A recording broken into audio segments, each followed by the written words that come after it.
Anytime now. Welcome. Blah, blah, blah.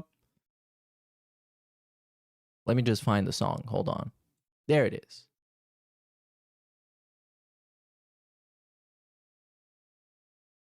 And desktop audio is not fixed. And hold on. Okay, because I switched between the headphones. This is it. This is the one. I'm the one.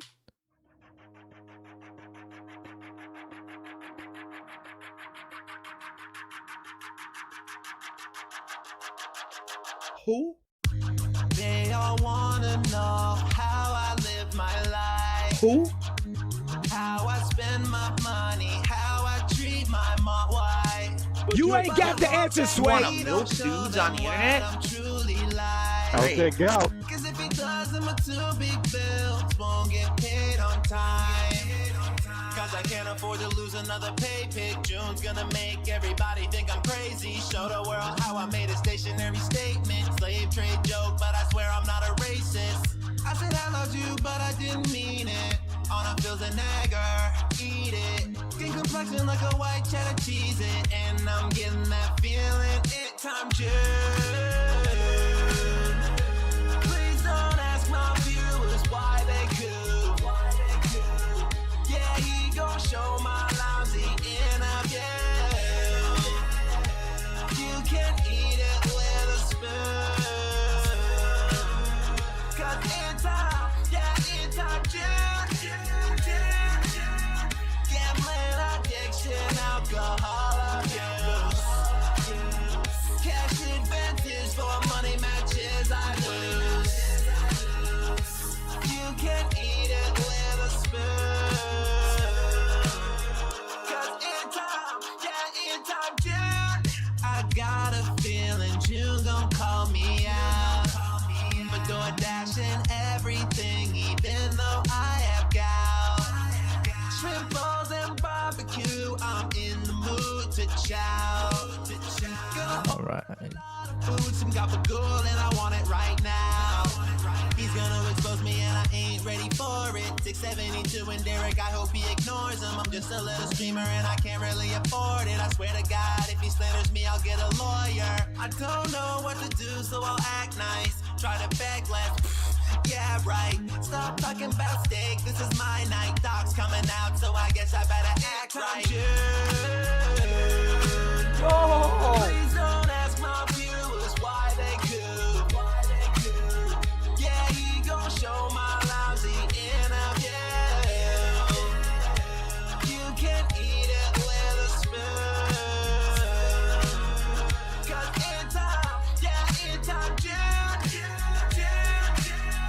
gambling addiction, alcohol abuse.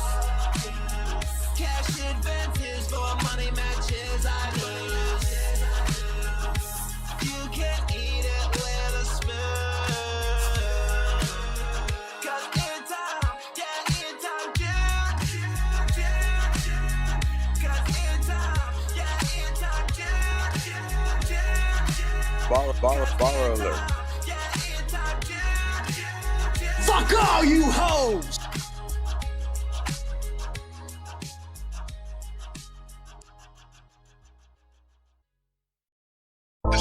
The banana song from Donkey Kong 64. Listen, I'm not mentally stunted.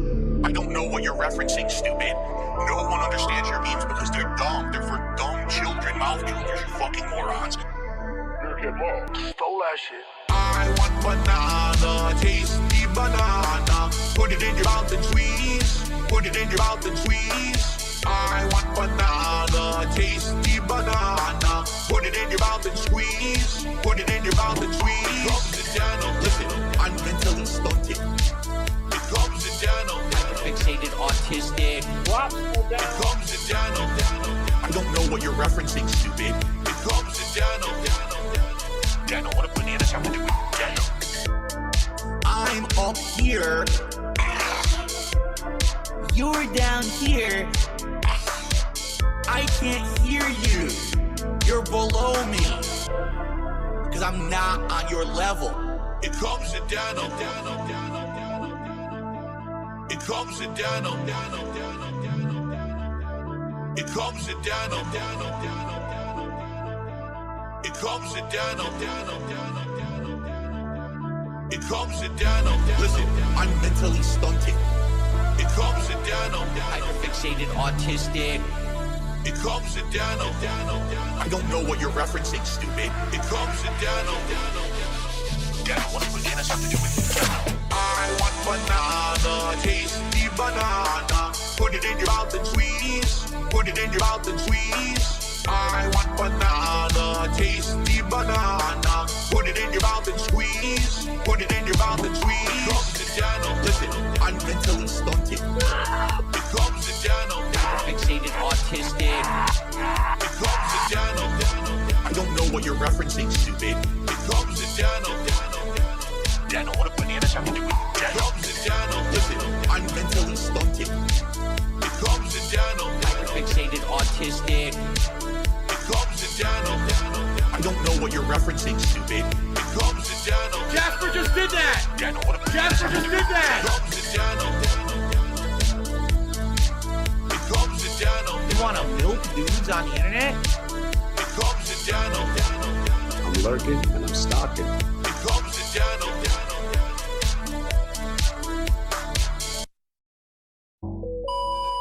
Let me tell you something, brother. When I hold a man's penis, I tell you what I do. I hold on to it tight, brother. Because if that penis is vodka to Philip, woo, that's how it happens. Meerkat Mall. Who? I need my boyfriend. Please, spread your leg, dog. Suck my ass. You need help.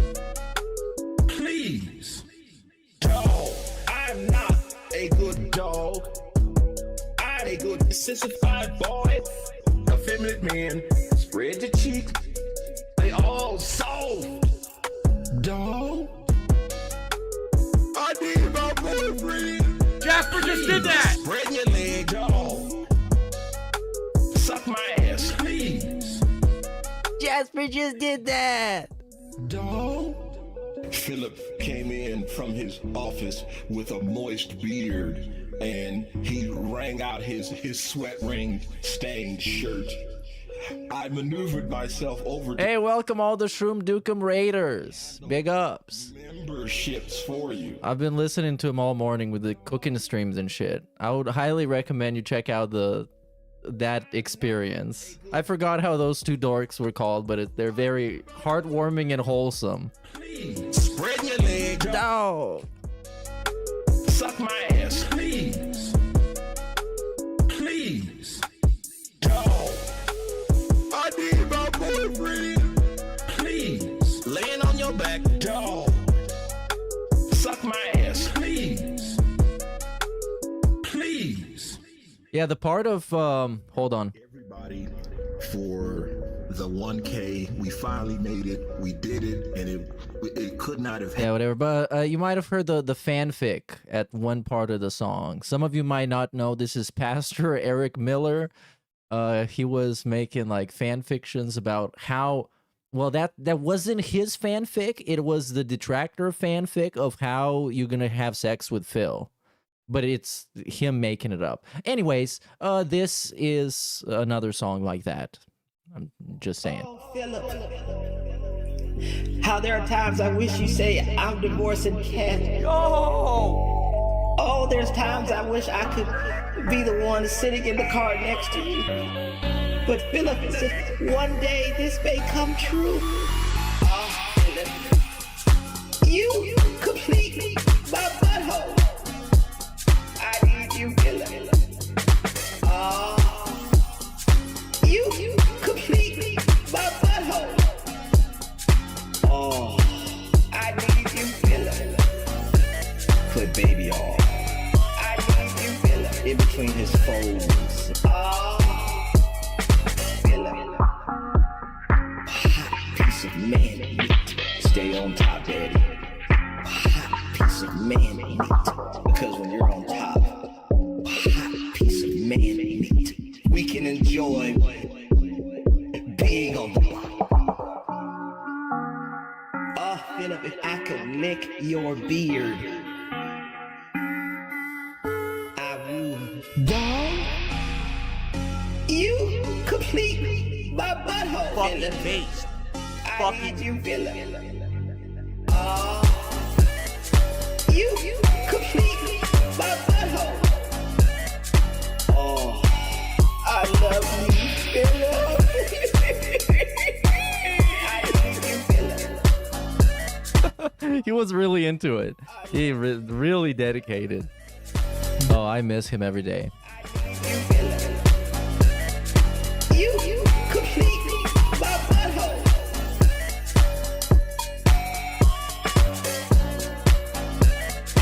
You complete my butthole. If I could move my woman hips close to you as you're sitting down next to Jasper. Oh, I hate Cat. Ladies and Cat doesn't deserve you. All right, everybody. the chocolate stuff. You have no idea what you mean. I hope you're ready for this reactive and interactive experience. We are back here. We saw yesterday what happened. He got the consent, and he got everybody to agree that he should react to the June the King Quarter Pounder documentary Odyssey. And it started yesterday. He did it on the stupid-ass late stream for about, like, I don't know, 2 hours, 2.5 hours, something. But first, he had to crash out on the day stream and cry about it because it's the Dark Side Phil.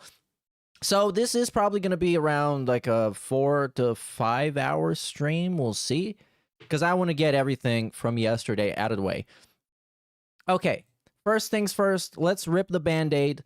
Let's get introduced to his outfit for the day of yesterday, which was absolutely nightmarish.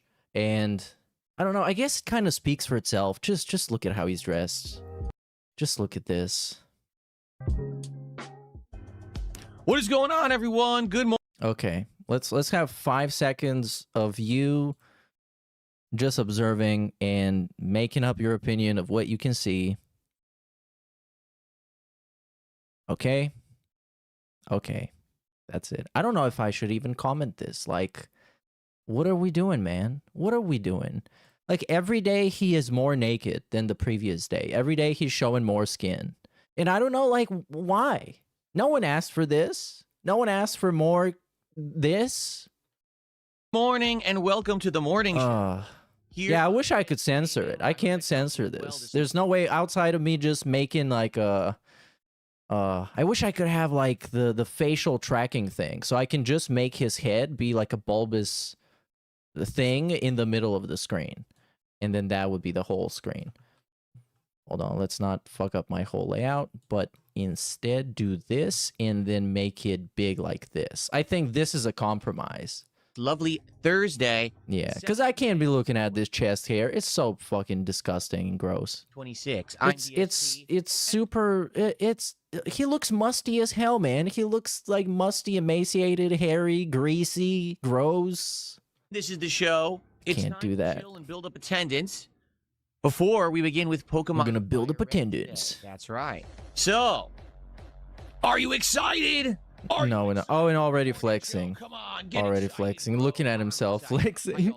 This is the saddest body dysmorphia I've ever seen anybody have. This dude is like, he's in love with himself. Actually in love with himself. And if we catch him, great. And if we do it for a little bit and we don't... I wonder what Kat thinks about this. You guys think that Kat watches these streams? Because this is like really fucking suspicious behavior. It's like, well, what do you think about your husband doing this style of existing? It's okay. I guess we could come back and do it later. It's really up to you guys, whatever you want to do. I mean, we did spend over an hour trying to catch Articuno on Sunday. I don't really know if you want to spend that much time trying to catch Moltres today. Nah. Obviously, we're going to head through Island 1 and... Let's get to the point. Let's get to what you actually want to talk about. And hang out and have a good time with Pokemon today. Remember that tonight, we're doing something very different for the first time in 1.5 years. Oh my god, 1.5 years. It's like long 2 years, but a little bit less. Over on DSP React. If you're not aware, allow me to fully explain what's going on tonight's late stream. So starting at 7 p.m. Pacific time, and then content actually really beginning around 7:30. We are going to come together over here on the DSP Reacts channel. This is at DSP Reacts on YouTube if you want to find it, okay? And it is my first live stream on the channel since the finale of Smart Guys a year ago, okay? Dusting off the channel. I got, I'm getting the cobwebs off of the corners and everything, trying to spruce it up and get it up and working again. Now, when people contribute, there'll be pop-ups with, like, sound effects and stuff this time, rather than it used to just be the silent animations, right? Right. So, tonight, we begin with the long-form react to the June the King documentary. Oh, he did change the... yeah, he changed the thumbnail. Of course, he added it himself. But probably somebody else did that. And not even probably, somebody else did that. That's why it took a long time for it to happen. And the truth is, I have no idea how this is going to go. Okay? I really don't. I have absolutely no clue. Why do I say that? I don't know anything about Jeremy, honestly. Like, when he interviewed me many years ago, it was like out of nowhere that he asked me to do this interview. And I didn't know what he was going to ask or anything like that. So it ended up being kind of what people call it a softball interview. And I felt like he was very fair to me, and it was a fun, silly conversation. And since then, pretty much had no interactions with the guy. And now the fact that he's in this feud. Some people would say that was a softball interview. And there's accusations of flagging and takedowns and all of this stuff. Now is the time, if I'm ever going to do a react like this, to jump back in, right? I don't know if people are going to show up because it's on the Reacts channel. It's not on the DSP Gaming channel, so I don't know if people are going to even show up for it because it's been a year and a half since I did one of these. We're going to have to see how it goes. Now, the thing is, the documentary is 3.5 hours long. The stream is only going to have 2 hours of content. I can't even get through half of it. You know what I mean? Like, I'll be lucky to get through an hour of it. So it's going to be all the intro stuff, and I'll be learning the background of this guy for the first time ever, and I'm going to give you my honest opinions on it.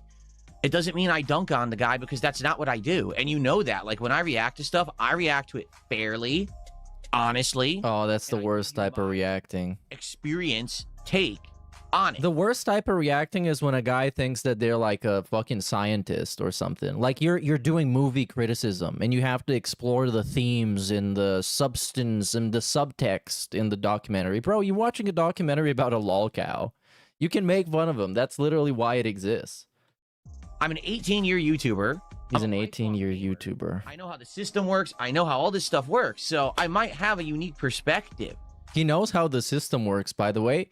And the only reason why this react exists is because he doesn't know how the system works. That's why he doesn't get views on his other videos. So he has to make videos like this. To add to this. And I mean, don't get me wrong. I think this is the most, like, the type of video that he wants to make the most. Is the video that he can make all about himself and how much cooler he is and how much more better he is than what he used to be. And then just not, the whole thing has nothing to do really with the quartering. The quartering is just like a springboard for DSP to talk about himself and flex on the haters. Ongoing commentary that's going on the internet, okay? So, I'm excited to see how this goes, okay? It'll be, like I said, the stream will... But of course, it's all wrapped in a bunch of layers of nonsense explanations and trying to get consent from you. Trying to get you to tell him that you really want this to happen. And you're really excited for it, when you're kind of not. It won't be every day. I'll split it up. So maybe every 2-3 days we do another portion of it. We do another portion of it until we get through the whole thing. This actually the worst way you can do it. Actually the worst way you can do it. Because by the time he's done with it, first of all, the editor is already going to be edited like 5 videos of the different segments. It's going to get watered down as fuck, and it's going to get overly long. You don't want to do that. And it's not going to be relevant anymore. I mean, this documentary, people are going to react to it and talk about it for the next, like, I don't know, until the end of this week, and then it's going to be gone. It's going to be just a thing that existed. This as a big return event, and no one shows up, and no one really cares, and there's no support for it, then I'm not doing it again. It'll just, we'll chalk it up to, hey, it was an experiment. It was something to try. People asked me to do different things. I tried it. It didn't work. And that's okay. It's fine if it doesn't work. It's only a one-night stream anyway. You know, it's not a big deal. But obviously, I would like to see some variety content work. I love doing gaming, and all of my hint, hint, really well. So I'm not hint, you guys. Here. But yeah, it's good to do variety and to branch out. As I get older, I'm not going to be able to game full time. Why not? So this will be something interesting. And by the way, how do you like the thumbnail? Do you see something a little... Does he know, like, I don't know what the retirement age is in America, but people work usually until like 65 years old or something. And he's talking about, I can't play video games when I get older. You're 44. familiar there? Actually, I'm curious. Give me 1 second. What the fuck? I wonder. Hold on a second. No, but that really, like, I think a big part of why he thinks he's this special snowflake is that he actually genuinely has no idea how the world exists outside of his gated community. Genuinely, it's like he's living in a bunker. It's like he put himself in a bunker, though. It's completely self-inflicted.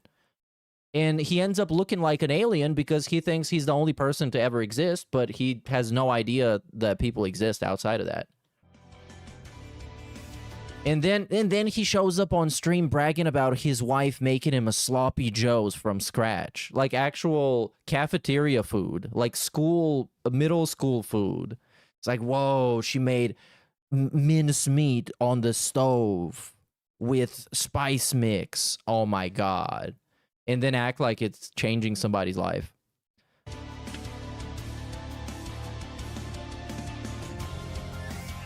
What is this song for? Damn. Oh yeah, he has to get his hat. All right, so... What, he forgot about his hat? Oh, no, we'll save that for tonight. We'll save that for tonight. Yeah, you can't even see the hat. Oh my god, remember? Dude, when he used to do the hat gimmicks, the hat and the vest and the glasses, he wouldn't even actually show you what it looked like or put it on until you gave him the money. He couldn't do that. It was against the rules. Actual carrot dangling. He would show it to the camera but wouldn't put it on. Or wouldn't even show you what it looks like on his head. That you will join me for it tonight if you can make it. If not, I'll leave the stream as an archive stream on the channel so you can watch it on demand when you want. And what? My editor is going to have at it and basically edit that long 2.5, 3 hour stream down to like a best of, compilation. And we're going to put that up on the channel. So now there'll be an audience for this kind of content, hopefully on the DSP Reacts channel. We'll have to see. Okay? Oh, what? Why are we acting like it's a different audience? You just told the people on your channel that you're doing it on the other channel, therefore making it one singular audience. Like, what are you talking about? Okay, so that's tonight. This is the fancy-ass business, man. We now have animations and pop-ups for all contributions. It doesn't matter if you're on YouTube. No way. Super chat. Okay, let me check before he got the chance to delete all the comments. Let me go on DSP Reacts, because I saw a couple of comments that were very fun. So here we have, and this is like actual bad amount of views. He got really bad views for this one. He got 1.7 thousand views for this one stream. And the raw fill one, well, this one got like 7,000, but this is the day stream. The night stream got 6.7 thousand views. So actually like 3 times more, 4 times more, 1 million times more. So what was I? What? How did I find the wrong thing? Oh, here it is. So this is it. He left the stream up because, of course, he did. Did he put a timestamp to when the stream starts? No. Why would he? He looks very special. I'll show you when we get there. So here we have Dog King Cam says, worst takes in the game. Phil, no one cares what you have to say. Well, and that's the one comment, and there's only one other comment that is, that hat is interesting to say the least. Well, it is interesting. Or a membership, or a super sticker. Those work now, too. It doesn't matter if you're on Kick and you're doing kicks. So I hope you'll join me tonight for this. It should be fun. It should be a good time, all right? Hopefully. And by the way, I rejuvenated the channel and added... I have two or three different like banners and things that I alternate between on this channel, and I refreshed it for tonight to make it look fresh because it had looked purple for 1.5 years, and I said, I'll make it blue again. Okay, man. Okay, you're not gonna get me to go there and watch your stupid shit. Good stuff. It's not convincing. So, that's tonight. I hope you'll join me over there. Oh, and we go back to the fucking chest hair bullshit. Let's see how it goes. Actual, like, prostitute outfit. Title and game is wrong on Kick again. And on top of everything, it's not even like stylish. It's not to say like, whoa, this is some high fashion. It's terrible. It makes no sense as an outfit. I'm sorry, guys. God damn it. I keep screwing this up. It's me. It's 100% me. Oh no, he took accountability, you guys. Then he's gonna say, like 10 years from now, he's gonna say, you guys, I fucking fess up to everything. You see, in 2026, I got the name of the stream wrong, and then I admitted my mistake. And then Cowboy Man's gonna say, yeah, Phil, you've changed. Okay, it's 100% me. I'm gonna not make excuses here. I have been goofing. You know, I think we should bring this up. I have shout-outs to do and everything, but I think we should bring this up right now. Yeah, we're not actually gonna do that. Let's do it. Let's get this out of the way. So, for those of you who are live on Kick right now watching, thanks. Oh, this is great, by the way. This is gonna be a great segment. And hanging out with me this morning show. We have a couple of great segments this pre-stream. In the last 2 weeks, okay, I have seen a distinct decrease and fall off in attention and support on Kick. What do I mean by that? I mean, well, you get what do I? You don't have to explain that. You just said what it is. What do I mean by that? Is way down. Okay, what is viewership? What do you mean by viewership?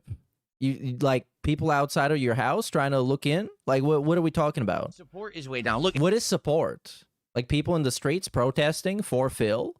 It's Thursday right now. So I've been streaming on Kick Sunday, Monday, Tuesday, Wednesday, and this is the 5th day this week I'm streaming. The top sub gifter of the week is 2 subs. 2. In a moment of silence, insinuating that you should give him money on Kick. Look at the weekly top kicks, right? Yes, detractors are jealous actually gave a bunch last night, and that was good. Yeah, well, that doesn't count. That's stupid. That are now working. So they did 500 kicks. Outside of that, we have someone with 5 kicks on the leaderboard for the top 10 of the week.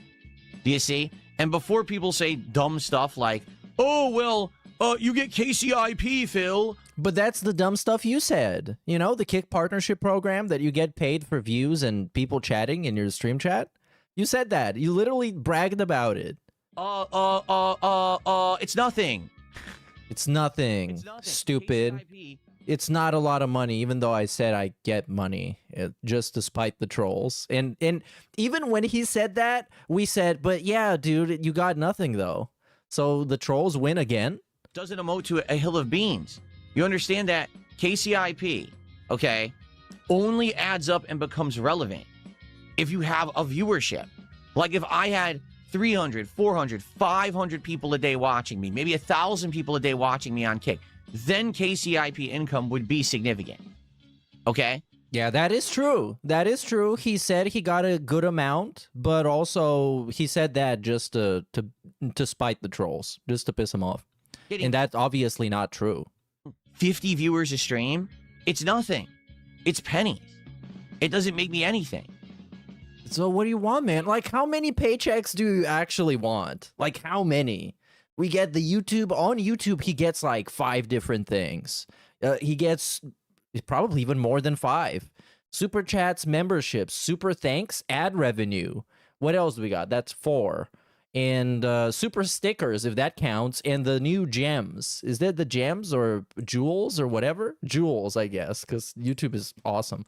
And on Kick, he gets like shit. He gets subs and moral support and kicks and ad revenue and whatever. Like how much dipping do you want, bro? Yeah, and on top of that, of course, the PayPal, like the PayPal tips, which is the, what was that? The core of the business? What was that? The lifeblood? How the fuck did he call it? You know what I mean. I might say Twitch is the liquidity of the business. Yes, the liquidity, the liquid assets. What's because businessman. In this regard, okay? I think I know. I talked about it last night. Like, damn. KCIP. How much money you want from like 200 people? Kick partner program incentive. Oh, Patreon. Yeah, that's a good point. He still gets at least over $100 on Patreon. He probably hid the number. It's probably not visible anymore, but at least $100. And $100 is a solid amount for literally doing nothing. Program where you get paid for your viewership, okay? So what is going on, and why do I think this is happening? It's simple. You want to know what it is? When I started on Kick a year and a half ago. Well, why does he need to explain that, though? It's not like it's my problem or I complained about, oh my God, you guys, Phil is not making money on Kick. I'm very concerned. I didn't. This just sounds like a cope. I was in the midst of the Keto Casino arc, and the majority of people who were watching me on Kick were drama viewers. They were over here for drama, to try to incite drama, and I was okay with that. You know that. And I've used Kick essentially as a place where people are trying to be kind of dramatic. They're trying to be kind of dramatic. And I said, hey, if you want to do that, go over to Kick. I'm okay with that. As long as you're not being outright. But it's not, we can't have like the government accepted trolling. You either accept people trolling you or you don't. Because it's not like, how do you, what is the scale of trolling? Like, what is the spectrum of trolling? Come on, that's bullshit. Because like for a decade straight, the policy has been zero drama. There was a point after the bank leaks when he used to pin a message in the chat. He would pin the message saying, as you know, there will be zero tolerance for drama on this stream. Everyone being dramatic or bringing up dramatic topics will be exiled and banished into the infinite abyss of ban world. And then we open up Kick and it's like, yeah, you can be dramatic now. You can shit on me. Just shit on me. And insulting, as long as you're not, you know, saying awful things and spamming the chat with bot accounts like a lot of people do. I don't care if you guys actually come by and do the memeing. I don't give a shit. But that's not true though. Okay, let's do a little case study here. Let's go to detractors.win/bans, which powers my ban tracker, by the way, top right. And we can see here, Kick, we can actually sort them because this is a very advanced and cool platform. And we can do week, okay? Let's do the last week. And in the last week, we have... How does this work? Well, you can see the graph here. You can see it kind of looks like his hairline if you look at it from the side profile. We have here... Let's do the Kick. And we have... okay, this is a troll. What's up with today's cope? You're looking for June to make a second part of your documentary. This not even like... I wouldn't even say it's trolling. It is kind of a mean comment. It is a comment meant to not be flattering of him, but that should be allowed on Kick. Specifically on Kick. Then you got Dunce_Felter, which is a guy pretending to be Dunce Felter, who simply says, hey guys, it's me, yes. And that's it. That guy got banned. You should be allowed to do that by his own stupid fucking rules and conditions and stipulations.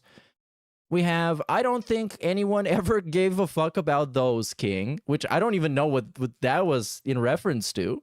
But still, you should probably say that in the freedom of speech chat. No drama, no viewers. And this is, what is that? Phil's Red Raw Pinor. Okay, well, that is a troll. But that's the trolling to be accepted. Like, that's okay trolling. Government's gonna let that slide. Here we got Leanna was 17. That's a very serious accusation, so that probably gonna get banned. Here we got, why do you like children, Dave? A wall of spam. Okay, this is spam. This goes against the rules, and you should be deported to a third world country of your choosing. Then we got how much time left for the second bankruptcy. That's still, you could say that is razzing, since if he's doing well right now and no one can bother him and he's really cool and based, there's never going to be a second bankruptcy, and he knows that. So why is this bad?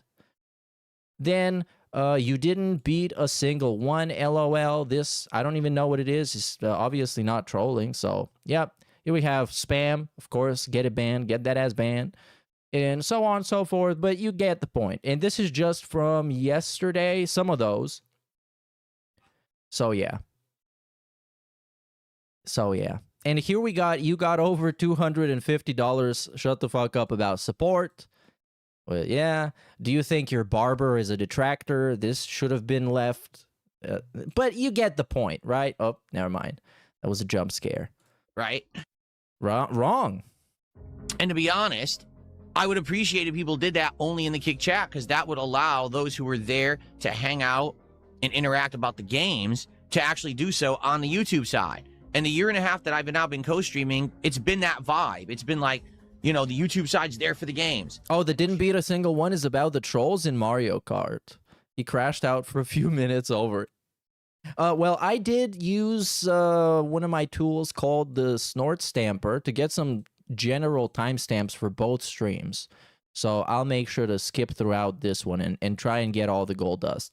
Because the React one, that's going to be a nightmare. That one, I'm going to skip a bunch of garbage So just trust me on that. We're not gonna watch the whole thing. That would be insane. But then the kick side is there for the drama and the hype, and that's okay. Like, I want you to understand that. I'm okay with that. I like that balance, okay? I really do. But what I've noticed in the last couple of weeks is that people will come by and actually watch on Kick when I'm podcasting or when I'm doing the morning show. I get way more attendance on Kick right now than I do when I start playing a game.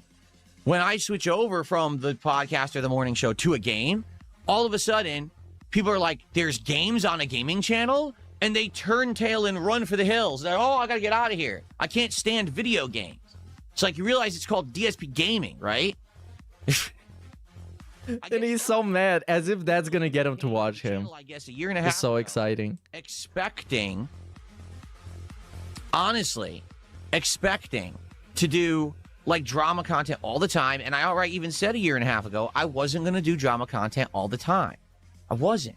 Okay? I mean, it's kind of like perfectly fine because they're just watching whatever the fuck they feel watching. Like, it's like he's the only YouTuber alive. Damn. Once in a while. For variety. If somebody's doing something you're not interested in, just go and watch whatever you're interested in. You've got no obligation. But he wants you to think that you have the obligation. And if you say no, then he's going to try and emotionally manipulate you. And he's going to say, but you guys realize that you got me this far. Your support got me this far. And now I can't get a job. I can't do anything else. Like, I need your help. I need your support. And that's just emotional manipulation. And desperate people do that because they ran out of all the other options. And it's okay to do that, you know, to mix it up and to do variety. As long as that's not the end-all, be-all. What is the end-all, be-all? What does that mean? I seem to understand that.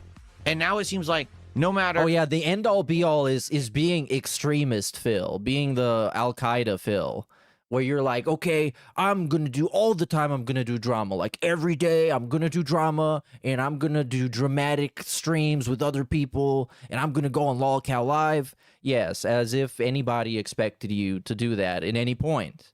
Game that I am playing, all right? Kick complains. So I'm playing Mouse PI for Hire. Oh, this game is incredibly boring. Soros. Oh, this game is incredibly boring. But hold on. Are you trying to tell me that people are trying to troll you in the chat that you allow trolling in? Of course they're going to say it's boring because you're Dark Side Phil. And when people say that what you do is boring, this segment happens. And this is better than the other segments because now he's revealing more chest hair. And that makes it better and spicy. Yesterday I was playing apparently the conclusion of Pragmata. Why is he playing this game? This game is boring. Dude, I can't make you like video games.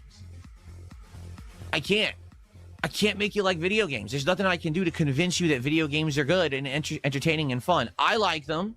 I have an audience for them. The streams in general are doing well. So it's not me and it's not the games. It's you. If you're on a game, it's you. And games suck. I can't make you like video games. Okay, I just can't. Now, I do want to do more variety content. I do. I like variety content. I don't like just doing the same thing all the time. I like doing the morning show. I like doing the DSP, the Level 1 podcast. Okay, I really do that. I like talking about different topics, news, reacting to videos, and the like. I enjoy doing this. I like the variety that I've been putting out. Okay, and I want to keep doing. But that's not really variety. Like, if you think about it, there's not much variety there because he's been doing this for like a decade straight. At this point, it's just like a standard part of his content. It's not variety in the context of his channel. I like the fact that everyone... I think I should put like an 18+ warning on the screen somewhere because now we got Log Likely joining saying, bro, I just got here. What is this shirt? In a while, if I feel like... So yeah, I think this might traumatize some people. It's not fair. Add something. Okay? There you go. So, good stuff there. And I hope that you will stick around. Like tonight, we are doing this special react. Come by, hang out on the Kick side, go crazy. Who cares? Go crazy. What does it mean, go crazy? Okay?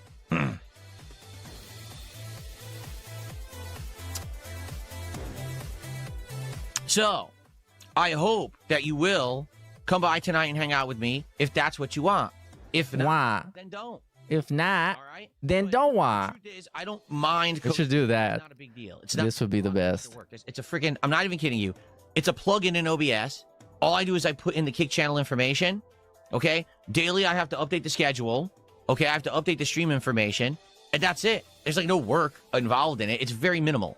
So I'm okay co-streaming. And even if the co-streaming, by the way, it's called multi-streaming, motherfucker. You know, reduced or whatever, I don't really mind because in truth, this is what I just said to the chat earlier. I used to get on average around 80 to 100 viewers on Kick while I was also streaming on YouTube. This last week to 2 weeks, it's been reduced by like half. Like, I'm not kidding. Okay, I'm gonna put it over the chest here. Can you have like Gaussian blur in OBS? What do we actually have right now on Kick? Let's look. 78. Do you see my point? Because I'm doing no. The show, the attendance is up. But if I was playing a game, half of you would leave. That's how it works for some bizarre reason. Okay? So, yeah, like with this, what's going on right now with this morning show and with Kick, here's what I really think happened because I actually got distracted. I think that most people on Kick were there for drama during the Kino Casino era. That all ended a year ago. Okay? And what you've seen in the last year is that, yes, every once in a while, if I want to stick my toe into the lake of drama or reacting content or whatever it may be, then there's some attention there. But outside of that, for the most part, I'm just a gamer. I'm just here to play games and put out gameplay streams, which is the name of the channel, DSP Gaming, right? So what's happened is people finally realized, oh, Phil actually isn't that big of a deal. Like, even though Kino Casino talked about him dramatically, endlessly for a very long time. They talked about him dramatically. Like, he doesn't really do anything worthy of drama, so we're not going to watch him anymore. Yeah, but why do you have drama on a gaming channel then? Because let's switch it on to him. Reverse Uno. Why do you have drama on a gaming channel, Phil? Shouldn't that be on DSP space drama? Moved on, right? On to whatever it is, whether it's almost you enforce that on your gaming audience, and then your gaming audience didn't like it, but you forced it anyways. Ordering or whatever the casino's after today or whatever, right? So because of that, people aren't sticking around on Kick anymore. Well, guess what? The truth is, I don't care. I'm not going to change content for this. Wait, he doesn't care. He doesn't care. I thought this whole thing is because he cared and he wanted more money and more views, but he actually doesn't. We got swerved. Dave Russo here. I'm not going to say, oh, I'm losing my Kick audience. I'm going to now change everything. I'm not. Guess what? I don't even care. Going on in the realm of reacting, and I'm going to react to it tonight because it's pertinent right now. But that does not mean that I'm going to change all of my content around to try to get back 50 more viewers on Kick a night. And to be honest, because I said this in the chat earlier this morning, right? Here's the truth. I don't make a lot of money on Kick because of the viewership. Do I make money on Kick because of people contributing? Yeah. When people send kicks or do subs, that's where the income comes on Kick. Not from, because I got a whole bunch of views. Here's the truth. I used to get 80 to 100 viewers a stream. Now I get 40 to 50. Do you want to know the difference? Pennies. Pennies. Because I wasn't making a lot on the KCI. But that's like that. You shouldn't say that. You shouldn't say that. Because it insinuates that you're looking at all those people like fucking dollar signs. And it's not even dollar signs. It's kind of like penny sign. Well, that's still the same sign. But you know what I mean. You need to have, I'm not kidding. And then you tell him, Phil, but you're doing this for the money. And then he's like, no, it's not about the fucking money, you fucking stupid. He's going to tell you to eat his chest hair and shit. Probably 500 lick his balls. Consistent viewers on Kick to make any kind of significant income with KCIP. That's the truth. If you don't have that, then it's a little bit of extra, pennies in your pocket. And do they add up over time? Yes, they do. But it's not anything crazy or significant.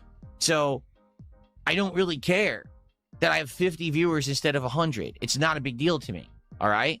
I do wish, honestly, I could have more people who come by and hang out for games. But I can't make people who came originally for drama to stay for games. I can't make you like video games.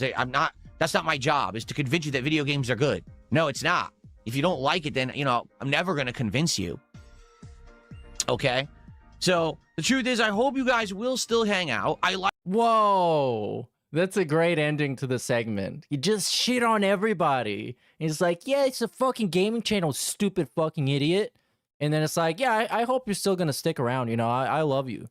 I actually love you. I like having that audience. I do. I like that rowdy audience of but it's coming. And doing silly stuff. It's coming. I enjoy it. Okay, the butt's coming. I'm not going to Yes. go backwards for it. I'm not going to sit here freaking out about it. You just did. That there is a decline, but I'm doing good. Like overall, my streams are doing well. I'm doing very good pretty much no matter what game I'm playing. I'm doing pretty good. Yay, he managed to grift himself 100 kicks. Epic. Congrats, Phil. You got it. All this clown show for 100 kicks. You see? Look at that, Duper's delight. Look at that smile on his face. Look at that. Oh, he is so giddy about this. So I'm going to do some Congrats, shout-outs Phil. now for contributions that have come in. No, we won't. Right. And we've got Rebecca's Old, who did 500 kicks and says, I thought you don't like drama. I don't like focusing on drama. It's not the end-all be-all of who I am. Every once in a while, if there's something that I feel applies to me and I can add something unique or different or interesting, or if I find it interesting, I have the right to do whatever content I want, and you like it. You understand that? If everyone else on the internet thinks it's fine to dunk on Phil, steal his content, meme about him, then I can do it to everybody else whenever the hell I feel like, and you will like it and enjoy it, and you have no right to criticize it, period. Based. Oh my god, you got no right to criticize it. But hold on. How come Phil has all these rights and he's gonna tell you what rights he's got, but you have no right to criticize it? You don't even have the right to have an opinion about it. Goddamn, he's so great. Thanks for 500 kicks. Yeah, I have the right to do whatever the fuck I want and you have no right to criticize it.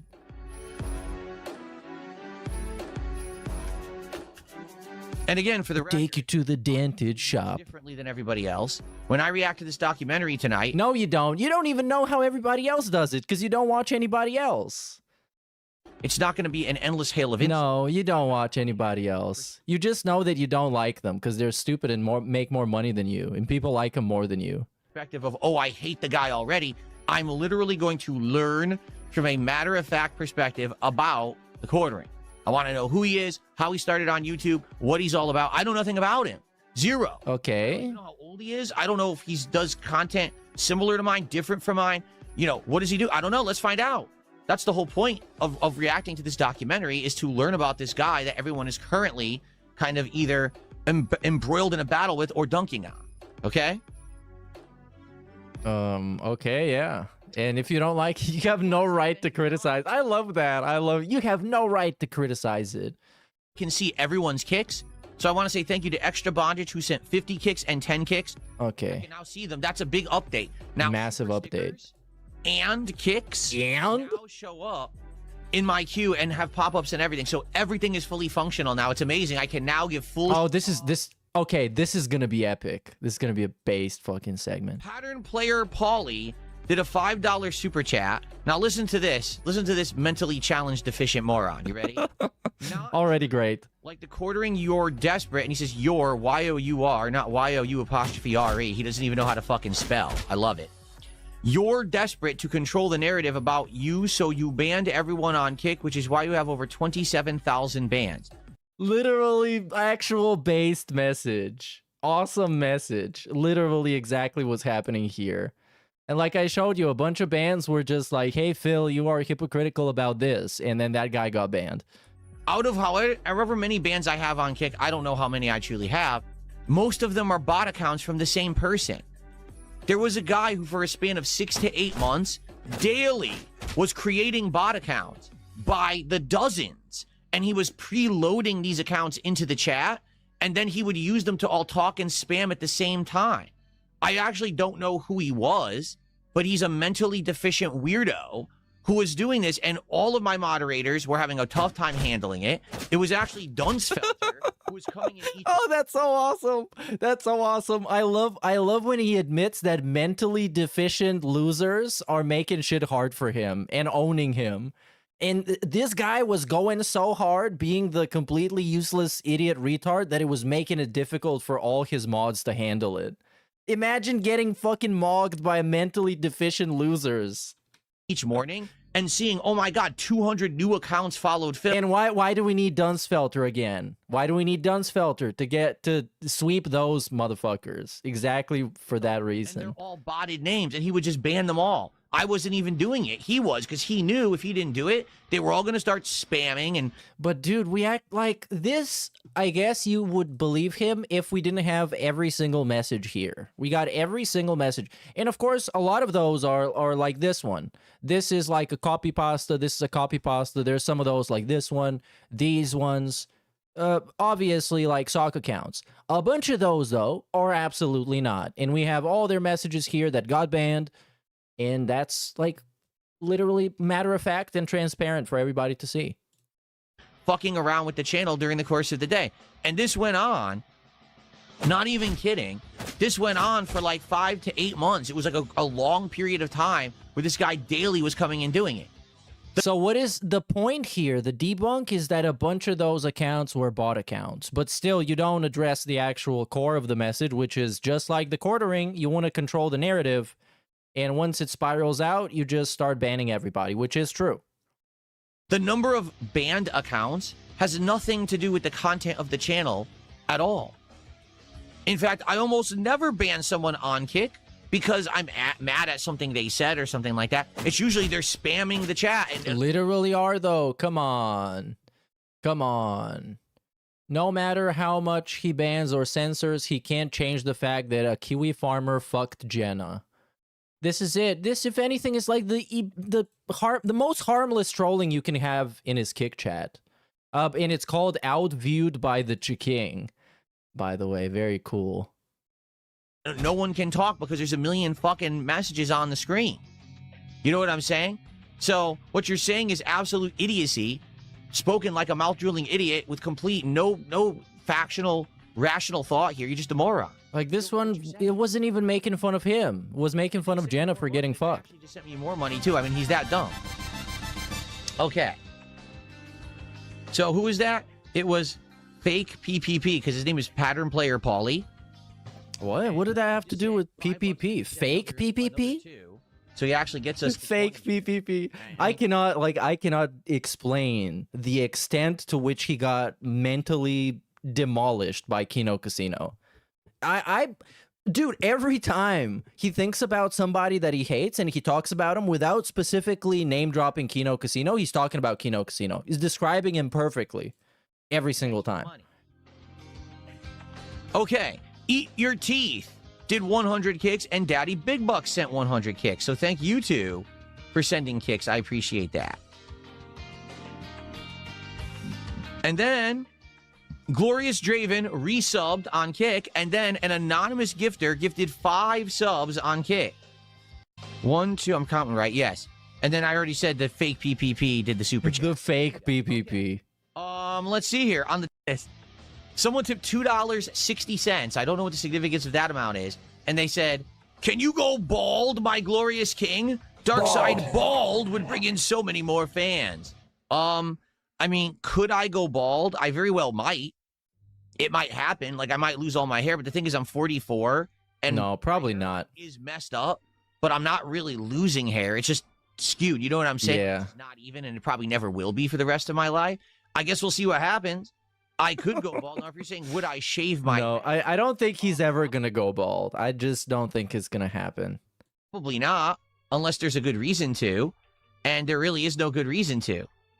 I think it's just funny because so many of these people that you guys categorize in as lolcows have gone bald or are all balding. And so I still have a pretty decent head of hair. Oh no. Oh no. Oh no. Of course. How could I forget? This entire event is how he's better than the other lolcows, therefore making him a lolcow. With reinforcing that he is a lolcow, because he's so desperate to compare himself to them and say that he's so much better than them. This whole thing is going to be about that. How could I not even think about it so far? I'm such a dunce, mouth drooler. Should ban myself on Kick. Shirt shouts, "We're headed to the gay bar tonight, boys." Yeah, this kind of it. I think I saw somebody.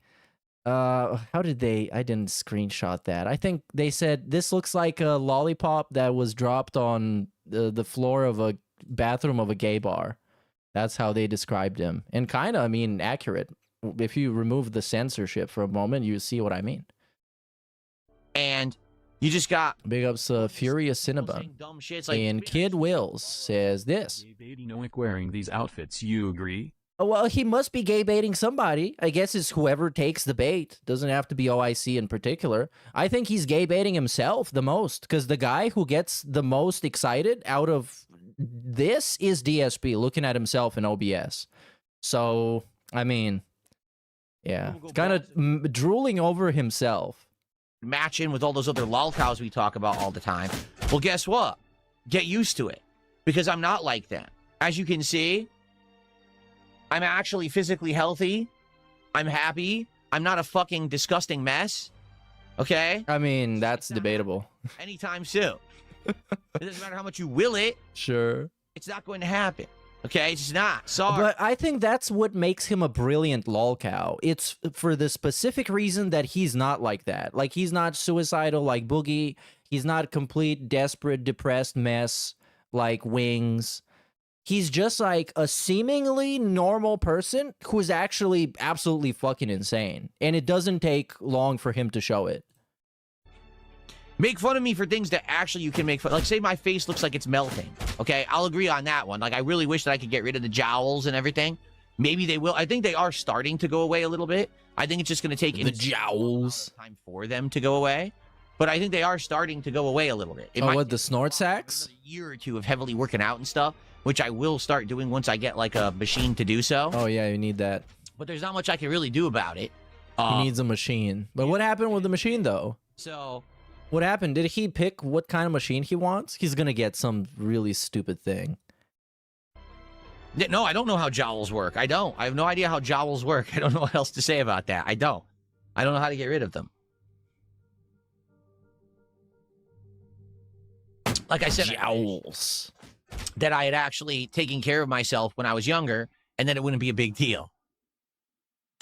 This is hilarious. Stroke those beard fangs. So now you're gonna say that my beard looks like fangs? I'm happy. So I guess I'm successful and I'm healthy on loop. Yeah, that's it. And at this point, it's like I don't need a reminder, dude. It's like you need a reminder. It's almost like you need to remind yourself you're so successful. Beard. Because like if you need to tell yourself that constantly, then you don't feel it. Because if you felt it, you wouldn't need to say it. Dracula. And if you actually felt it, you wouldn't care about what somebody's saying about you in the fucking kick chat and comparing you to Wings of Redemption. Because you would know you're nothing like Wings of Redemption. Where do you guys get this stuff This from? is like when Review Tech USA, we talked about this on the Shroom Nukem stream the other day. It's like when Review Tech USA goes after somebody by making up a bunch of fan fiction about him. It's like, yeah, your dad doesn't love you and you live on the street.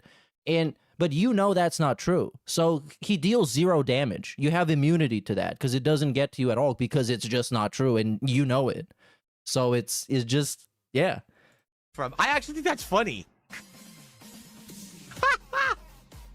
Blah! Welcome to DSP Gaming, where I suck your blood with my beard. What the fuck is going on? You guys are nuts. Seriously, you guys come up with the weirdest shit, man. All right, anyway, let's continue. Let's continue with the shout out, shall we? Affirmation side Phil, he's happy and strong. my favorite one is I see that message in chat every once in a while. It's like the person says I'm happy in like a frowny emoji. That's my perfect chat message. I'm happy, dude. Frowny face. And this person, I read your message, but they said they only want one piece of their message to go public. They said, "Hello, Kick, I am here." That's it. That's all they want me to say. So thank you for $5, whoever that was. It's a $5 tip. Let's get an animation for you. Okay, let's get an animation for you. Okay, I got a $2 tip. Your undershirt is giving me 7.5 months pregnant woman vibe. Good for you. I guess you know 7.5 month pregnant women who wear muscle shirts. That's a little weird, actually. But that's the point, that it doesn't look like a muscle shirt. You don't get the actual like substance of the message, dude. You don't. It's not a muscle shirt. Actually, I think somebody did I bookmark this? I think I did. I think it was Broside Phil, or was it not? Hold on, I'm gonna find it. They pulled up what it actually looks like on a person with muscles. And it is completely different. Like, this looks like he's wearing a summer dress. One of those, I don't think it was Bro Side Phil. I can't find it. But you get the point. You get the point. This looks like a dress, and usually it looks like like when Jaha wears them. Also, yeah, this. Okay, I can show you this at least. This with without the censorship this time. Yeah, this is a muscle shirt, allegedly, but it looks like a summer dress. Really bizarre, actually, but okay. Anyway, thanks for $2. And then we got a $2.60 tip. Brother, you should go totally bald. You'd be so much more aerodynamic. There you go. If you say so. Aerodynamic. That like I and Brave Glitch. Aerodynamic. Like am I a track star or something? Am I trying to hit a new land speed record? Am I trying to beat Usain Bolt in a foot race? You're trying to beat Gout I don't Gout. know if I need to be too aerodynamic. Right? Hey, big ups Krosa for the follow on Twitch, dude. So fast. Look at him. He's power walking. Okay. Continuing on, it appears there were 4 anonymous subs gifted. Is that true? There were 4? It looks like there were 4. I want to confirm. But it's like, that's the thing, right? He complains about not getting enough money and not getting money on Kick, on whatever, with gifted subs and everything. But him getting money actively makes the content worse, because now we're just talking about how much money they gave him and if they gave him money. And now we just keep talking about it. So I'll have to skip through. And I'll have to skip through some more. Oh, and this is bait. Kino Enjoyer asks, you seem to be doing better overall for a year now. At what more? I don't think that's what he meant to type. At what more would you get worried about the future viewership and support and outlook? I don't think he meant to say that. I think he meant to say maybe at what point. I'm certainly not at any point right now where I'm concerned about that. Like, what I get concerned about is if there's something that I'm really enjoying and for some reason it's not catching on, that really annoys me. Like, for example, yes, I absolutely really like Dragon Quest and turn-based RPGs. Well, I mean, I'm sorry, bub. You're at work right now. You don't get to do stuff that you enjoy doing all the time. That's just kind of how work works. And yeah, that's it. Because you don't do this to enjoy it. You do this to put food on your wife's plate. And that's a very big plate. Enjoy them. I get upset when I'm in the midst of doing something that I really like, but for some reason, it doesn't work with my audience. And now, sadly, you know, it ends up not being popular and I have, you know, slower streams or deader streams and stuff like that. That legit does bother me because I want to be doing content that my audience likes, but I like too. And it seems like, sadly, it's just not always possible these days. You know what I'm saying? Like, there's going to be stuff that I like and you don't. There's going to be stuff that you like and I don't. And when there's not always a total crossover or agreement there, it is kind of upsetting. But for the most part, if you take a look... But it's also like, okay, on general principle, I would agree with that, I guess. Because you want to make stuff that you enjoy doing. If you're an entertainer, it's like if you're a comedian, you want to make jokes that you actually think are funny and enjoy. And not what people want to hear. But I forgot what I was going to say. For fuck's sake. But it's fucking DSP. Like, you trash at what you do. And you didn't, for all these years, he didn't figure out how to not get upset over this and how to just bite the bullet and be like, okay, well, I guess they don't like this game, but it works, so let's just do it. Everything that I have been doing in the last... Because, like, he's not a streamer that streams for, like, 2 years. Because this happens with some detractors that I've seen throughout the years. It happens where... they do the DSP stuff and people like the DSP stuff and people watch for the DSP stuff and then they're like, okay, I'm going to play League of Legends now.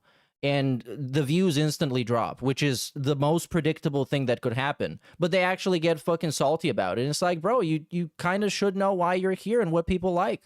And if they like you doing other stuff, that's good and congratulations, that's awesome. And if they don't, you should have expected that to happen. That's just kind of how it works. But those are like... newbie streamers that have been streaming for like a year or two. They're not exactly familiar with how this works. And this guy has been doing this for like damn near 20 years now. Doing something that isn't going so well, okay? If it is, usually we don't do it for that long, right? Like usually if we're doing something and it's just not working, we say, all right, move on, do something else, try and experiment with other things. If you want to know the truth, folks, here we go. You ready? So listen. You ready? He's going to be truthful for once. Don't miss it. Success breeds more success. What does that mean?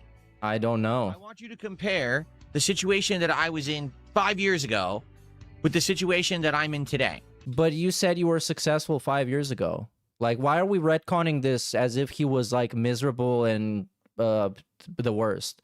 Like, every year, around Thanksgiving and extending to Christmas and including Christmas and, like, New Year's, he does the yearly retrospective where he talks about how the year went. And every year has been better than the previous one, with no exceptions. 0 exceptions. Some of the years have been a mixed bag, but still better than the previous one. And now you're going to tell us that all along you were kind of doing trash and you weren't successful? 5 years ago, I had almost no money. I just gone through a bankruptcy. All right? I was barely, getting by. Anything that I was making was immediately going to bills. I was scraping by. I wasn't having nearly as much profitable streams as I have now. I wasn't having the levels of support and stuff that I'm getting right now. What, are we talking about Vest Streak time? I don't know, man. Are we talking about Emerald 7 time? I don't know, man. My setup was dramatically outdated. I was stuck playing only on consoles with an outdated lagging TV, right? I didn't even have the flexibility to just get something when I needed it. If my controller was dying, I'd have to figure out a way to scrounge together the money what? To afford the new controller. No. I was living stream to stream. Remember when his controller wasn't even dying? And I think he had like the haptic feedback turned on. I don't know what year that was, but it was after the PS5 came out. So he was playing, I think it was Call of Duty. And he was like, oh, you guys, I don't know. I think it's stick drift. This controller is fucked up. And then he got somebody to gift him a controller that arrived like almost the next day. And then he was like, oh, I actually figured it out. It wasn't broken at all. It just had the haptic feedback turned on in the settings. Yeah, yeah. No exaggeration. I was living stream to stream where I needed to have a series of good streams to get by, or else I was always behind the 8 ball. And that is also a good point, Mr. Burnope. That's how you called. Now, are we forgetting that almost everything he got used to be donated? Like, people would just straight up send him stuff in the mail? Okay? If that makes sense. And now he's gonna act like he was a broke bitch when people literally, like, bought him stuff like a Twitch thought. So, and still is. I mean, what was it, like 2 years ago? He got donated a PC, a whole, like, fucking gaming PC. He got donated the mini PC. All of that stuff people just give him for free. Hey, Phil, I don't know if you need this, but here's a fucking thing. If we started a game 5 years ago that people weren't liking, like if you remember, let's call out one, Returnal. And that wasn't even because he was too broke and he couldn't actually, like, pay for anything.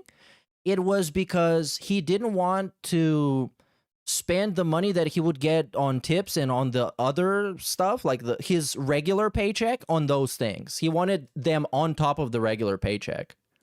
Returnal everyone liked for like 2-3 streams, and then immediately they all got bored of it. Like, man, this is repetitive, we don't like it, right? Well, guess what? I already dropped like $70 on Returnal. I don't have enough money to keep switching games and buying a new game, and I wasn't a PC gamer, so I couldn't play cheaper indie games. I was limited to what was available on console. So in this regard, I'm stuck. I have to play what I already have.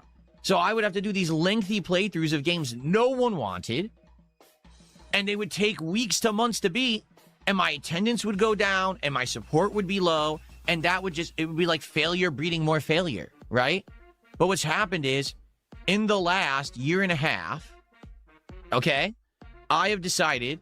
What an awesome retcon. Because I've been more successful, because I've been making more, because I have the flexibility to do all this stuff, I've shown you that if you support me and my content, that I'm going to reciprocate with upgrades, with listening to critique and feedback, improvements, and doing what we want to do together and having fun together. No, we just turned up the gaslighting and he bought himself a bunch of toys. Which, I love his idea of upgrades, and this has pretty much always been that. It's minimal upgrades for you and your experience, and maximal upgrades for his experience, because he needed to get the big TV with the big refresh rate and the VRR and all that other shit. And we get to have Kick Chat. Right? So no, it's just like the gaslighting and the parasociality has been maxed out. That's the literal, like, the most essential change that he made. And the other stuff is just cosmetics. It's actually just like, you unlock this in the battle pass. I'm reciprocating and giving back. And he's gonna bring up fucking getting a new shirt. Yeah, big ups 666 Minion says, I can't afford muscle shirts back then. But that's what he's gonna say. Yeah, you guys, now we can see I'm dressing up more and I got a microphone, even though he also get a fucking microphone. He got a studio microphone before that. That sounded well. And now he got the shitty background music, which is objectively a downgrade because it's so distracting and so loud. Rather than just saying, oh, if you support DSP Gaming, it goes into a black hole and you never see any of it, right? Take a look at all of the things that have upgraded and improved in the last 2 years. The entire, like, literally, I don't think there's a single thing around me that I was using 2 years ago. How much of that benefits me as a viewer? This is the same experience I had watching the pre-stream podcast 4 years ago, or the pre-stream 5 years ago. Exact same experience. Delusional geezer yelling at the camera in incoherent mess of contradictions and lies and delusions. Besides maybe the game over sign, everything else is new. The entire set. What I used to capture and stream, what I used to game on, the monitors, the controllers and accessories, the microphone, everything has gone up. The quality, the resolution that I'm... The controllers and accessories doesn't benefit me. The microphone doesn't benefit me. Exactly the same quality. You can say it about the background, but that's a cosmetic. That makes no difference. Makes no difference. All that. It's all been dramatically improved, right? And we continue to improve. Like, I don't just stop. I did all those improvements at the end of 2024. Then I did another slew of improvements at the end of 2025. I'm still jumping on everything that you guys want. I just bought the Steam controller. I'm actually waiting for them to mail it. They did package it. Again, why? Of course, he's going to say to do a review of it. Let me actually see if I refresh this, if there's an update. They did package my Steam controller.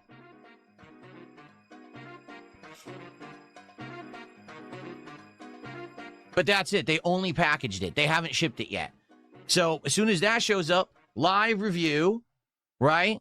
Showing you what it is, unboxing it, testing it. You know, I'm doing all these things that previously I was not able to do. Why? Because quite frankly, I just couldn't afford them.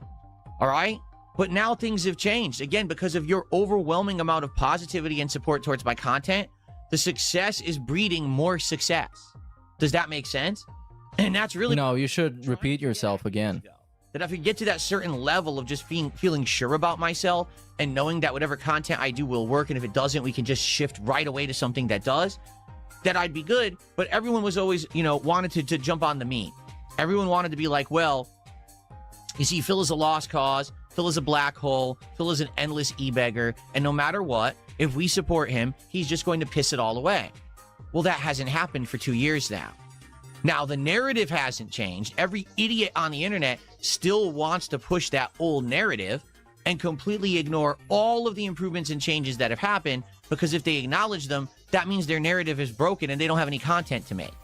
You see, you can't do another documentary on me saying that I'm an endless e-beggar that never improves if I actually stop. Oh, this is Turkey Tom. It's Turkey Tom. This is targeted towards Turkey Tom. And everything's improved. You can't constantly clip me and say this and that about me when it's not true, you know, unless you push the narrative. So, yeah, that's the truth, is that I feel that at this point, even if we're doing something that's not working, I have the ability to find something else that will work in its place, and it's fine. So I'm not really worried anymore. Really, I'm not. I mean, like, I used to actually be nervous about Man, what happens if this game doesn't work? What happens if this project doesn't work? But you just said you're still nervous. Like 5 minutes ago, when he was talking about playing games that he likes, but people don't like watching, he said it makes him nervous and upset. Tonight, we're going to do a react stream for the first time in a year and a half. If it goes well, awesome. I've got not only all this stuff lined up to make it work, I got all the technology and everything to make this awesome. I got my editor ready. Well, what technology do you need to react to a video on fucking YouTube and screen share? This only makes sense to people who have never seen a YouTube video before. And this is the first live stream they've ever seen. They're like, whoa, you can broadcast yourself on the internet like a radio, but you can actually see stuff? Whoa. Groundbreaking, innovative, and immersive. And meaningful, most of all. Oh my god. I agree that he couldn't afford to buy games for the stream, but not because of any positivity or audience changes, but because he allocated 60% of his net income to a mobile game, a decade of addictions. Yeah, and I mean, he's still kind of doing this, well, it's not the same, it's more productive. Now he's spending his money on, like, living room furniture that he may or may not need. He doesn't need, but still, it's not a mobile game, allegedly. But you are correct. Yeah, it's not like he was broke and didn't have any money. He was still getting good money. Around the vest streak, he was getting insane money. And he would still sit there and fucking spend it on champions and not upgrade anything. Hopefully we'll, catch some attention in the algorithm so people will actually watch. I'm successful, but we hear this is the lowest supported stream every other stream. The delusion is at an all-time high. Well, he kind of needs the delusion, because I don't know. Otherwise, it's all going to fall apart. Otherwise, he will have to be honest with himself, and he can't do that. He can't do that at all. I just want to know what Kat thinks about this. I'm so curious what Kat's opinion on these segments are. If she watches this, I want to see a Kat restream. Kat restreaming it and saying what she thinks about this. It would be so great. Big ups 666 Minion, dude. Watch this thing. And Iwamoto for the $1. So I've got everything ready and lined up for success. If it's not successful, we got the success lined up. No big deal. We go right back to what we were doing and we have fun with full-time gaming and all that. Who cares, right? That's what I mean. I'm now in this level where I can just do things whenever I want, however I want. And if they work, great. And if not, who cares? Move on. Honestly, I really have no excuse. Like when you guys tell me, hey, try this, do this. Why wouldn't I? Give it a shot. Now, there are some exceptions. But for the most part, yeah, I'm willing to do things and try things that are within reason. So, good stuff, okay? No, but I mean, okay, sure. Whatever you say, Phil. At this point, let's just feed the delusion. Let's just do that. Because, like, in the last couple of months, we've seen so many things that didn't catch up, and he's been crying about it. I forgot. Look, pretty much every game. Like, Pragmata was like that in the beginning. All you need to do is just watch a fucking daily rap. That's all you have to do. Watch a daily rap, and he's going to tell you guys, I don't know what happened with Pragmata. The views are bad. We didn't get attendance. Like, the whole half of the first start of the stream was about kick support and how he doesn't get it and coping about it. That's right. You can't listen, because here's what Super Bonchan just said. Oh, yeah, Super Bonchan. He's really smart. Yes, because the thing is, it's not permanent. Do you understand? What? Hold on. What was that quote? We are successful, by the way. Super Bonchan, he's on the board. He's a board member. That's right. You can't listen, because here's what Super Bonchan just said. We're successful. If we're ever not successful, it's no big deal. If we're ever not successful, it's not a big deal. Yes, because the thing is, it's not permanent. Do you understand? Like, what I found now is as long as you adjust and you move, it's called pulling an audible. That's what they call it in... Oh, like in football. Okay. Yeah, I know that. So, essentially, if you just move around, left, right, up, down, in any direction, when something's not working, if you have that flexibility, you're going to find something that works anyway, and then you're good. My problem was I was stuck in a rut where I couldn't do that. I'm not anymore. So now we play a game, it's not working. Okay, move on to another. But no, he did the exact same thing back then. And I'm very irritated because I remember it. I remember I was there, I watched it, and I made fun of it as it was happening. It was exactly the same thing. You guys, this game didn't pick up. I don't know what I'm going to do. Remember Dead Island 2? Remember Dying Light 2? Remember many video games that came out? That specific year when Dying Light 2 came out, he was rage quitting stuff almost like day one. It didn't make money the one stream. I can't risk it, you guys. It's gone. And now it's pretty much the same shit. It didn't make money, so he gets to beg and fucking drag it out for at least like 2 more streams in the hopes that somebody's going to pay pig it. Every once in a while, you get like a cowboy man or whatever other cowboy individual that's going to take one for the team and give him like $50 to save the stream. And that's it. We're hanging by a thread. And that's perfectly awesome for me. But like, we don't need that delusion. We don't need it. Baller alert. People said I would waste money on stuff. Look at my tripod. Here's my furniture story.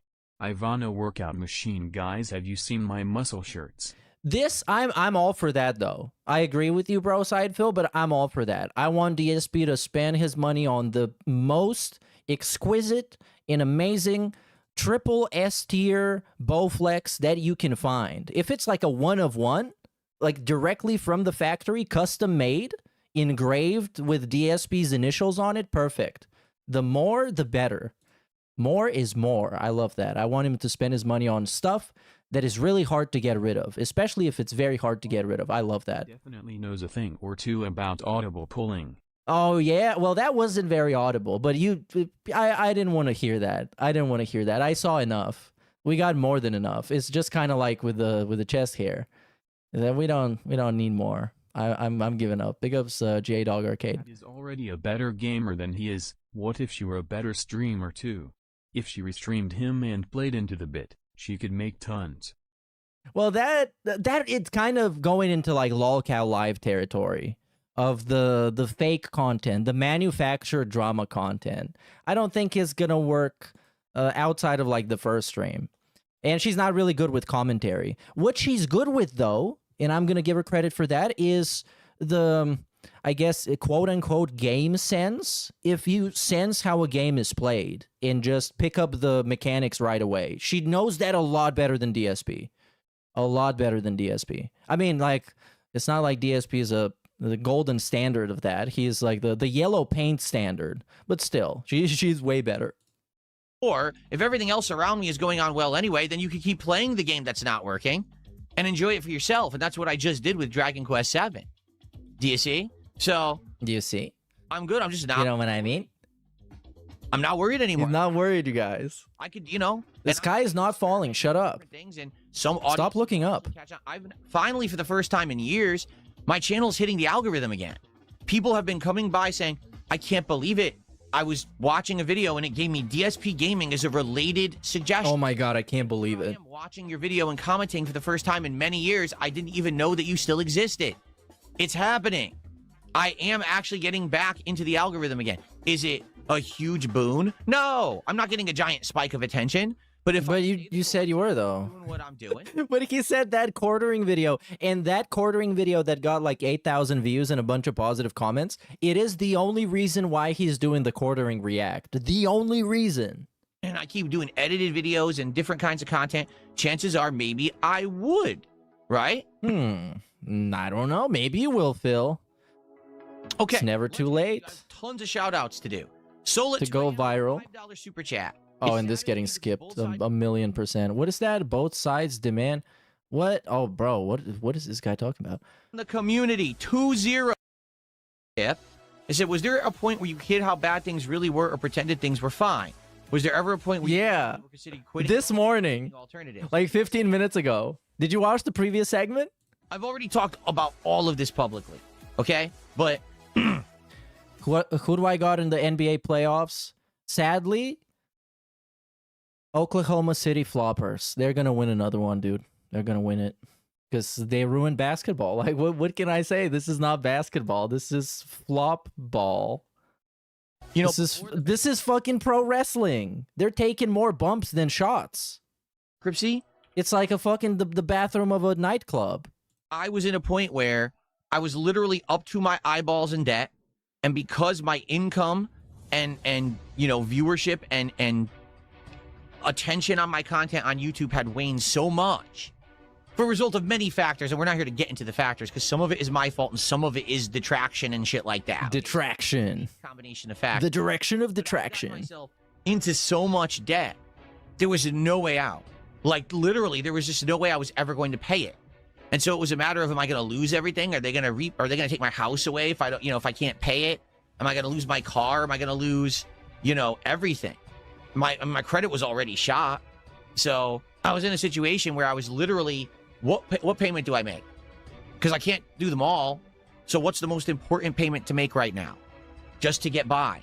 Is it the utility bill? Is it the Hogan bill? Internet bill? Is it a pull? Mortgage? Is it the car? The things that are essential first. And then after that, what do I decide to pay now? But you didn't do that, though. You actually didn't do that. Like, why are you lying? Why are you still lying about this? Card, if I could, or whatever. It was terrible. And there was there was no way out for me. And it came to the point where, I was thinking if things could not improve or turn around, I was going to have to quit being on the internet. And do what? I have to just go out there and try to get multiple 9-to-5 jobs. Multiple. Yo, now this is a fan fiction now. Phil getting not one, but multiple 9-to-5 jobs. As if that is realistic. I make a good amount, and I always made a good amount, just to make this abundantly clear, even at the time when my income was low. It was still good income, the likes of which I likely could not make just going out there and getting an in-person job. Oh, so what you just said was pointless. You just wanted to sound dramatic. YouTube was always making me more than what the average person could probably make at a standard 9-to-5. So my thought process was it's not working. No, his thought process was to go and beg his parents for money instead of going on a honeymoon, I guess, which was the more realistic outcome and thing to do. And then to promise his mama that he was going to get a job 10 years from that point. And then COVID happened. And as we know, COVID destroyed all jobs. And jobs didn't exist after COVID. And now I guess AI happened, so AI destroyed the rest of the jobs that didn't exist. So no, we have an actual negative amounts of jobs right now. Getting harassed too much on the internet, I'm never going to increase in viewership or positivity or support. I got to go get other jobs offline because at least that stuff is, is more stable. Or at least I could build up a resume and then maybe try to get better jobs or something. No, that's another bold-faced lie. How many times did he talk about 9-to-5 jobs and how they're not more stable than streaming? Because at any point you can get laid off. That's what he said. At any point you can get laid off, so that's not even stable. And he called people idiots and he banned them. But you're supposed to pretend like that didn't happen. Because if it happened, then he's a liar and a fraudster. Which he totally isn't. So I was going to quit YouTube and probably end up getting 1 to 2 jobs that I was going to do at the same time to make the same income so I wouldn't lose everything in the hopes that maybe things could turn around. But yeah, it was bad. Literally, it was terrible. And I couldn't sleep at night. I was all messed up in the head, because I was I'm going to lose everything I ever worked for. And yeah, it absolutely sucked. It was a bad, bad feeling. There was a time when I was absolutely down on my luck and thinking that I was going to quit. And then wow, did everything change? I mean, holy shit. It was a series of factors. I mean, number one was COVID, where when COVID happened, all the jobs went away anyway. So it was they're gone. If I had quit YouTube, COVID was the best thing to happen to this guy. If there is a plague going on, that's going to be another. Every time something terrible happens, it's awesome for him. Because it's almost like he's a demon that feeds on the misery of other people. It's insane. Rushed out and got an in-person job. I probably would have lost my job anyway, so thank God I didn't do that. Okay? And then because of COVID, there was this increase to attention on internet content creators. And during that era of 2020, 2021, and even 2022, there were a lot of people who came by to watch my content because it was consistent, knowing that DSP is here every day to put out content and streaming, and he's going to be here and be a part of our lives at a time when we're all stuck at home and we can't do our normal routines. For a lot of people, they appreciated the fact that I was here every day plugging in. Yeah, dude, imagine thinking, man, I want Dark Side Phil to be a part of my life. He's such a positive influence on everything, and he's got such a chill vibe. I want him to be a part of my life. So there. And I think I might be wrong, but I'm kind of thinking that at some point he tried to refer to himself as an essential worker because, you know, during COVID, you had like the medics and all those people that were considered essential workers. And Phil tried to declare himself as one of those. I actually got a good boost during the good boost. And then after COVID ended, yeah, it started to slow down again. But then I started experimenting with new content, right? I had the DSP React. And also, I know this for a fact, though. He called himself a blue-collar streamer. He did that. Actually did that. I can't believe it. There is, by the way, a very underrated period of time that is now, I think, almost completely wiped off the internet outside of, like, restreams of Kevin and me and maybe other people that were around at the time. I think Ann Leet, Piece of Peace, because I think he deleted the pre-streams because of DMCA strikes or something else. But that was a good period of time with some really juicy and desperate and pathetic pre-streams that you just had to be there for. You know, where I started doing... Oh, but I think Snort Burnell is one of the best archives because Snort Burnell's been going on for like more than 10 years at this point, probably. So yeah, if you want to find something essential, it's probably on there. React show and reacting to different kinds of things. And I started to try to branch out and do other stuff and told you guys, hey, if I ever do, you know, get this level of support or whatever, I would do different things. Just I'm stuck being a console gamer because I don't have the means to do it. And it was all these unique factors together. It really was. It was the generosity of my viewers giving me that push to the next level, you know, gifting me this insanely good... They gave him the push like it's Vince McMahon. It was really the first thing. He reached for that brass ring. Where I was stuck at. And then once I got that, then I made the distinct step to start branching out and doing other kinds of content when I teamed up with that Kino Casino for, you know, 6 to 8 months. And all of a sudden there were new eyes on me that had never been on me for the first time in ages. Hey, I thought it was Asmongold. People giving me attention.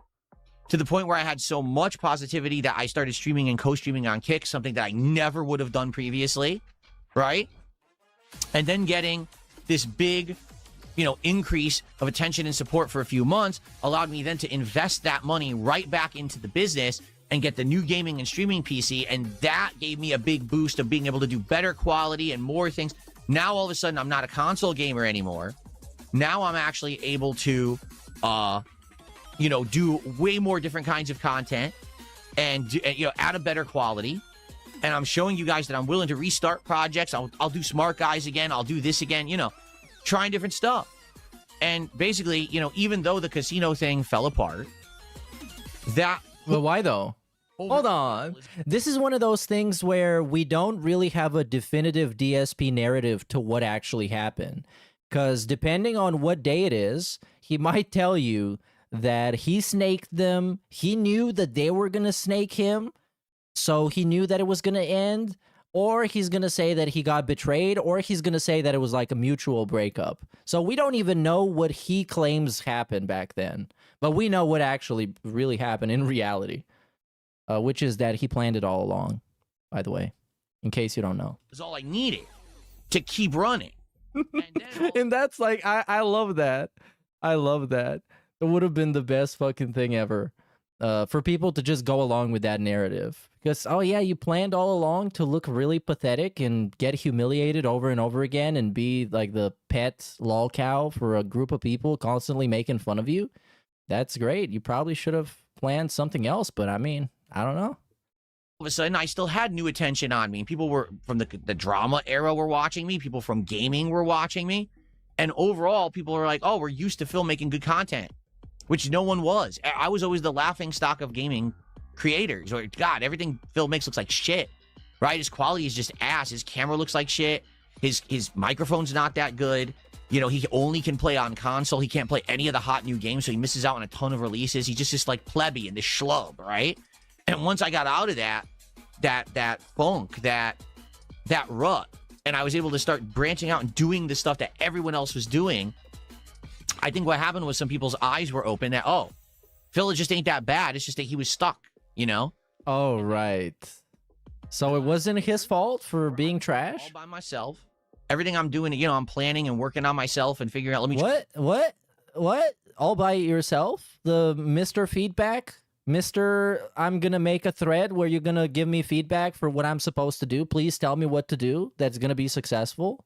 That guy is all by. What did he do by himself? This event. Let me try this special thing. Let me branch out a little bit in this and a little bit in that, and then I listen to you, and I very much listen to your feedback. Okay. What is he doing? Look at this. God damn. He's actually showing you that he's listening by doing this. And whatever you guys said, try. What a listener. Try a new game. Try this. Try that. I would do it. And that's how it's all worked. Seriously, that's how it's all worked out. And I'm very happy, obviously, to be where I am right now and to be able to jump around and do different kinds of content, branch out and do a podcast with Wings over here, and then have a conversation with Asmongold over here, do a react over here that actually gets me attention, do an edited video. Yeah, I'm really happy to be in this position where I get to do a podcast with Wings of Redemption. Oh, man. And I can't stand Wings of Redemption. I think he's trash. But at least he's realistic as to what he is. And he is self-aware to a point about what kind of a person he is and his motivation to do stuff.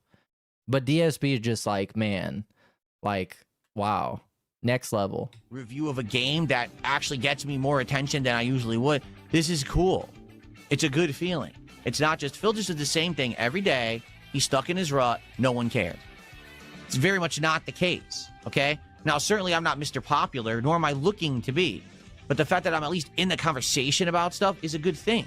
You want to at least be semi-relevant, and the fact that I am semi-relevant after 18 years of doing this is... Again, I'm not Mr. Popular, but I'm trying to do this specific stuff and edit my videos in hopes that they're gonna get views, aka get more popularity. So, like, what are we... At least don't brag about not wanting to be popular. It's okay wanting to be popular. If this is your job is to be a public figure and getting a lot of people to give you attention, you would like to be popular. Like, that's a good strategy to want to be popular. Pretty awesome. Oh, an awesome sip. Cyrus says the fact you interact more now than ever makes people feel like they're coming to talk with a friend every day, not just a streamer. Oh, yeah, that's awesome. Let's see what Phil has to say about this, because he knows that that's goofy and silly, and he wants to make sure that those people don't see him as his friends. But also he knows that being parasocial with those dents gets him a lot of extra income.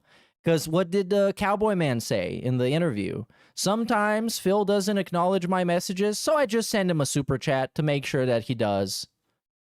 Now listen, I want everyone to understand, I can't be your friend, but I certainly can be a guy on the internet who hangs out with you every day and talks about games and chill vibes and fun stuff, and every once in a while we dabble into something else when pertinent.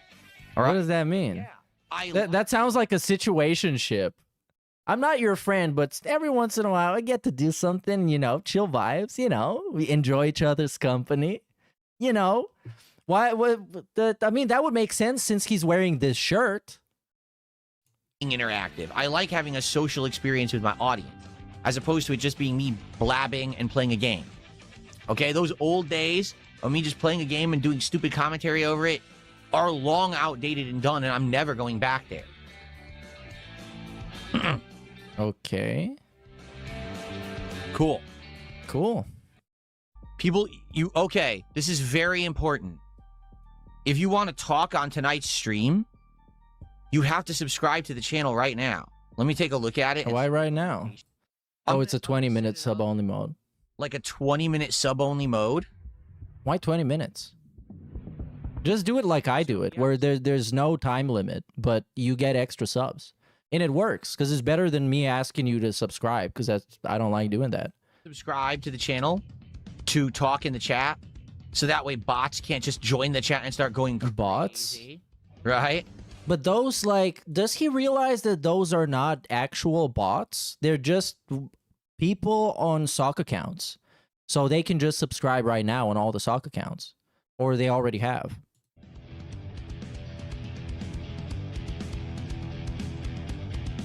I don't even know.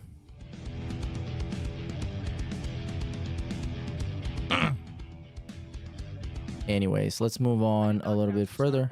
Like I said, tomorrow we're doing a full-fledged podcast that'll probably be 90 minutes to 2 hours long. And I think tomorrow I'll react to the Stranger Than Heaven presentation. So you want to know the people I ban? Hold on, he banned somebody, and that was interesting. Can you measure your bicep on stream, says this guy.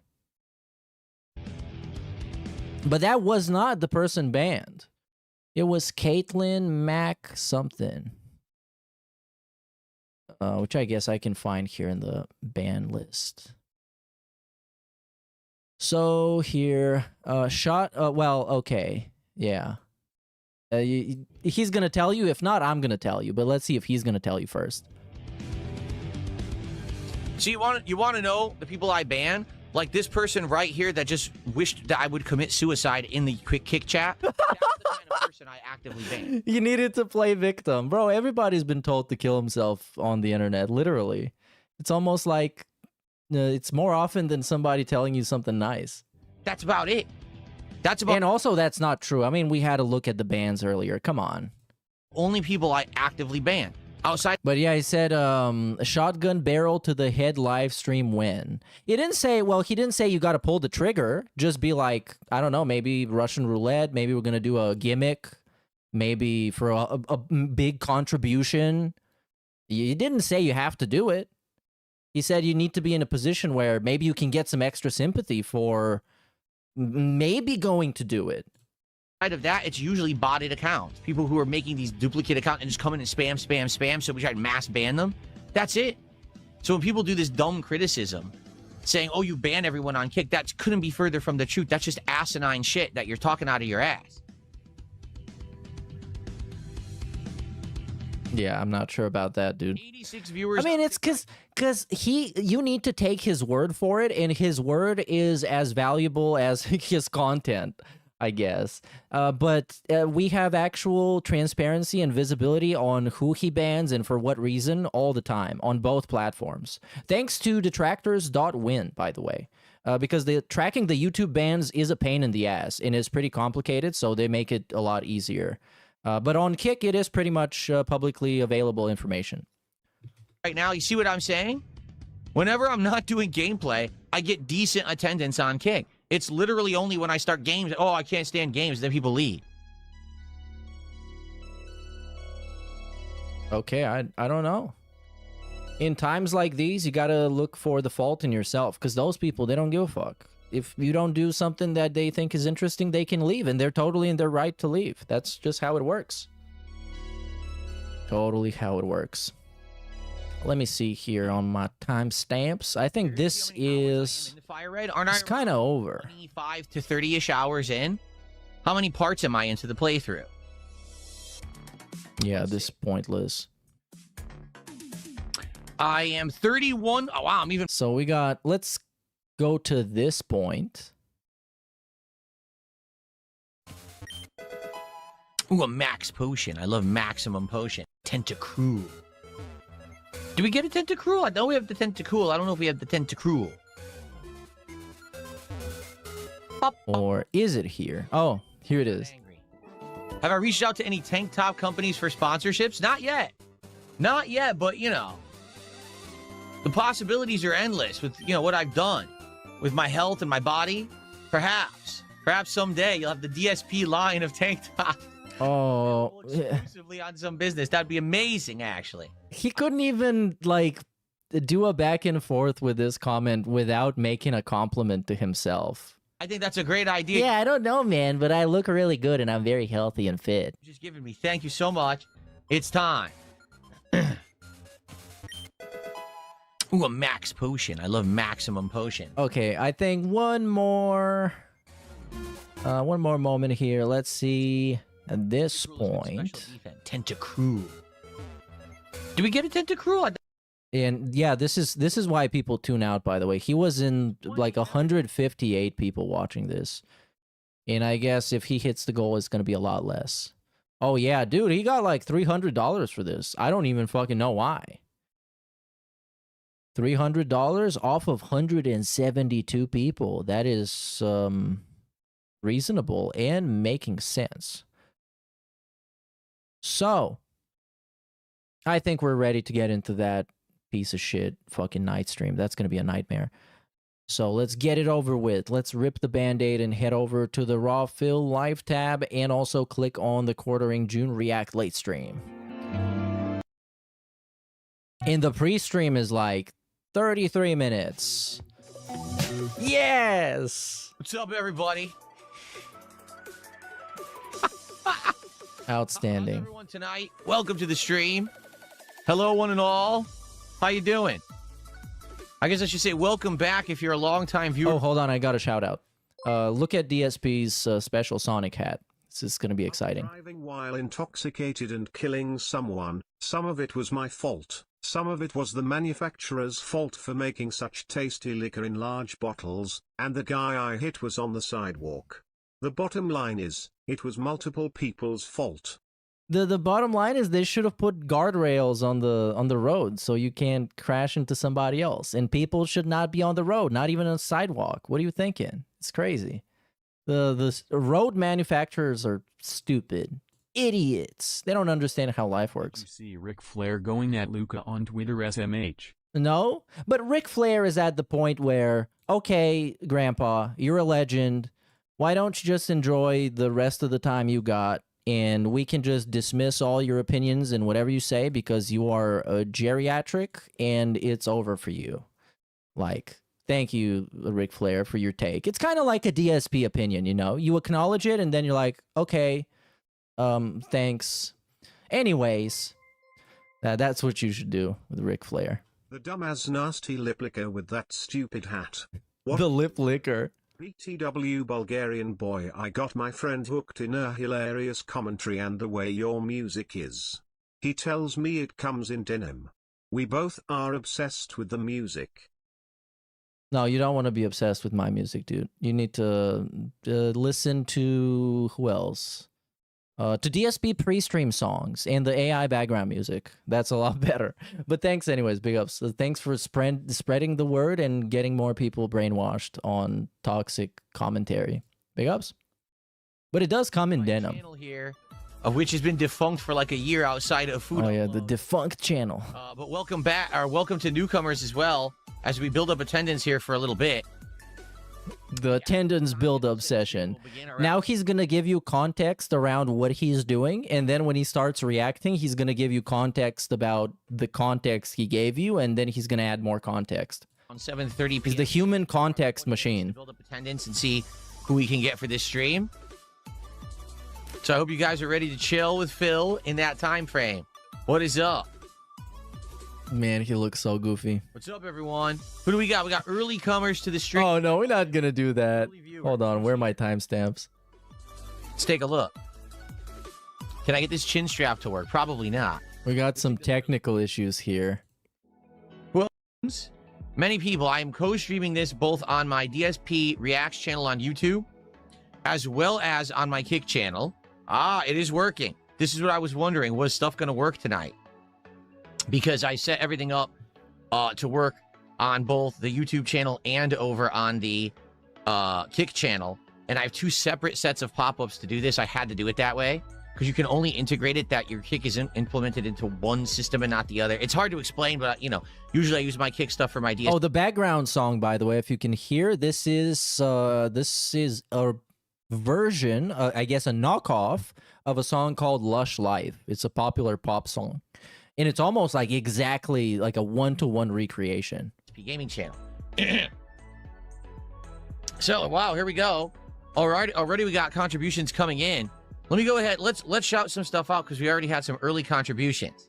Okay, I want to get these out of the way before we begin chilling and getting ready for the night. So, Gabriel, for the record, I have no recollection of what the value of memberships is on this channel. I'm serious.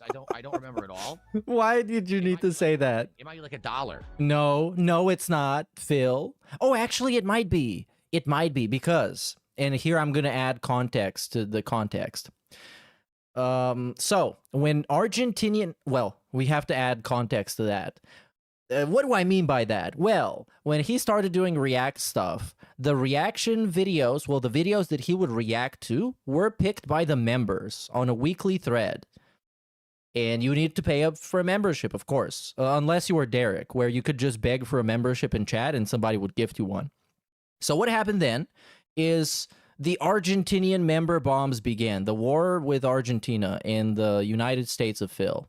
It's a crazy war, by the way. Many lives lost. So what that meant is that people would be sending him literal hundreds of memberships for pennies.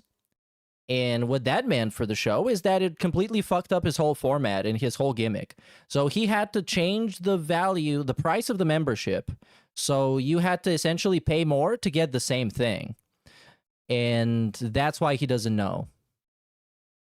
Gabriel, you just gifted a membership, or no, you just became a member, right, Gabriel? How much are they? Because I think they're $1 on this channel, aren't they? I don't remember. It's been so long since I used this channel in any kind of regular capacity, I can't remember. And Gabriel says $3.99. $3.99? Okay, well, thank you, Katarina. It's still $3.99. Okay, excellent.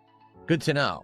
So with that, that means I keep 3 out of the 4, so that would be $6. Okay, yeah, you need to definitely need to say that. Gabriel did one, so that's $9. Because this is not a financially driven stream, by the way. Anything. I know I had different tiers at one point, and I might have done away. He is not a grifter. He used to be a grifter back in the day when he was forced to be, but now he's not. Now he's doing it for the love of whatever and something else, some other reasons. You don't have a right to criticize him.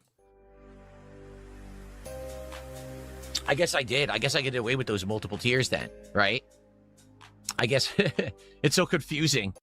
Anyways, let's get to some other point here. Let's actually get to the react. Fuck this. This is trash.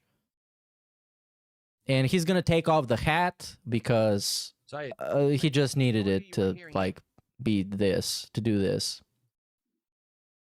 There you go. And I got to take this hat off because I'm sweating. This hat makes my head sweat bad, man. It really does. It's like an insulation, like you take the pillow on the top of your head. There's no ventilation at all. All right, ready? No ventilation? Well, you can ventilate your cranium. You know, that guy had a pretty good suggestion back, previous stream with the shotgun thing. Oh, wait, you guys hear it, right? You heard it? Oh, I know why. I screwed it up. Got no ventilation in this hat. You should wear one of those hats with the fans. Have you seen those? Those are so cool. Can we get like a YouTube video of that? A hat with a fan. Maybe he could charge people for it. Yeah, these ones. They're fancy. I tested this viral solar fan hat in 100-degree heat. So you even have a solar panel. You want to walk around with a solar panel on top of your head that powers a fan? Maybe you can even have like, I think that has like a USB Type-C on it. So you can charge your phone while you're live streaming. Okay. It's loud. It's still loud. Oh, and I lowered it too. All right, then I'm going to lower it even more, but I got to figure out why I couldn't hear it. I know why. It's right here. Here we go. Okay. So hopefully that works. So what did this guy say? I want to see that. This Richard guy apparently gave him money for something really stupid, and he hated him. Because the commentary he gave to that was the best. But I can't see it in the chat. God damn it, DSP. Why are you so trash at literally everything? Oh, this is it. No one cares what you think on this. You are not relevant. Also, Cat is an ham planet 600-pound monster. Wow. That was not very positive. So the response is this. Okay. So thank you to Richard Ate My Eyes for $5. No one cares what you think. You're not relevant. So I waited all that time to shout it out, and it was an idiot who paid me to say that? You paid me to say that? Wow, can you pay me more? In a dubstep drop. That's epic. To get that, just to find out it was a moron. That's so epic. Momentarily. Except we won't. You're going to do more shout-outs. We're going to get started now. Welcome back. But we're actually not going to get started now because it takes another 10 to 15 minutes for him to actually watch the video. DSP Reacts. I have not used this channel. Because he needs to give you stupid-ass context first. This is the context monster. But I always bring it back whenever there's something special going on or there's something new that I want to try. In this case, it's kind of half and half. We've got a very pertinent documentary that just dropped by June the King that covers someone who I've had an interview with and interactions with before, but also involves a group that also I've been at odds with for a bit here.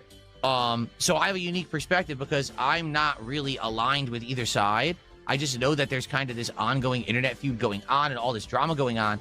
So me to react to this documentary is kind of unique perspective. I'm an 18-year YouTuber.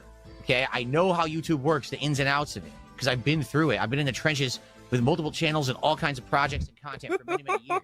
Okay, He knows how YouTube works. That's why he gotta celebrate getting 10,000 views. basic. And celebrate is how he called it. When that video, the Crimson Desert video, got 10K, he legit said he was gonna celebrate it, and then he did. Takedown requests and all this drama getting tossed around. Essentially what happens is everyone else might get caught in the crossfire, and some people already have. We've had channels taken down. We've had, you know, kind of misfire, shots fired, things going all over the place. Over 2 weeks ago, I very briefly, for like maybe 40 minutes, I talked about this topic on one of my podcasts, and I had my editor edit it down, put out a video about it, and it did more numbers than most of the content that I do on my DSP Gaming channel. So there's obviously interest here, all right? What I want to do tonight, I want to react to this documentary for about 2 hours. We'll see how it goes. We'll see how many people show up, how many people engage and support it. If it ends up being a successful project, then it is something that I will continue to do. If we do it tonight and it doesn't do so well, or it's just not that good, that's fine. We don't have to continue it. But that's the cool thing, is that I like trying new stuff. I like jumping around and doing new things. I got all these new pop-ups set up and everything for it, you know? So hopefully this will work out. You guys will enjoy it. I'll enjoy it. And it'll be something that people want. And you might say, why in the holy hell is Phil wearing this Sonic hat, right? Well, because apparently the Quartering has this exact hat and wore it, and that was actually the thumbnail is on the actual documentary. So I was like, whoa, if ever there was a pertinent time for me to bring back the hat, it would be tonight. However, this hat is incredibly hot, and I'm not wearing So it's over. We couldn't even do that. Come on. There's absolutely no way that I'm wearing that for the entirety of the stream. In fact, it already like matted down my hair and everything as a result. It matted down his hair. So, it is what it is. But yes, pretty cool. Again, this was the pre-order bonus at GameStop when it was either for Sonic Colors or Sonic Generations way, way back in the day. And I got it and wore it, I believe, for my review of said game. I've worn it over the years at the various different times when I did Sonic content. For example, when I played Sonic 06. Oh my god, we get hat context. He actually has zero idea of pacing and what is too long and what goes on for too long. And this is too long.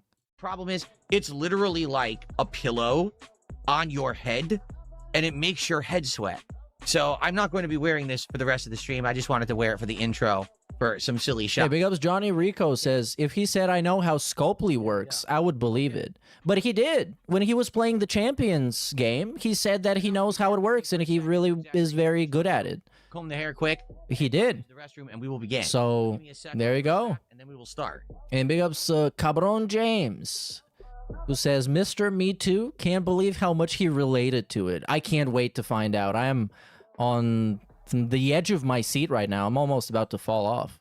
All right, are we ready to start? Oh, Ben Shapiro? Right, and let me, by the way, guys, please let me know. Phil, give me context. Who is this guy with the cool eyebrows? Sounds good. If you need me to adjust it on the fly or whatever, let me know. All right, here we go. All right, here we go. In the political commentary space, so this, by the way, this video is great. Is really, really good. I watched some of it on, I think it was a Tevin stream like 2 days ago. And now I'm going to watch as much as Phil allows me to watch. So let's see how much he's going to allow me to watch. Or let me know. As we know, he's the best reactor. He knows how to make these videos really fun. Tested and as untrustworthy as Jeremy Hambley. He is Schrodinger's grifter. I mean, right off the bat. Oh my god. 8 seconds in. Is that a record? Negative statement to start. Again, I want to preface this by saying, I've had an interview with this guy many years ago. All right? Out of the blue, he kind of contacted me, said he wanted an interview. Did a little bit of research, said, okay, this guy's pretty big on YouTube or whatever. Did the interview. It was essentially a softball interview. Okay, now I'm not a political guy. Oh, I thought that's what other people were calling it. But it ended up being a decent interview, I would say. And it put me in a good light, I think. And then after that, I never really had association with him. Every once in a while, maybe over the years, I'd say hello to him or something. You know, nothing major, never did anything. What a great disclaimer. What a great disclaimer. People hate this guy. I have nothing to do with him, by the way. Nothing to do with him. Anything like that. So except that one time, I kind of did. That's fine, bro. You don't need to make this disclaimer. But I don't know about the quality, the reliance of is it reliable or not, what he says. I have no clue. I'm just taking this at face value from what June the King, the documentarian, is saying.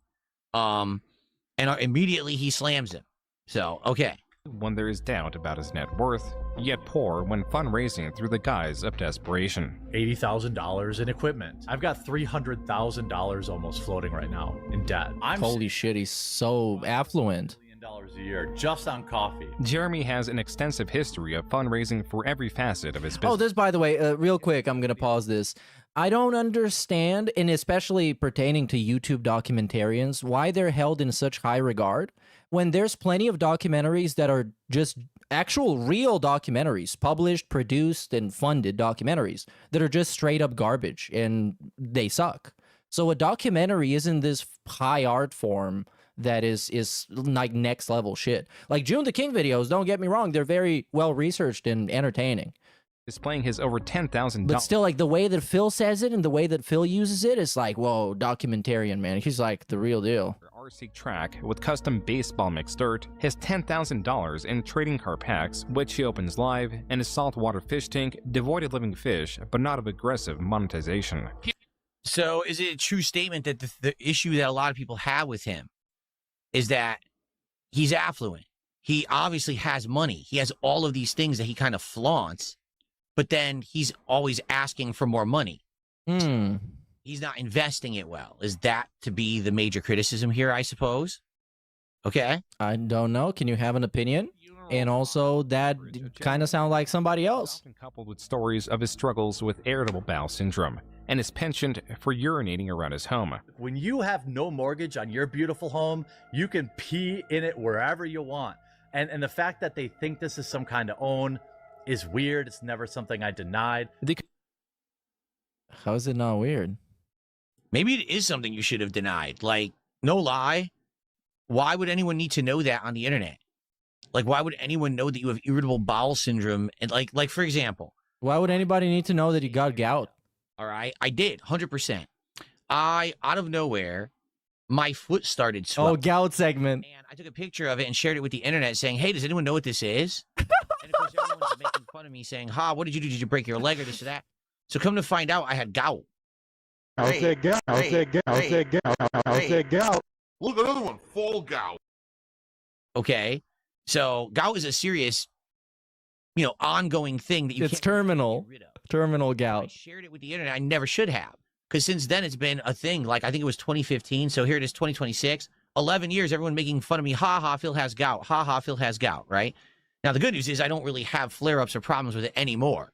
But it was a problem for many years there. I had to change my diet and everything in order to adjust so that I didn't get it anymore.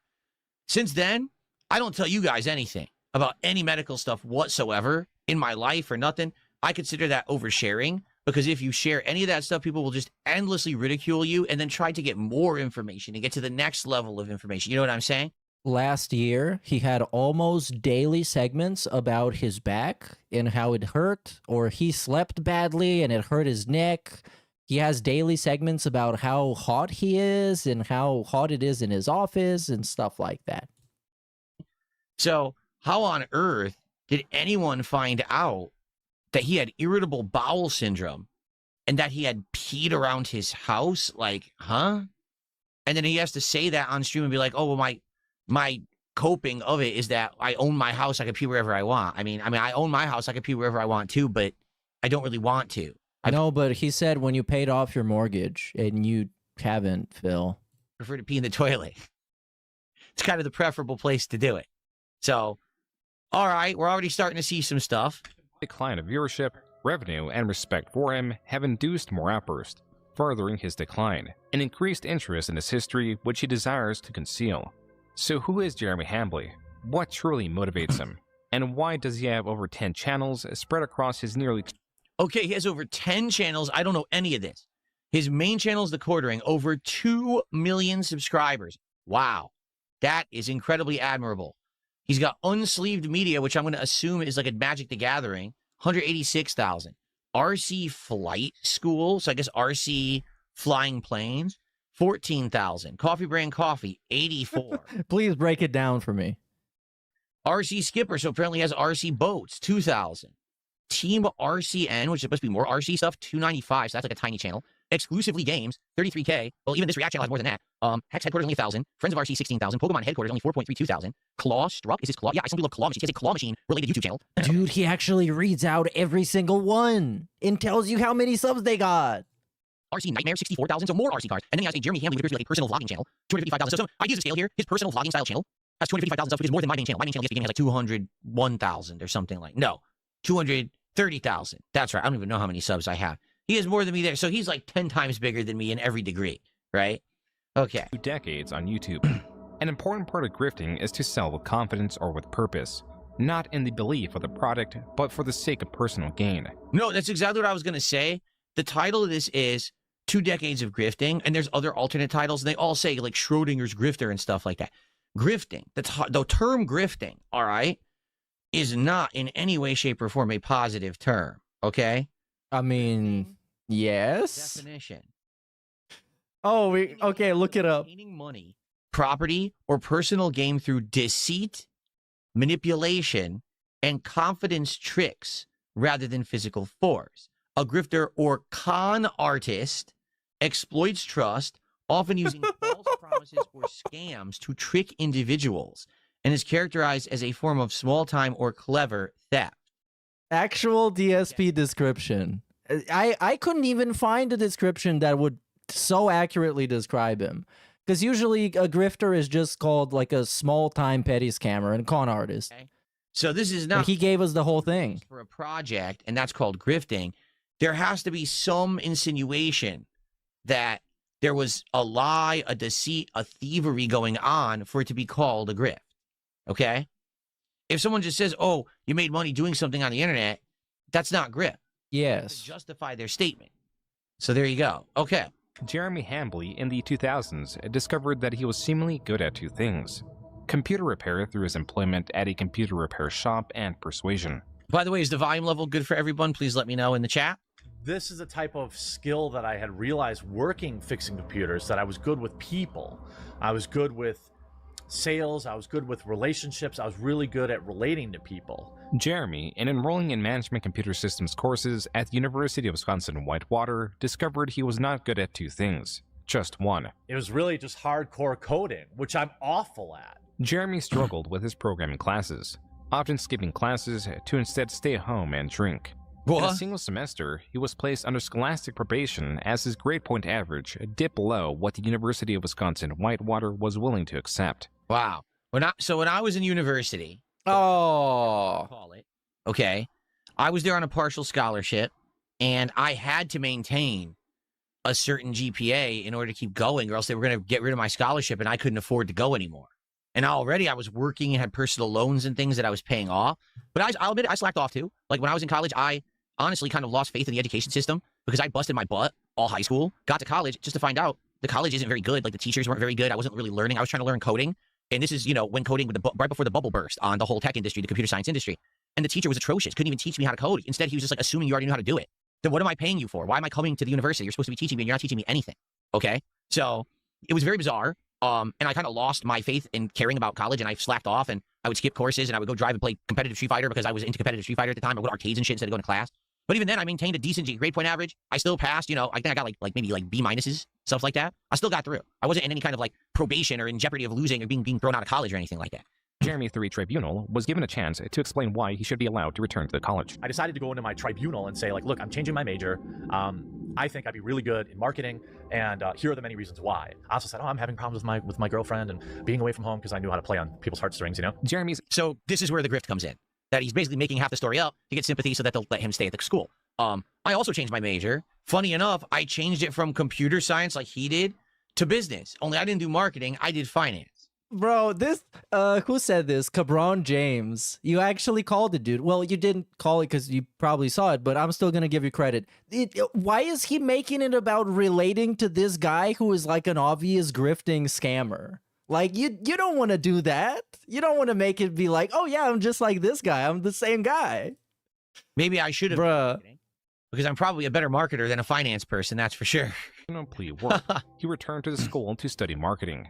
Jeremy was refining his craft, claiming that he excelled in his marketing courses, eventually graduating with a Bachelor in Arts and Marketing in 2005 and a Master's of Business Administration and Marketing in 2007. It was this same year that Jeremy created his first YouTube channel, combining his college degrees and his experience with computers. So wait, did he say he had a master's, or did he get his bachelor's? I missed that. He got a master's degree. Okay. He's only 1 year behind me. I started university in 2000. So I got my bachelor's in 2004, but I never went for my master's. I just went right into the workforce because I couldn't afford to keep going. Like, it was too expensive to keep going in money. And I was working, like I said, I had a partial scholarship, and I was working full time as well to pay for college. And after I got my 4-year degree, I was like, I can't afford to keep doing this anymore.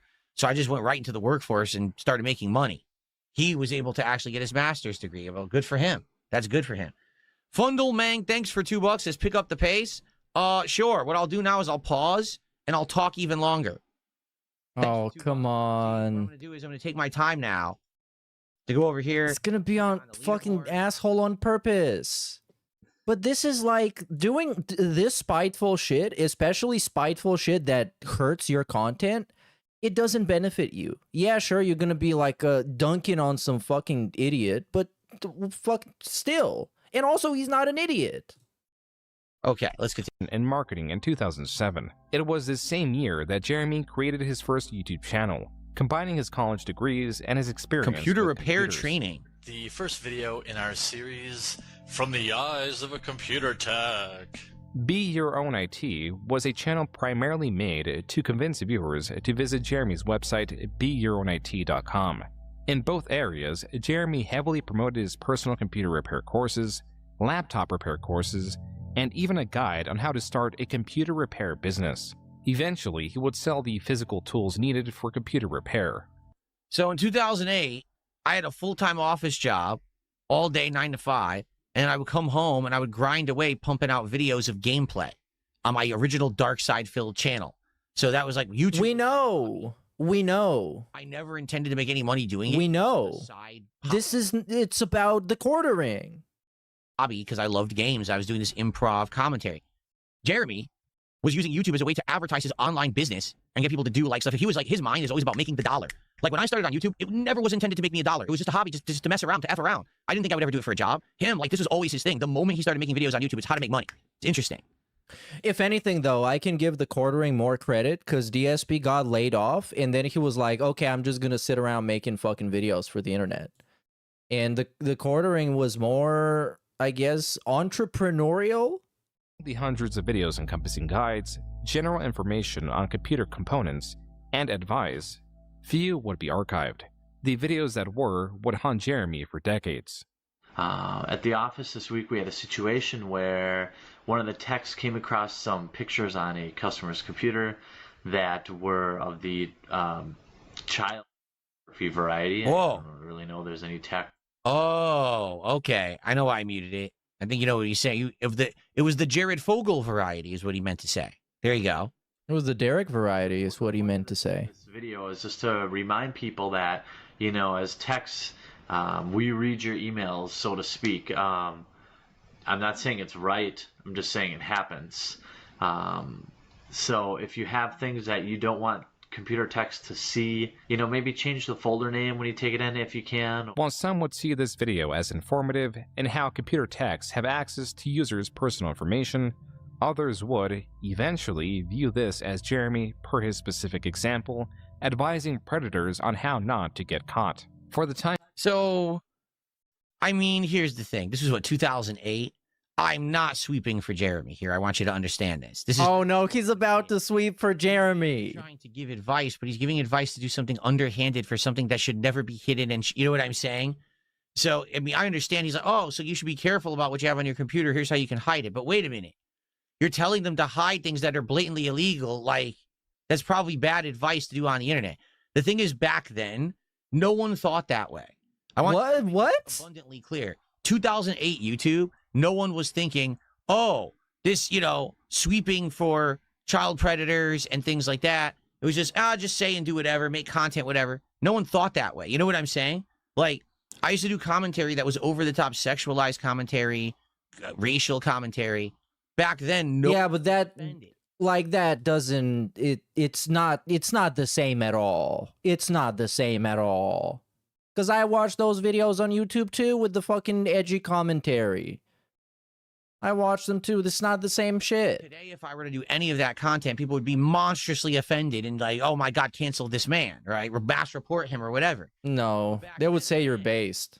What I want to say, no one thought that way. Like, he's probably thinking, I'm just attacking this from the tech side of things. But of course, years later, people are going to go back and find that old video and call him out on it, just like they go back and find my old commentary and call me out on it today too. You know, it's just, it's inevitable. It's going to happen. Being this video was buried. Bro, at my first system administrator job, we would routinely find, because we would the traffic from all the company networks would go through us, and we would have a dashboard. We would routinely find people going on fucking Pornhub, and we would even be able to see their traffic. It was like all kinds of type of videos people were enjoying, and we always reported that to HR. Sometimes it was very funny. It was like Review Tech grandma style videos, the type of videos Review Tech USA enjoys. Of questionable So quality. yeah, you find CP on somebody's computer, you don't fucking report it. Disinterest, but rather the interest of who Jeremy claims fucking retarded. is a venture capitalist or VC. Some VC guy bought that channel. He's wearing a Sonic hat. There you go. I guess he used to wear this actually in his content. Huh. From me. Yeah, look, if you gotta go on Pornhub on your company laptop, you deserve to get snitched on. You deserve it. You're just stupid. It's a Darwin Award for you. I think I got $160,000. So I got a big check. This was when I was 22 years old, 23 years old. Side note, it is impossible for Jeremy to sell that YouTube channel at the age of 22 or 23. With his year of birth being 1983, it would place the transaction in 2005 or 2006, a year or two before his channel was even created. Regardless, Jeremy's claim does seem to hold some merit, So he's one of these guys that he tells these tall tales and he always flubs the details. And he probably thinks no one's ever going to call me out on that. Hey. All these years later, of course, like what? Out on every detail. That is just a minor detail. Yo, I will never cease to be amazed by his ability to recognize his flaws on everybody else and call them out, but be completely oblivious about like himself doing it. It's golden. Like, maybe he really did sell it and he was older. Does it really matter? No, but okay. 2011, there were different hosts on the Be Your Own IT channel. With this potential transaction, the possible selling of the Be Your Own IT channel, something changed with Jeremy's outlook on YouTube. Suddenly, channel growth could translate directly to revenue. The grift... Yeah, he probably does it on purpose. ...in the selling of products through his personal websites. It could now also be to sell a channel and the website. It's a deception strategy. This could explain RC Nightmare, a channel established August 27, 2010. As Be Your Own IT drew from Jeremy's experience with computers, RC Nightmare drew from Jeremy and his best friend Brandon's enthusiasm for RC cars, specifically higher-end, customizable remote control vehicles. So again, I gotta wonder, this is his second channel. Is he thinking, hey, look what I just did with the first channel, right? I just took this stupid idea, I flipped it into $100,000+ profit for me. Can I do it again? Vest streak, hats, gunner glasses, Dunslores. And again, maybe this is always his idea, is to create a channel, run with it, build a little bit of an audience, and sell the channels off. Ability to surpass 100 miles per hour. Jeremy and Brandon began by uploading videos focusing on unboxing cars and tutorial videos on how to optimize or install components. Brandon was adept in the verbal and physical breakdown of the vehicles. From the aerodynamics to even the thermodynamics, Brandon speedily named off components and even their composition. Jeremy, however, often spoke of personal anecdotes and the superficial qualities of the vehicles, sometimes even struggling to remove the vehicle from its cardboard platform. This time I'm actually a little bit better prepared to get this thing out of here. So I won't do my fat guy struggles bit, albeit I know that's a crowd pleaser. Oh, maybe you will see. Maybe you'll get a little taste here. Yeah, big ups, guys. I'm gonna do shout outs in a little bit so we don't break it apart too much.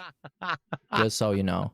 Because he's slow as fuck by himself. It's so weird to be watching it because there's I don't want to help him out. early on in my YouTube career, me and two of my friends made some custom Street Fighter joysticks together. We would buy the base joystick, buy better parts, take them apart, upgrade them with the better parts, put better art on them, and we would document the process and make videos of it.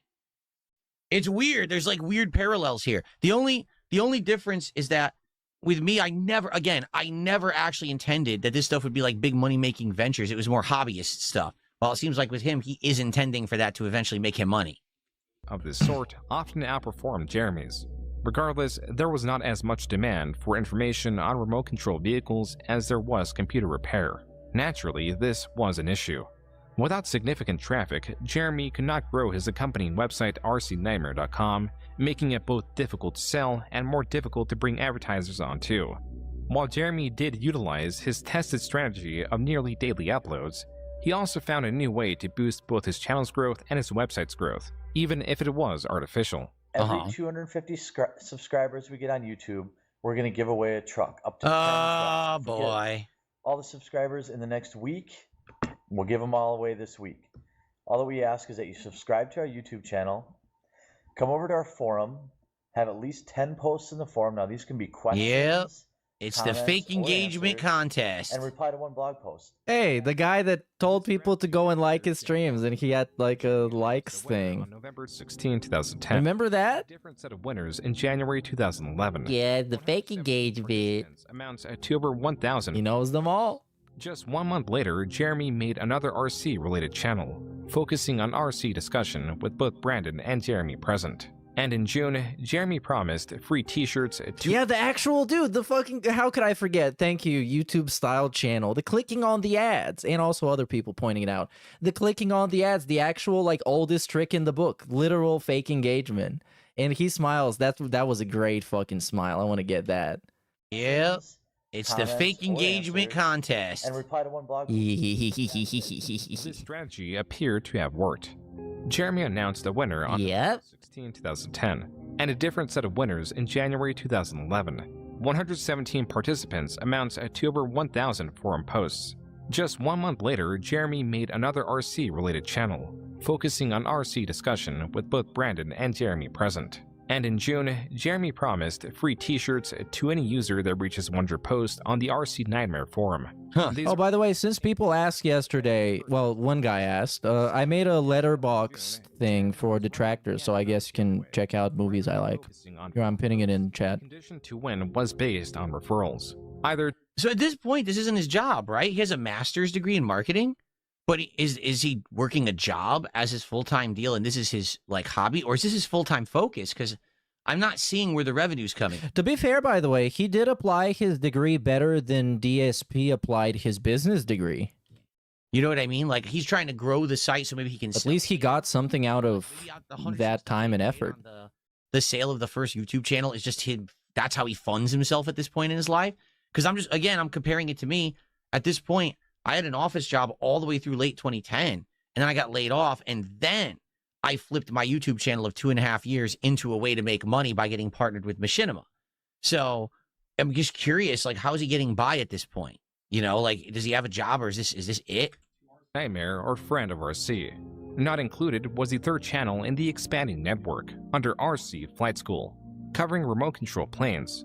Following this pattern, the RC Skipper channel was created on July 1st. Why is he comparing it? I think that's because, so this is commonly what people with no social skills do, is in order to talk to somebody, they think that all you need to do is essentially just establish some commonalities, something that you have in common. So they're going to say, well, I have a cat. And then you're like, well, I have a cat too.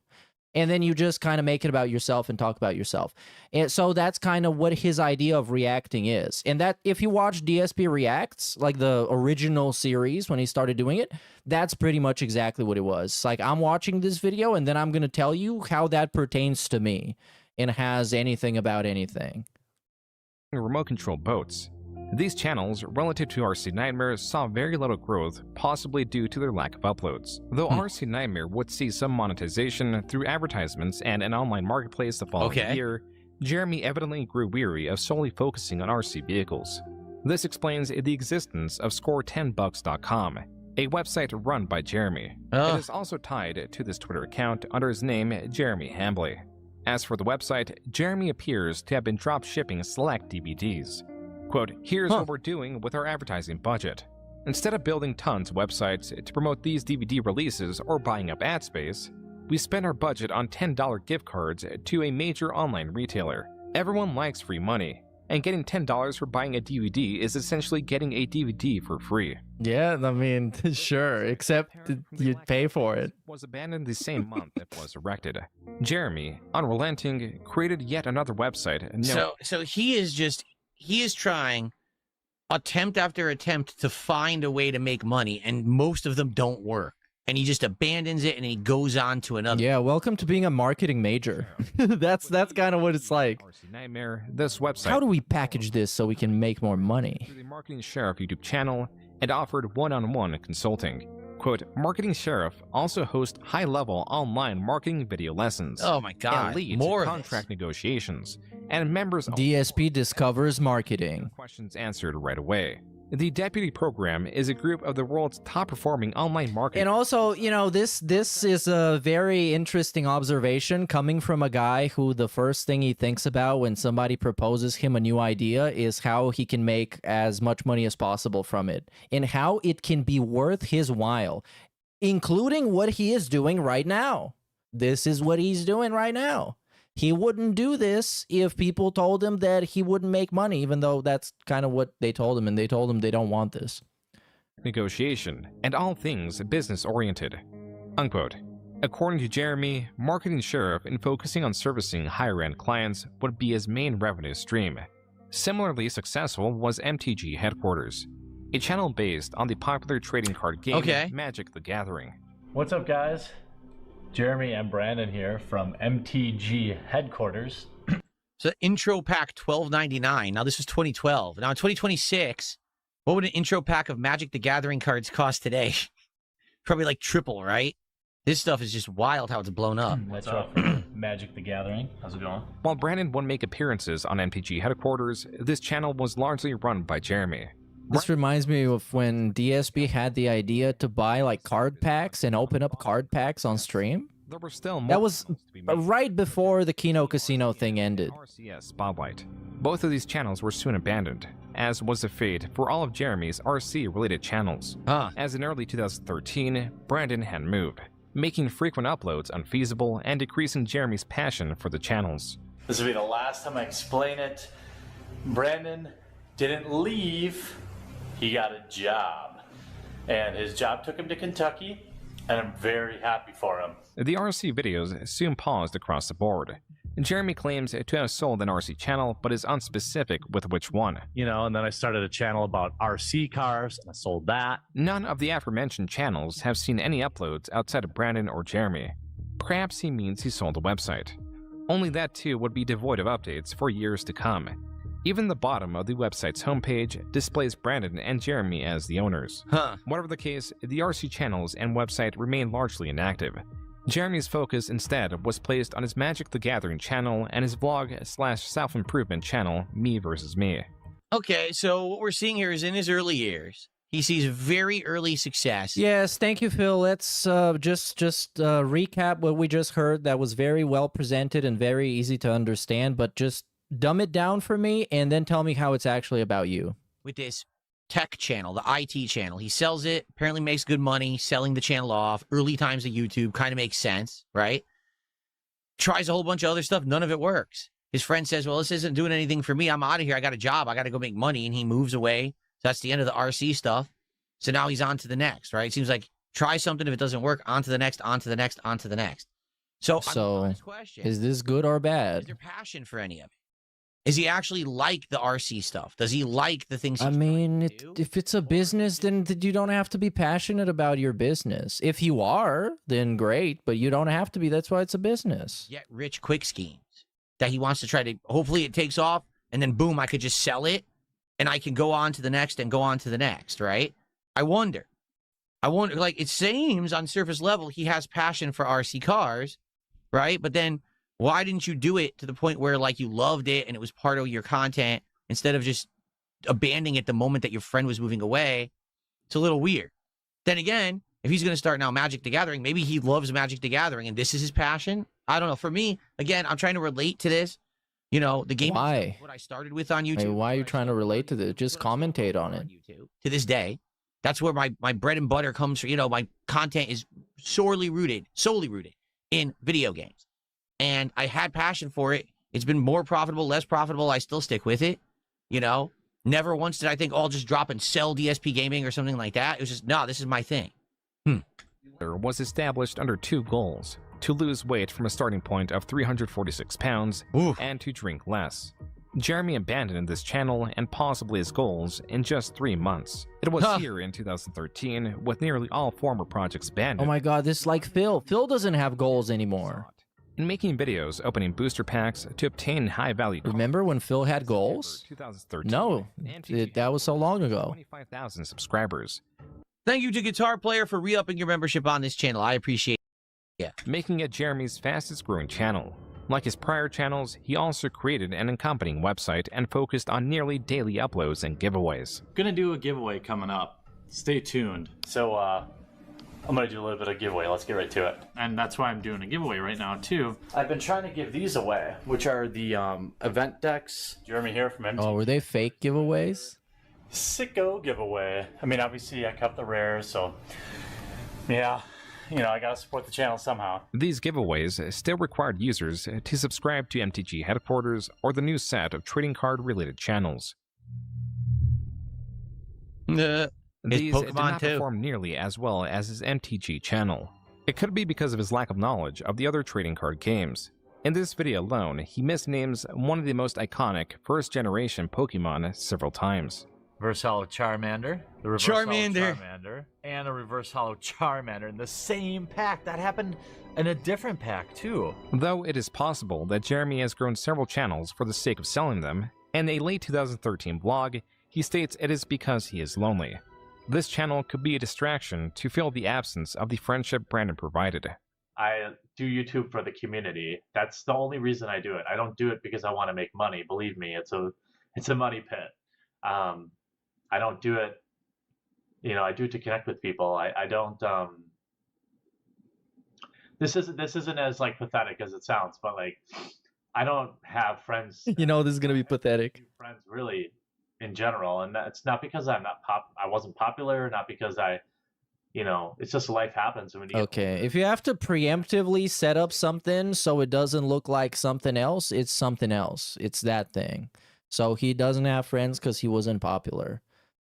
While Jeremy's loneliness, or whatever, as he would later describe it in detail, the motivation to grow his channel was also likely monetary. Whatever the case, no matter how large his channel would get, he would always desire more. Even with MTG Headquarters at 54,000 subscribers, his largest channel ever, it was still not enough. How do we get to 100,000? How do we continue to fulfill the mission statement that is basically to grow the game and grow such an amazing community? You know, it's crazy. This is 2014, so he's been doing YouTube since 2008, right? And he's done all these different ideas. And it's 2014. He still only has 50,000 subs. I mean, the golden era of YouTube is already passed. When it's easy to get subs, it's easy to get following. Because he keeps rebranding and doing different ideas. It's like he's always starting over. And it's going to become more hard to get more of your feet entrenched into the YouTube landscape when you just keep re-hitting the reset button. You know what I mean? At this point, 2014... my DSP gaming channel already had well over 100,000 subs. It was getting in millions and millions and millions of views a month. Hey, Phil's channel. Tons. And he, you know, for him, because he maybe if he just stuck with one thing, it would have blown up and gotten more successful. Don't know. But again, notice that everything he's doing, it's 2014. You know, only 12 years ago, he's not even doing anything he's doing today yet. And you guys have been truly awesome. So I've opened a store on the website, but what I've decided to do here is actually use a service that you probably heard about called Patreon. I'm going to use it to do amazing things. I've got so many things planned for the website. I'm not going to keep. Oh, he's got nothing planned. It's going to go right back into the site. Jeremy claims he would use the Patreon money to incorporate. This is like, I remember back in the day, I watched the iDubbbz Kickstarter crap. That was a good series. And all the videos on there were like that. Oh, you guys, I have so many ideas. I'm going to make a video game in which you can do everything. Anything. Think about it. You can do it in my game. I just need $5 billion. And I know that's going to work. If everyone like relates to my idea, it's going to work. I really just, I have so many ideas, you guys. And those guys, they have no ideas. Into the MTG headquarters website, and to have 5 dedicated writers for it. I know it's God, I hate e-begging. It's annoying, but I just think no, it's all right. You can do it. This is a great way for it's us based to work together to just keep the yeah, kind of like Star Citizen, kind of. But Star Citizen is somewhat of a game that is playable and exists. Tools on mtgheadquarters.com, which is essentially everybody's website. Jeremy, now 7 years into creating videos on YouTube, began to refine his approach, where he began simply asking for users to subscribe, and it evolved with giveaways. He was now incorporating purpose and community into his calls to action. Yet there was still room for improvement. His Patreon, as per the Wayback Machine, will not even... What is he banning right now? What is going on? He's obviously... This is Phil reacting, by the way. To grow the MTG community, his efforts and finances were not entirely there. As in... I mean, if he was getting $710 a month, and he was getting that from only 46 patrons, that means he had some pretty big pledges, right? And by the way, I'm trying to get YouTube chat to load. It won't load for me. So I can't see what you guys are saying right now. I have no idea what happened to YouTube chat that it's crapping out. Nothing. It still works. Now it's working. Okay. Yeah, I don't know what happened there. It was like completely dead. Okay. They were reacting too hard and it crashed it. A few years. And I think the most I ever got out of it was like maybe like $1,200 a month, something like that. I could be wrong. You know, don't quote me on that because I don't remember. But he's doing all right on Patreon to have this extra income. You know, $700 a month, $1,000 a month. That's a good amount of supplemental income. And again, now it's Magic the Gathering is his big thing. That's what he's promoting this as. In 2014, he created another channel unrelated to Magic the Gathering, trading cards, remote control vehicles, or even tech support. Hey there, I'm Jeremy, and you've come to that part of YouTube where you might be wondering how the heck you got here. Together, with my beautiful wife and our best friend Brandon, we're about as obsessed with the arcade as anyone, specifically claw machines. So obsessed, in fact, that we've already bought 4 different machines and have them in our houses. Clawstruck was Jeremy and Brandon's newest channel. What? Although Brandon had moved away, yeah, Brandon. I'm sure this character is very unrelated to the overall plot and will not make a comeback at any point. Especially any come on his wife's back. But time had passed and I kicked around the idea of moving to Louisville, and well, he's a cuck, allegedly. And I'm looking for a home there, and it's gonna have a big yard, one that I can put RC track in. For the time being, in early 2015, Jeremy set his sights on yet another project. Not a website or YouTube channel, but an app. All right, I have to ask. It's the burning question everyone's asking right now, okay? Early Origins, he makes the IT channel. He sells it for $160,000. And money. Then he makes RC channel. What did he do with the money? They fail. He closes them. He has a website. Probably doesn't make any money. He closes it. Okay? Oh, Magic the Gathering channel. It's doing all right. How does he have all this money? Where's the money coming from? I can attest. Again, I had a channel around 2014, 2015 that was bringing in millions of views a month. All right? I made good money. His is like nowhere near as big as mine was. So where is the money coming from for all of this? Oh, I'm going to move now. With what money? For the record, I can also tell you something. When you're a YouTuber and you decide that you want to move and you want to buy a house, it's tough. The reason is you have to justify to a bank to give you a loan You have to show them your history as a YouTuber, how much money your channel brings in, the fact that your channel isn't declining in views or losing revenue. You have to prove to them that you are a business that is not going to flop or fail overnight, and now you can't pay your mortgage that they just gave you, and then they have to foreclose on your house. So it's tough, to be honest with you. It's actually tough to do this kind of stuff. I know because I went through it myself in 2014 when I bought this place that I live in right now. So if he wasn't even as big as me at this time, where's all this money coming from? I bought a claw machine for my house, right? I have all this money to unpack Magic the Gathering cards. Oh, I'm going to move now to a bigger house with a big yard. With what money? You don't have a job outside of YouTube. Where is it coming from?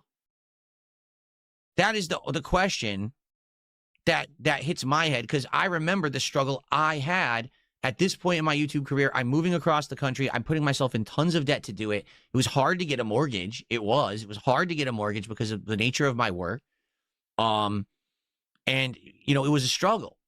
To him, it doesn't seem like there's much of a struggle. Like, he's doing Patreon and other things to just finance the website, to finance the channel. But it seems like he's good behind the scenes. So, you know, maybe he had a full-time job, but it doesn't say that at all anywhere along this way. You notice that? And that's a little confusing to me. Like, did he actually have a job all this time outside, and all this internet stuff was just his side job, his side hobby or whatever? It's confusing. Okay. He named GameFinder. The word finder is missing an E in the same style of Grindr, the location-based LGBTQ dating app. What did that have to do with Grindr? I just like the mention. I don't know if he had a job. I don't really care, to be honest. To play in person. And they probably said it somewhere in the video, and DSP talked over it. For the app's I was giving shout-outs. And it released just 3 months later. This isn't a debt. You should ask Grok. Owner is cashing in. In Grok, fact, did the quarter pounder have a job? In addition to being free, GameFinder currently is without any ads or even an upgrade cost. Well, that was the professor from the channel Tolarian Community College. Like Jeremy, the professor runs a Magic the Gathering-based channel. This is someone that Jeremy met at a convention earlier in the year. The professor was one of the creators Jeremy got along with. The same could not be said about Wedge from the Manosaurus, a creator that cancelled a meeting of fans and creators because Jeremy was to be in attendance. All this is explained in this video from Darium CCG. So even with Jeremy being somewhat infamous in the Magic community, channels like Tolarian Community College were willing to be fair when assessing GameFinder. While the professor praised the app's lack of advertisements or predatory monetization, his complaints echoed the major issues users had with the app, describing it as simplistic and lacking in features. While Jeremy was aware of these complaints and sought to add more social elements to the app's main plight, according to Jeremy, was that it never hit critical mass. It was never able to reach a wider audience on launch day, meaning users would download the app to find few people online.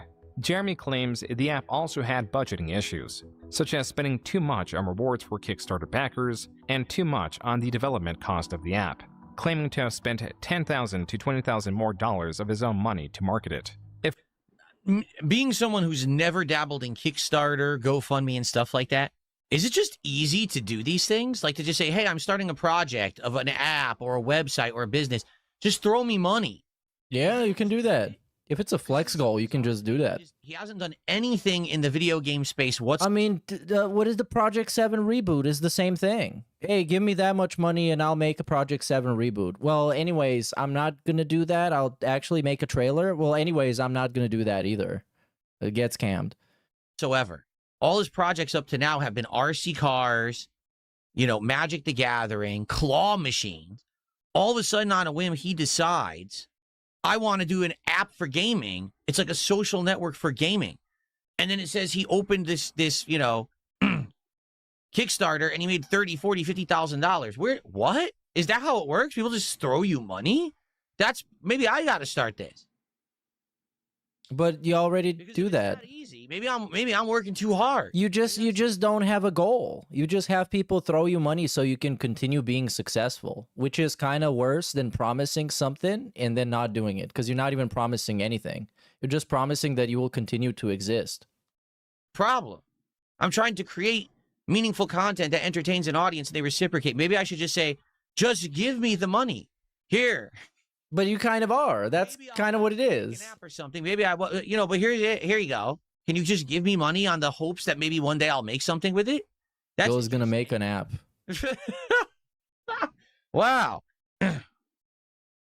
It blows me away that anyone would be like, oh, an app might be made? Here, have my money. That's crazy to me. But again, I've never been a part of any of these kind of funding efforts or anything like that. So maybe I don't get it. I'm not part of the club, right? What's up, Satan? How are you? Satan's in the chat, everybody. Well, I mean, considering that that's kind of how startups work, it's like, hey, we have this idea of a project, fund us, and it might be successful. There was something about seeing his channel grow that would excite. And then it's just an AI chatbot. This could explain the ever-increasing giveaways, and why he has yet to sell so his many channel. giveaways. If growing the channel gives him purpose, then what happens when the growth slows? When the video's earnings begin to drop? The answer is this sort of video. Earnings are lower now than they were a year and a half or even 2 years ago, I think, for at least for my channel. And I know if you watch guys like Brian or Wedge talk about it, it's the same thing. True for them and true for all YouTubers. Everything on this shelf is going to be given away to patrons.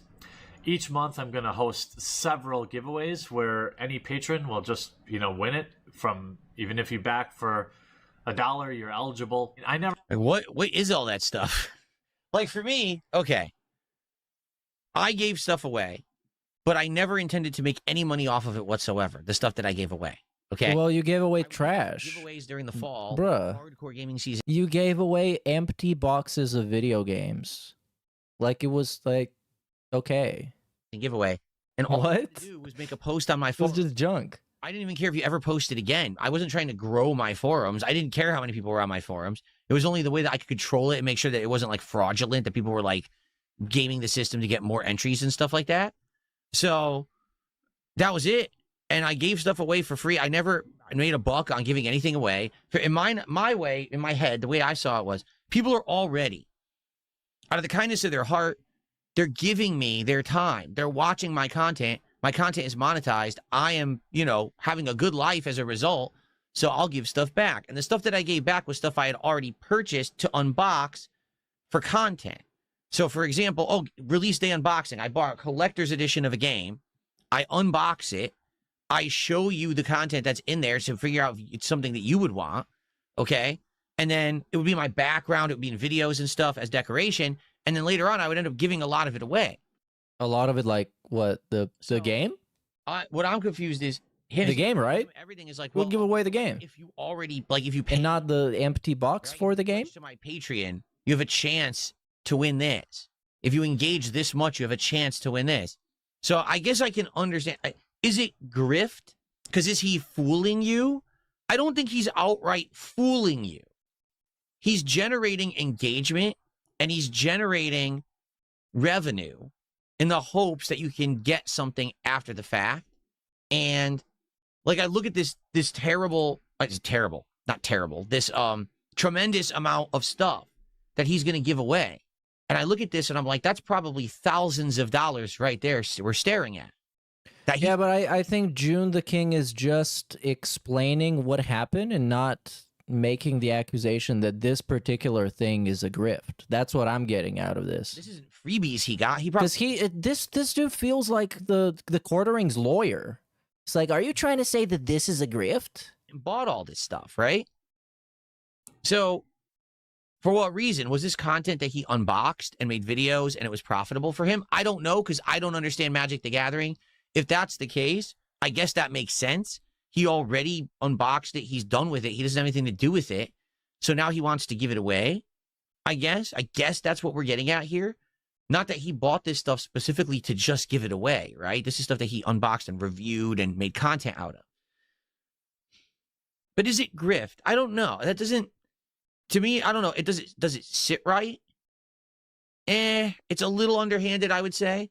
It's just this is Grift Busters. X or any other social platform where they're like, chance to win. But what you have to do, you have to like, you have to follow, you have to retweet, you have to do this and that. Yeah, but you're farming engagement for yourself in the hopes that one person wins something, right? I don't like that. I've never done anything like that. I do find that kind of underhanded. It's not legal. There's nothing because it wouldn't work. Rules like you couldn't make it work. But I've hated that kind of behavior. So I can understand why people. And it doesn't have to be scammy. You know, you already scratched my back. One person has a chance to get something. He's claiming he's going to give away all of this stuff. So this is what 100 people will each win something out of the 1,000 people that support him. I don't think this is that bad. I don't like the means, the exact way he's doing it, but I don't really think that this is that bad either. Like, people would look at this, but oh, dirty, grifting. Yeah, but who? He is giving back to his community. It's people who like him, who are watching the content that apparently he's making with this. He wants to give it away. So, I don't know if it's that bad, honestly. But let's keep going. But, like, is the video making the claim that this is that bad? Any patron? They're just saying what happened, because this happened. Even if you back for $1, you're eligible. I never started this channel with the expectation of making money. I think opening several $5,000 beta starter decks will tell you that. Whenever Jeremy's channel begins to lose traction, he does whatever it takes to keep it growing. He increases the amount of giveaways, pleads with his audience, all while claiming that this is not for him. It is for his viewers. This early 2016 vlog on MTG headquarters is key to understanding his potential true motivation. So this is 10 years ago. He's still all into MTG. I'm shocked. I thought he was doing politics for a long time. I guess he just got into it in the last decade then. If this is still MTG in 2016, damn. Stress or anxiety, nothing until I was like in my mid-20s, and bam, panic attacks every night. I know it's a combination of my brain chemistry and things I do, not getting enough sleep, drinking too much caffeine. If I drink too much alcohol too many days in a row, I'm at like a higher risk for it. That was a video of Jeremy describing his anxiety issues, something that began in his 20s, something that he has been unable to shake. Earlier in the same video, Jeremy explains how, approximately 30 times a day, he reaches into his pocket to make sure his Xanax is still there in case. Here's somebody who's gaslighting him. Phil, Kino went live because you were live. I know they're never on today. I wonder what he's going to say about this. This is all bad. I know from experience, you're oversharing. It's too much information for the public. The public should not know anything about this kind of stuff. Yeah, they should know about your muscles and your diet. Information away. And that you eat like Trader Joe pretzels. And it's a result of his diet and drinking and caffeine and whatever it is. You don't share that at all with the internet.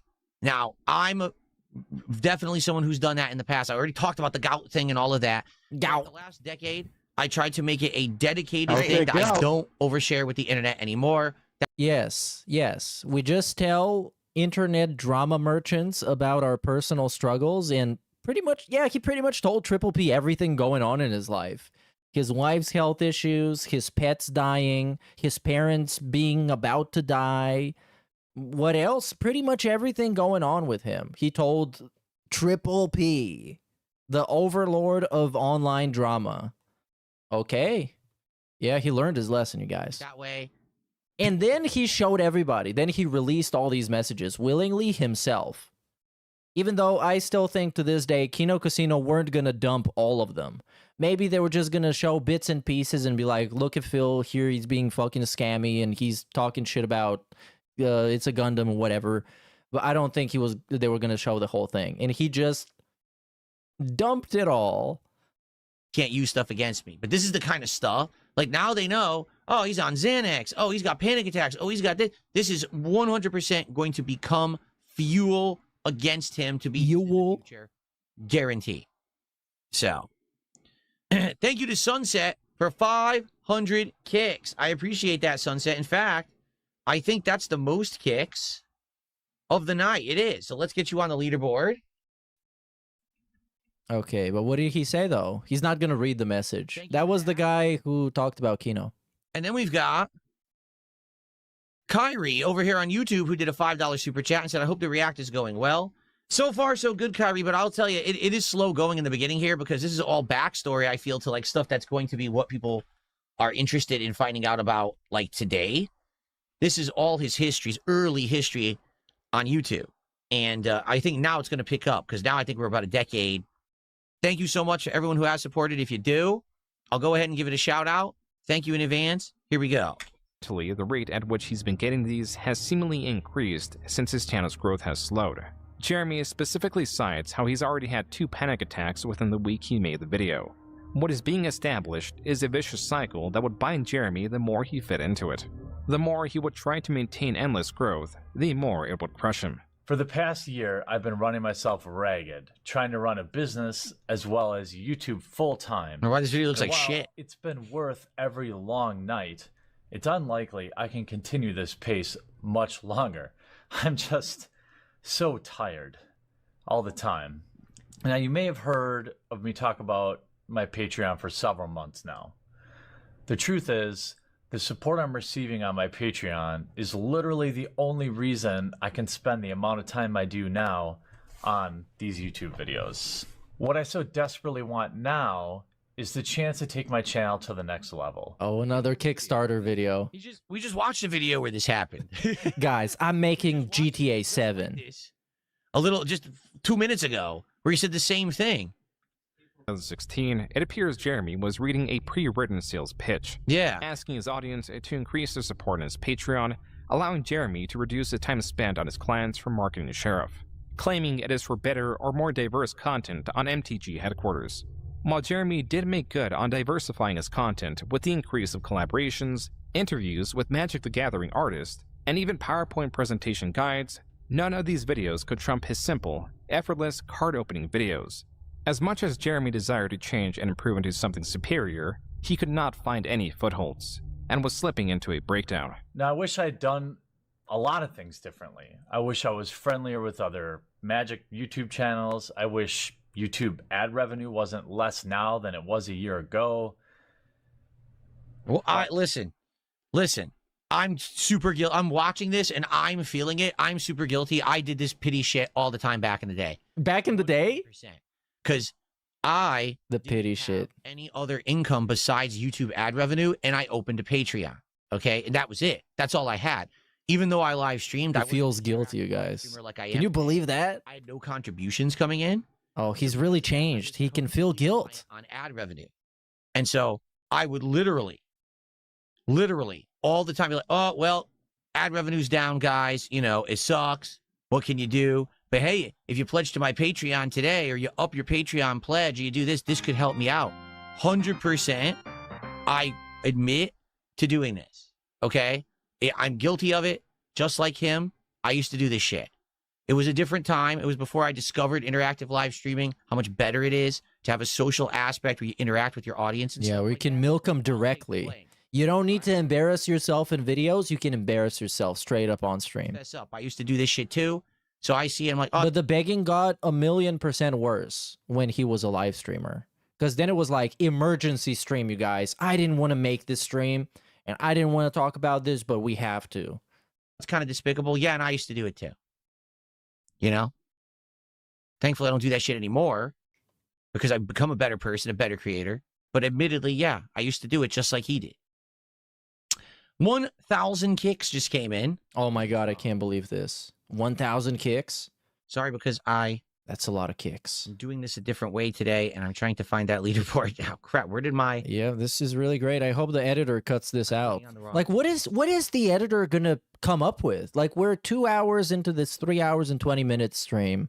This is the raw fill one, so it's probably longer, but you get the point. What is the editor going to put together? What is there from his commentary that he said? It's like, oh, this guy, they're calling him a grifter. I don't know. Is he a griff? I don't know. Where did my leaderboard go? There it is. 1,000 kicks from Cowboy K. He says, hey, another cowboy individual. Loving wife, unlike him, keep up the good work. Well, wait, what? He says, you're a better gamer than Jeremy and have a loving wife, unlike him, keep up the good work. Well, there's been nothing whatsoever in this documentary at all about gaming yet. Right? Or about his loving wife. To gaming at any I think it's going to be a lot more about his loving wife than about gaming. I have no clue. But he really needed that ego boost. Phil, you're better than this fucking bum, who's also a guy everybody clowns on and calls a complete fucking loser. But you're less of a loser than him, because your fat wife still loves you, and allegedly you're not getting cucked. You know what I mean? If I'm better perhaps than he is. As for his wife, there's been one blurb about his wife so far in the entire documentary, so I don't know what we're talking about there either. Unless it gets addressed later, I don't think that's really what the subject matter is, but let's keep going, I guess, and see what happens. I'm just here to react directly to what's in the documentary. I understand that there's tons of supplemental information that people will be talking about, all this other crazy shit, but I'm just, directly what I'm seeing is what I'm reacting to, if that makes sense, okay? Okay, thank you for the 1,000 kicks. That's the most kicks of the night so far, Cowboy K. I appreciate that very much. We still have an hour to go. Let's keep going. Change any of that, really. It was just a month later, in May 2016, that Jeremy went on his infamous Twitter rant, spurred by this panel. Women are playing Magic and we're here to stay and there are only going to be more of us. And that's kind of the conversation I want to have now, instead of just looking at us as something that is weird and to be studied. This panel... Oh, this is, by the way, it's a really inefficient way to get people on your side, is telling everybody else, we are in your space now, get used to it. Yeah, people not gonna react well to that. Was streamed and uploaded in video form. It is titled Women in Magic Panel, and sits at only 22,000 views. It is not at all a video of major significance, and is of 4 female judges discussing their experience in the Magic community, from the sexual harassment they received, to wanting women in Magic to be treated as a norm in the Magic community. Louis Scott Vargas, a streamer, quoted a different Magic creator who posted the link to the video on Twitter, noting how disappointing the comments were in response to the video. Jeremy, under his MTG headquarters account, responds by stating that they should not be so thin-skinned. Yeah, especially if the community is based around nerds. Like, coming into that as an outsider, whether you're a woman or like a tourist or any kind of an outside perspective, coming in and being like, yep, I'm here now, get used to it. Yet another creator joins the conversation, emphasizing how people should be less crappy to each other. Jeremy responds, quote, I simply choose to not be offended by what anonymous commenters say. That's a lot more obtainable. Yo, he just chose not to be offended. Insanely based. The conversation then moves. Is that the rant? Skin color. Jeremy stating it is entirely irrelevant to Magic players, and how his penis does not in fact make him stronger. This kicked off a new tweet, not directed at any individual creator, rather the Magic community in general. So he's starting to get into culture wars in the Magic community. Uh-oh. Because, it's becoming political. Now it's becoming, oh boy. So I can start to see the drama begin. Okay. Quote, so many mindless betas in the MTG community. Come on, sheep. Demand proof, statistics. Actual evidence. Attention, sheep. Formulate your own opinions. Being wrong is simply better than parroting popular opinion. Apparently presenting a logical alternative to playing a victim means you hate women. I should have known better, lol. Going back to real world. This era of feminism gets lost in spending more time shaming actual conversation. I love women. They are every bit are equal. Unquote. Jeremy would delete these tweets soon after posting. This will not stop them from being archived and immediately posted again on Twitter. This user takes note of his specific tweet in response to a comment about planeswalkers needing their own bathroom. Jeremy. So I guess, now this is me coming from an outsider perspective where I don't really understand everything. What people, I believe, say is that this is him drunk tweeting. That he gets drunk, he tweets this kind of controversial... If that's bad, then DSP's SRK fucking messages, they're like nuclear, man. Stuff out. People call him out on it. Oh, I gotta delete it all. He deletes it all. But then they archive it. And then they present it later as, look at how this guy really is when he's drunk, which is kind of like, I guess what they're saying is, when he's drunk, he really lets his real self out. Like what? Like who? Like the map. Who has also done that? Right? So I think that's what they're getting at here. So this is the background to show that he used to do this in the Magic community. It's not just him doing it with politics and culture wars. He used to do this stuff even in the Magic community 10 plus years ago. Okay. I think I'm seeing where this is going now. I just got a $3 tip. Listen to this. Hey, brother, it's Jared. I'm still in prison. I saw you mention me earlier in the video. Why don't you come back soon? So Jared role player. Jared Fogle from prison, everyone. Thanks for $3. It's awesome. It's amazing they let you send PayPal contributions out of when you're in prison. That's something interesting. Maybe that's something to be looked into. Maybe our prison system should be tightened up a bit. If you're actually allowed to be sending people tips from prison, it's kind of weird, don't you think?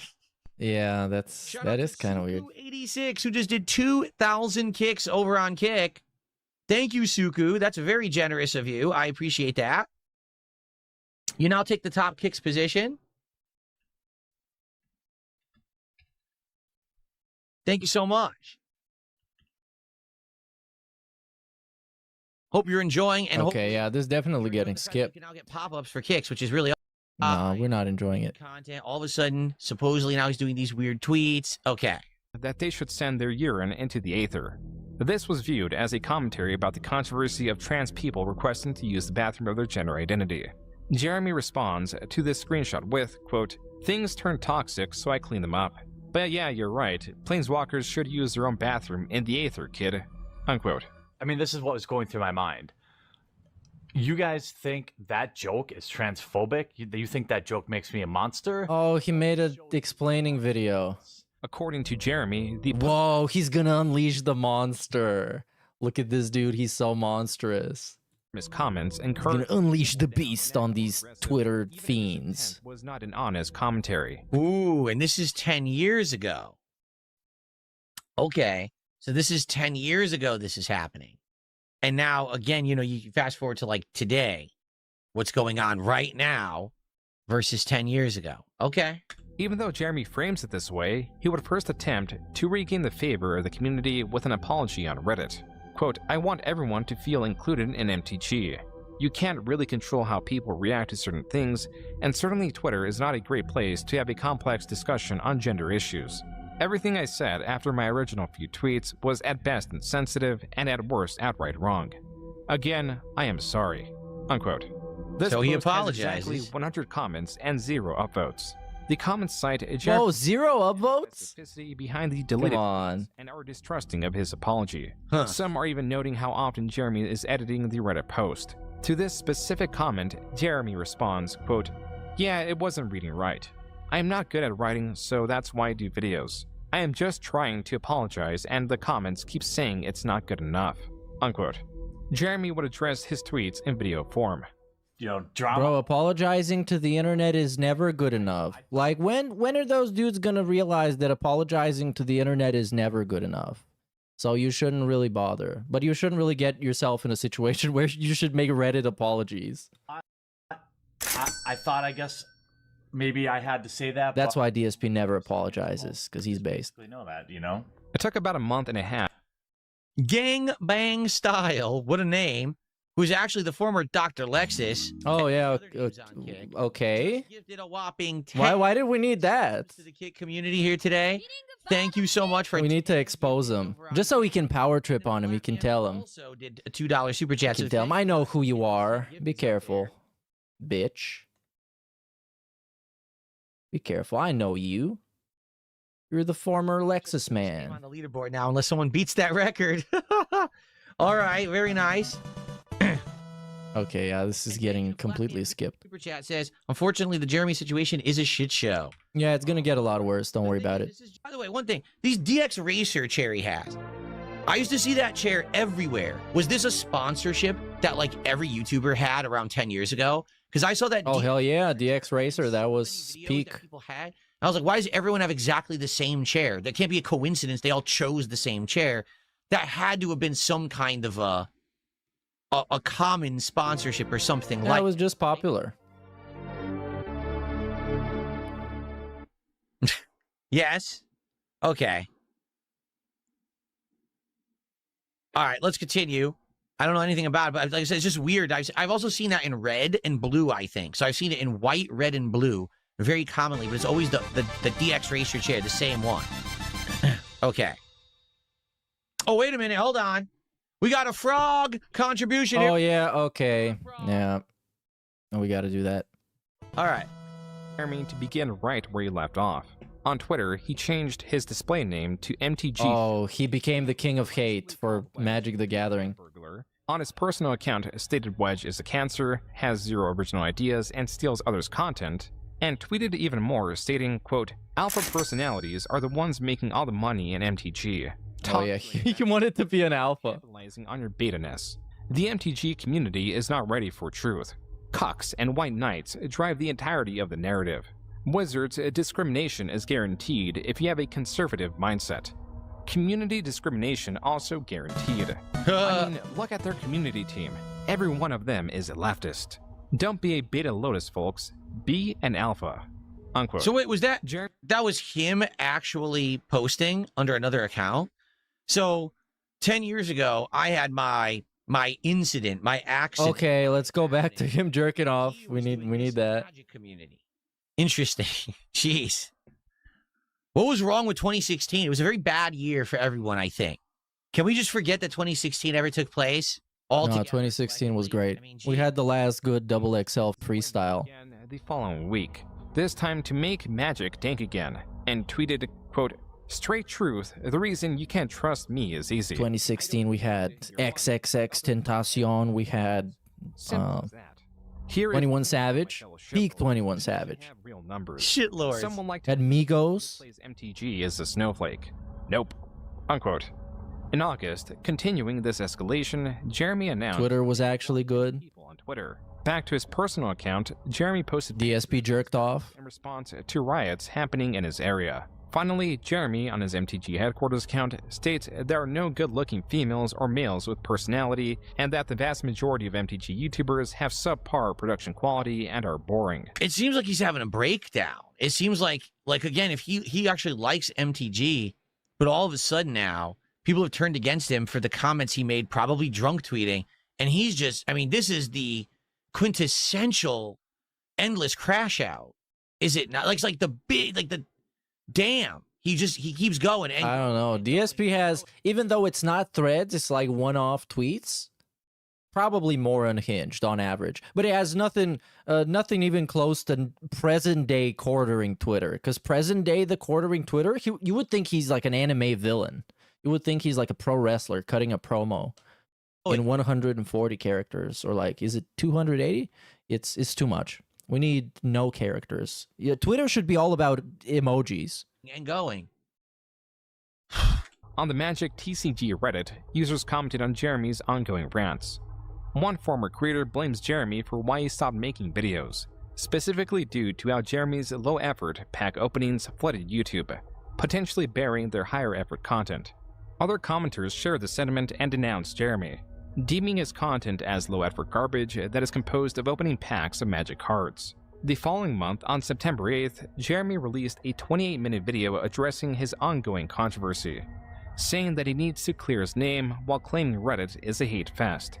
Displeased in how Reddit mods are not policing comment sections enough, causing what he calls witch hunts directed at him. In this video, Jeremy states he takes no issue with trans or gay people, or any similar quality for that matter. Jeremy appears to be trying to de-escalate the tension between him and the Magic the Gathering community. And it worked, or so he thought. On September 9th, Jeremy posted 2 videos containing spoilers for an upcoming Magic the Oh, I hate this because this is reacting to like the most boring part of this. And he's gonna get nowhere. Like, look at this. This is one big pause here, and then we have kind of the same clip. Oh, this is gonna be boring. This is information from a PR firm working under Wizards of the Coast.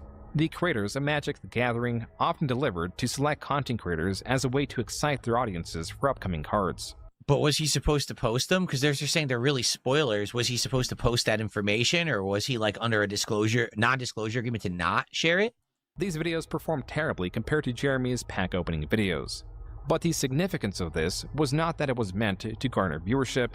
Rather, it appeared that Wizards of the Coast was extending an olive branch to Jeremy following his de-escalation. It was only when the spoilers were allegedly posted to Reddit that Jeremy, and to that extent the Magic community, was notified the spoilers sent to Jeremy was done so by mistake. While the original post does not appear to be archived, this Redditor quoted the Magic the Gathering employee on the matter. Quote, "We don't reward the behavior this channel exhibits.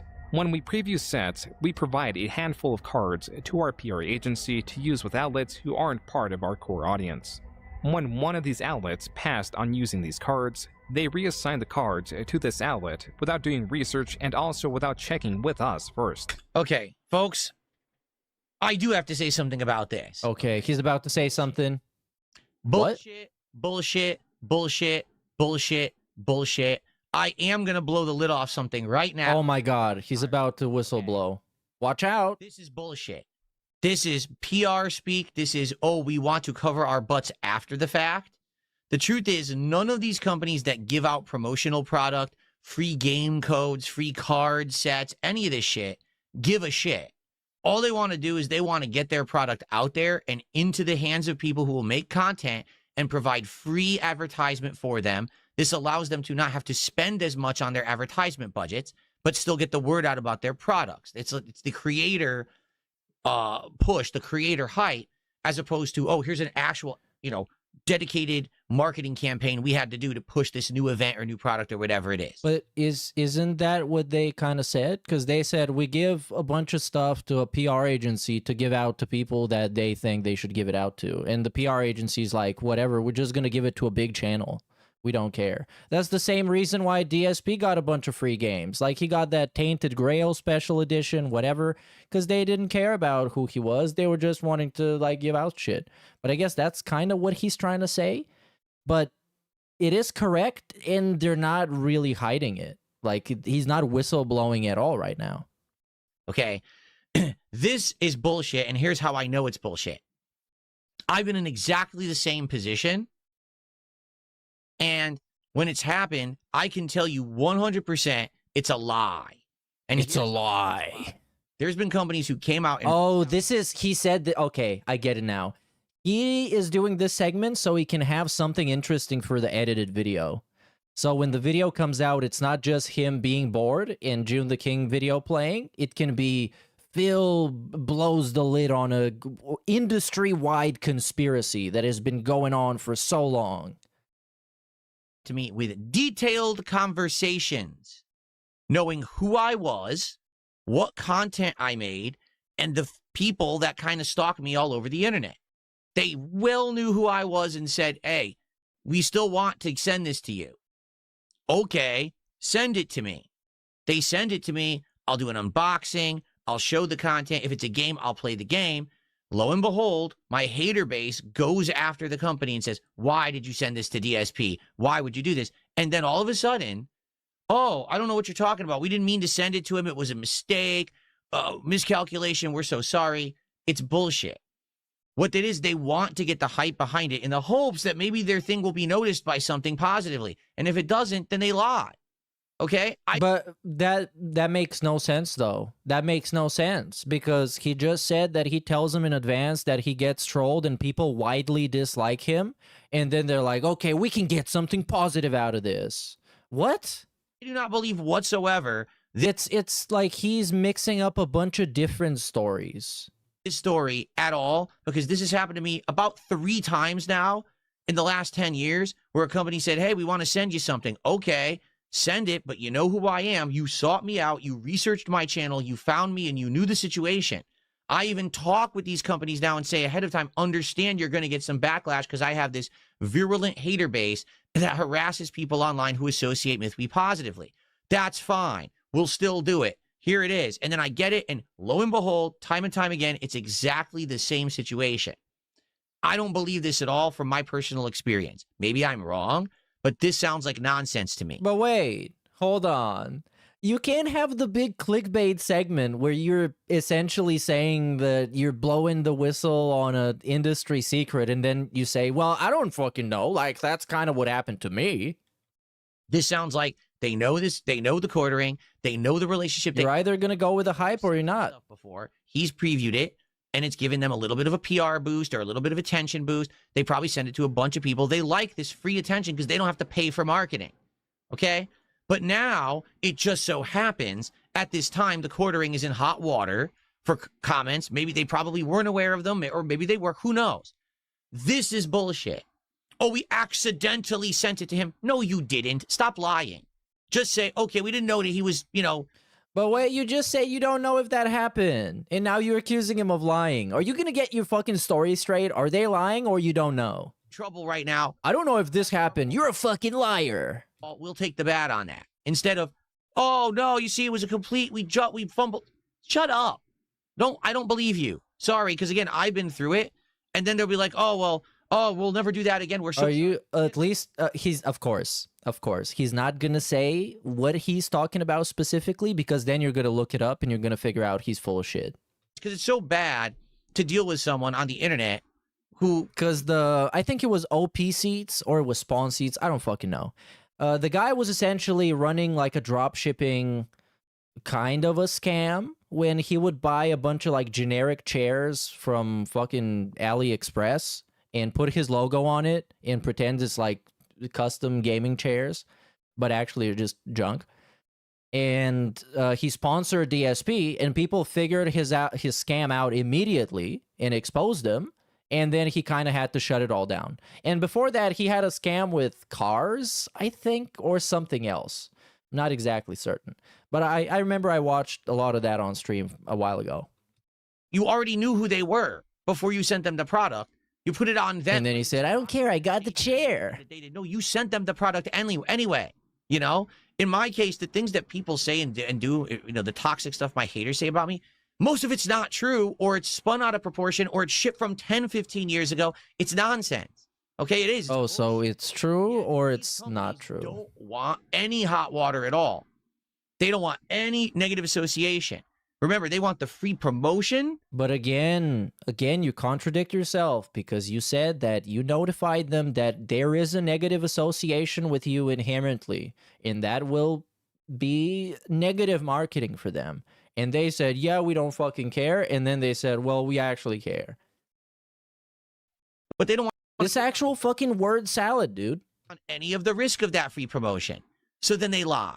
Okay? So this is bullshit. I hate to say it, I really do. I don't believe it. You can believe it if you want. That's something I've personally been through with multiple companies, and then they blame me and shit. It's like, no, you knew up front what you were getting into. I even warned you, and you did it anyway. Now it's on me somehow. That pisses me off. And again, I'm not sweeping for Jeremy. I'm going to tell you right now, these comments he's making online, it sounds like he's getting drunk and he's saying bad things online, and people are holding him to task for it. That's fine. But then you don't blame him because you sent him a card pack and he opened it, and they're like, oh, we weren't supposed to do that. That actually really pisses me off, being in his shoes 3 or more times already, okay? Okay. We would not have greenlit his receiving of these cards had they asked.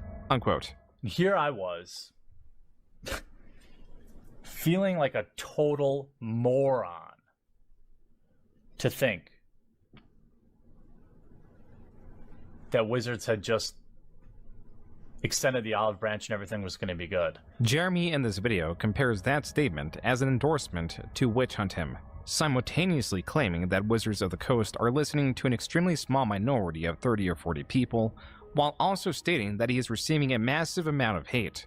The one boon with this controversy is that Jeremy he was receiving hate and it was for his comments, but the truth is, yes, when these companies react like that, okay, all of a sudden these toxic communities will rally and say, oh, yeah, the shitty ass dubstep. This game developer or this company doesn't like the person, so we're right.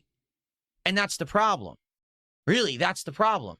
So let me get this straight. You offered me a free product because you thought that I could, you know, open it, enjoy it, promote it for you. You said you knew who I was. You were okay with that.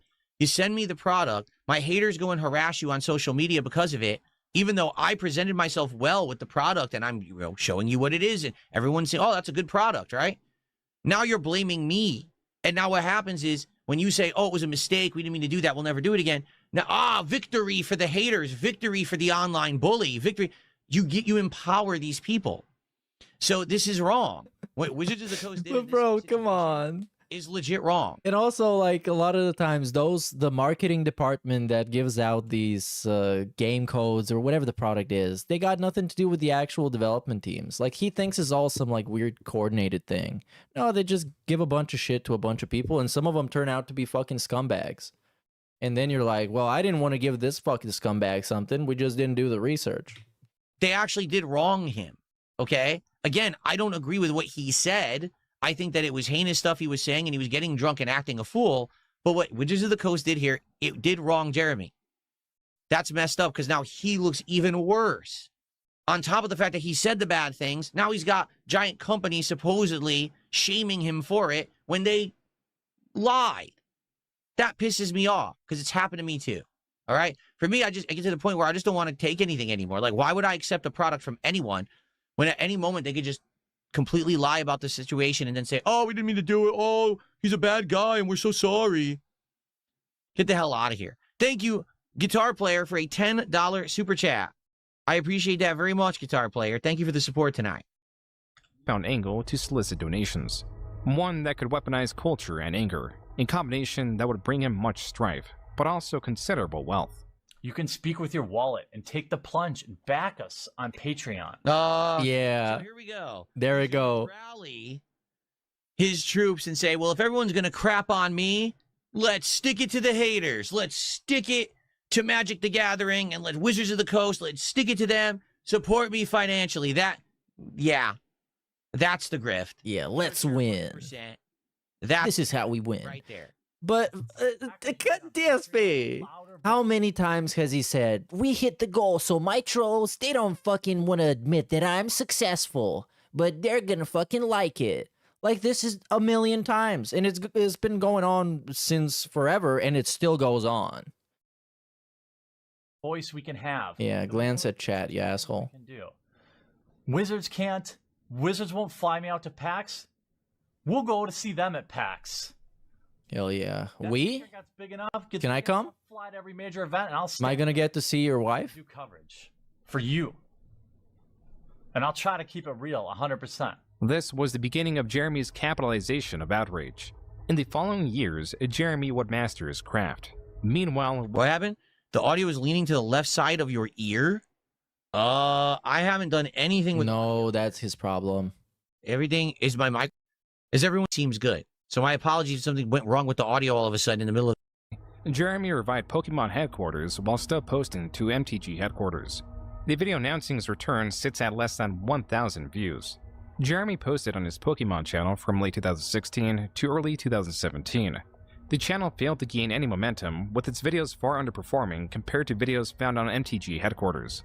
It was here that Jeremy resigned himself as a pack opening channel with the occasional commentary video. The latter type of video was often on the topic or tangential to his infamy. If you would have told me that there's a man more universally hated in the Magic YouTube community than me... Yo, he was the king of hate. On June 5th, 2017... The king of hate in the Magic community. Jeremy posted his final Claw Machine related video on Clawstruck and live streamed while drunk.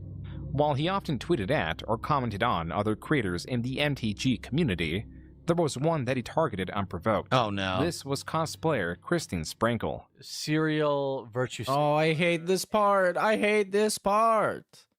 This should have been all about the cuck drama, man. June the King. Why do we have to cover everything? Now we have to look at some fucking dork drama with cosplayers and Magic the Gathering geeks. For fuck's sake. Crying for Patreon. And for DSP to say, oh my god, oh my god, oh my god. Good thing the editor is going to edit it together in a really entertaining and fun video. Cosplayer. I wonder how long that's going to be. That can't be longer than like half an hour. There really isn't anything to put in it. Sia Sprinkle Run posted yesterday. Allow messages to my Facebook page again. Question my life choices immediately. Posting out, came for cosplay inspiration and left only with an erection. In all seriousness, though, I love your work. He's drunk and he's slurring his words, and you can tell, obviously, right? So he's continuing down this path. You know, no one has stopped him. No one has course corrected him. He's still doing the same drunken content and commentary. This is definitely how he got into the culture wars and politics stuff. This stuff. Okay. Jeremy was commenting on Sprinkle's post and the comments found within. A post about receiving unwanted comments. Here we go. Victor Puente, cuckold. You know this dude's a cuck. Oh, yes, she's just under constant... I mean, a kind of ironic comment. Did he say that as a compliment? Anonymous direct message or something. Like, she is literally triggered. Here Triggered alert! Nicholas again. Yeah, trigger those cucks, Jer. You have to be. It makes me sadder that I'm not even surprised. Me, despair. And he's not even the fucking fun drunk. He's not the funny drunk guy that is like gonna do fun stuff and have like high energy. He's the dude that melts down into a puddle of piss when he gets drunk. The annoying, lame drunk, corny drunk, the DSP drunk. Oh, over so just do cocaine at that point. At least that might make you kind of entertaining. Norms. If you're going to creep, at least have some decent grammar. I'd agree with that. Obviously, Sprinkle is a pro cosplayer. You know she's a professional cosplayer. Yeah, let's get drunk and talk about Magic the Gathering drama on Twitter. And then cry in her Patreon video. And have none of it be funny. Beta cucks to give her money. I mean, it is like an all-you-can-cuck buffet on this thread. Oh, I'm sorry, Sprinkle. Let's look at your cosplay. Hold your on. Art. Hold on. Where some poor 14-year-old kid was unfortunately made an erection comment about you, and fuck him for being such a degenerate. I mean, what is sexual about this? Nothing, right? Oh no, totally nothing sexual about this.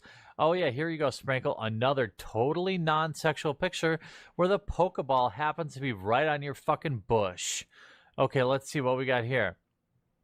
Oh yeah, I don't know. It's too small. What do we got there actually? It's like obsession. Oh, here you go, wearing basically a bra. Yep, nope, nothing hot. Shut up, you beta cuck. More, basically. Jeremy is talking. Nude, nothing sexual there. Oh yeah, look at a bodysuit. Yeah, I'm not gonna sexualize you. I mean, fuck me if I'm gonna say that I wish there was a little slot down here, you know, for me to. You know, for us to pleasure each other. What are you gonna do, bro? Come on. You're not like that. You're not a fucker. If not his comments, you're not a fucker. Come on. You got gout. Harassment. Please, everyone on the internet, come and support CS Sprinkle Run on Twitter and let her know how totally unattractive and unsexual she looks and how few Patreon dollars you're gonna give her, and maybe she will avoid these digital rapes. Yeah, it's terrible, but you can tell he's drunk when he's doing it. And again... Oh, come on. Just say something. Say something for the fucking video. You're going to make a video out of this. No one is least entertaining. The two least entertaining people alive in this frame. Maybe you can add in Review Tech USA. If Review Tech USA was here, this would be like a black hole of entertainment. Corrected him after all the trouble he got into in the Magic the Gathering community, being drunk and going on these tirades on forums and Reddit. Now he's doing it in videos and targeting specific people. Yep. That's okay. Bad. Maybe you can just read the tweets again in case we missed that. Okay, that is pretty darn very, very, very bad. The other thing though, the thing that gets me is what gets him. Let's see. Something's gonna get him because he just went through this whole drama thing, right? Where he felt he was unfairly targeted by Wizards of the Coast, made him look horrible. And he says, well, the way we can combat that is for you to support me on my Patreon. Come to my Patreon and send me a bunch of donations, and then I could fly to all these events because they won't send me there anymore. She says, well, I'm being harassed. No, but that's based because it owns the cucks. The beta cucks. They get owned for every dollar. The internet. It's like the detractors get owned every time we hit the goal. Come support me on Patreon. It's kind of exactly the same thing. When she does it, he said, well, that's underhanded. That's a bunch of cucks doing it, you know. But when I do it, it's fine. I'm rallying the same crowd. It's fine, but she can't do it. So, yeah, it's like what's good for me is, you know, is not good for you. You're not allowed to do what I do. It is pretty hypocritical in that situation. Okay, right? Thank you, King. I told you I was going to call it like great it is. Commentary. Oh my God, dude, he called it like it is. Look at this. Holy shit, it's so hype. I'm going to call it. The whole sponsor turning on him and making excuses up. Dude, I can't wait for that video to get like 2,000 views and for him to cry. All right? Unless maybe Asmongold's going to watch it. Asmongold's going to see it, not even like watch the video, and it's going to be like, oh, DSP talked about this? Well, I'm very based. Oh, anyways, Chad, do you think this based? Well, pretty based. But this is also a situation where he's being hypocritical and he's full of shit too. Because you can't criticize other people and say what you're doing. And people in his chat being way more entertaining than him by saying, so is your mama eat a dick fuck boy. Doing is completely wrong. You're also doing it maybe in a different manner, but you're still doing it. was not. No, he's doing it in a cool manner. Or her appearance. In this tweet, Jeremy refers to Sprinkle as a man. This Twitter user claims that Jeremy, in a deleted video directed at Sprinkle, stated, quote, "She's a Oh dog, my God. a 3 out of 10. I'd still do her," unquote. Oh my These God. comments So all- you see what I mean? This is crazy. He's like obsessed. He gets obsessed with a target, and it's like a bull seeing red. Loses all like control and all logical thought, and just straight at it and won't stop, won't let up. When in November 2017, Sprinkle stated that Jeremy, through MTG headquarters, has made her life hell this whole year. She followed this tweet by announcing that she was ostensibly leaving the Magic community, also citing that she was going through a horrible breakup. Jeremy was immediately blamed for Sprinkle's departure. One day later, Jeremy published 2 videos. The first could be found on his newest channel, The Quartering, a channel that hosted commentary videos mostly commenting on the Magic community or... So the Quartering didn't even come out until 2017. I had no... Okay, this is getting skipped. What's the point of it all? Like, what was the end-all goal here? Did it think he was going to rally him more support? Did it think he was going to rally him more dedicated fans? Like, what was the point of going after this woman? Or was it just, like... to own the cucks. Bull, seeing red. Bull? Charging straight forward, can't stop, and he has no self-control. I don't get it. I just don't get it. Unless there was a grift involved, was he receiving tons of support overall from his viewer base for all of this? Like, did he have like a rabid fan base who supported his endeavors to do this shit-talking escapade? And again, listen, I'm never going to say, hey, I've never done stuff like this or stuff. You know, we're all kind of guilty, especially those of us who've been in the space for as long as we all have been. I'm absolutely sure people can pull up times when I went after people for absolutely no good reason, right? And kept at it and kept going at them. Yes. But like, even going through time, let's think about this. Alpha Omega Sin, Tobuscus, iJustine, remember getting gangbanged by EA executives. People on Twitter, left and right. Like, actually, like a shit ton of people on Twitter, just random people on Twitter. But, well, he didn't make streams like this where he would just share his screen and go in on him. Outside of when he did the playing with duty segments. Remember those during the Kino arc? He would make segments talking about, what did Duty upload today? And he would go and look at Duty's channel. In this case, like direct hypocrisy. But that's because he was the king. The reason why he was so angry. The king can do whatever he pleases. Like, it didn't even seem like they had association with him. They had never wronged him. He actually called it playing with duty. I can't fucking believe it.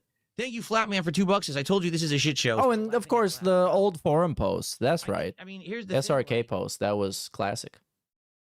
I'm starting to see all the aspects of it now. They're all starting to kind of like coming together as we get further into this. Let's keep going because we still have a good amount of time on tonight's stream, and you know we're getting into the meat of it now. Do we have a good amount of time? Yeah, we do. MTG headquarters. These videos bring attention to the ongoing campaign to get him banned from Magic the Gathering, a campaign whose supporters were galvanized with the departure of Sprinkle. Commenters and creators alike were calling on Wizards of the Coast to take action, pointing out Jeremy's comments. Yet there was one often missed. A video in where Jeremy does not target a specific creator, cosplayer, or commentator. Rather, Mark Rosewater, the head designer for Magic the Gathering. I ran a similar scientific poll, and I even asked everyone to tell the truth. I said, hey, quick poll. How many of you did Mark Rosewater touch inappropriately? Parentheses, tell the truth, internet. Since internet polls are...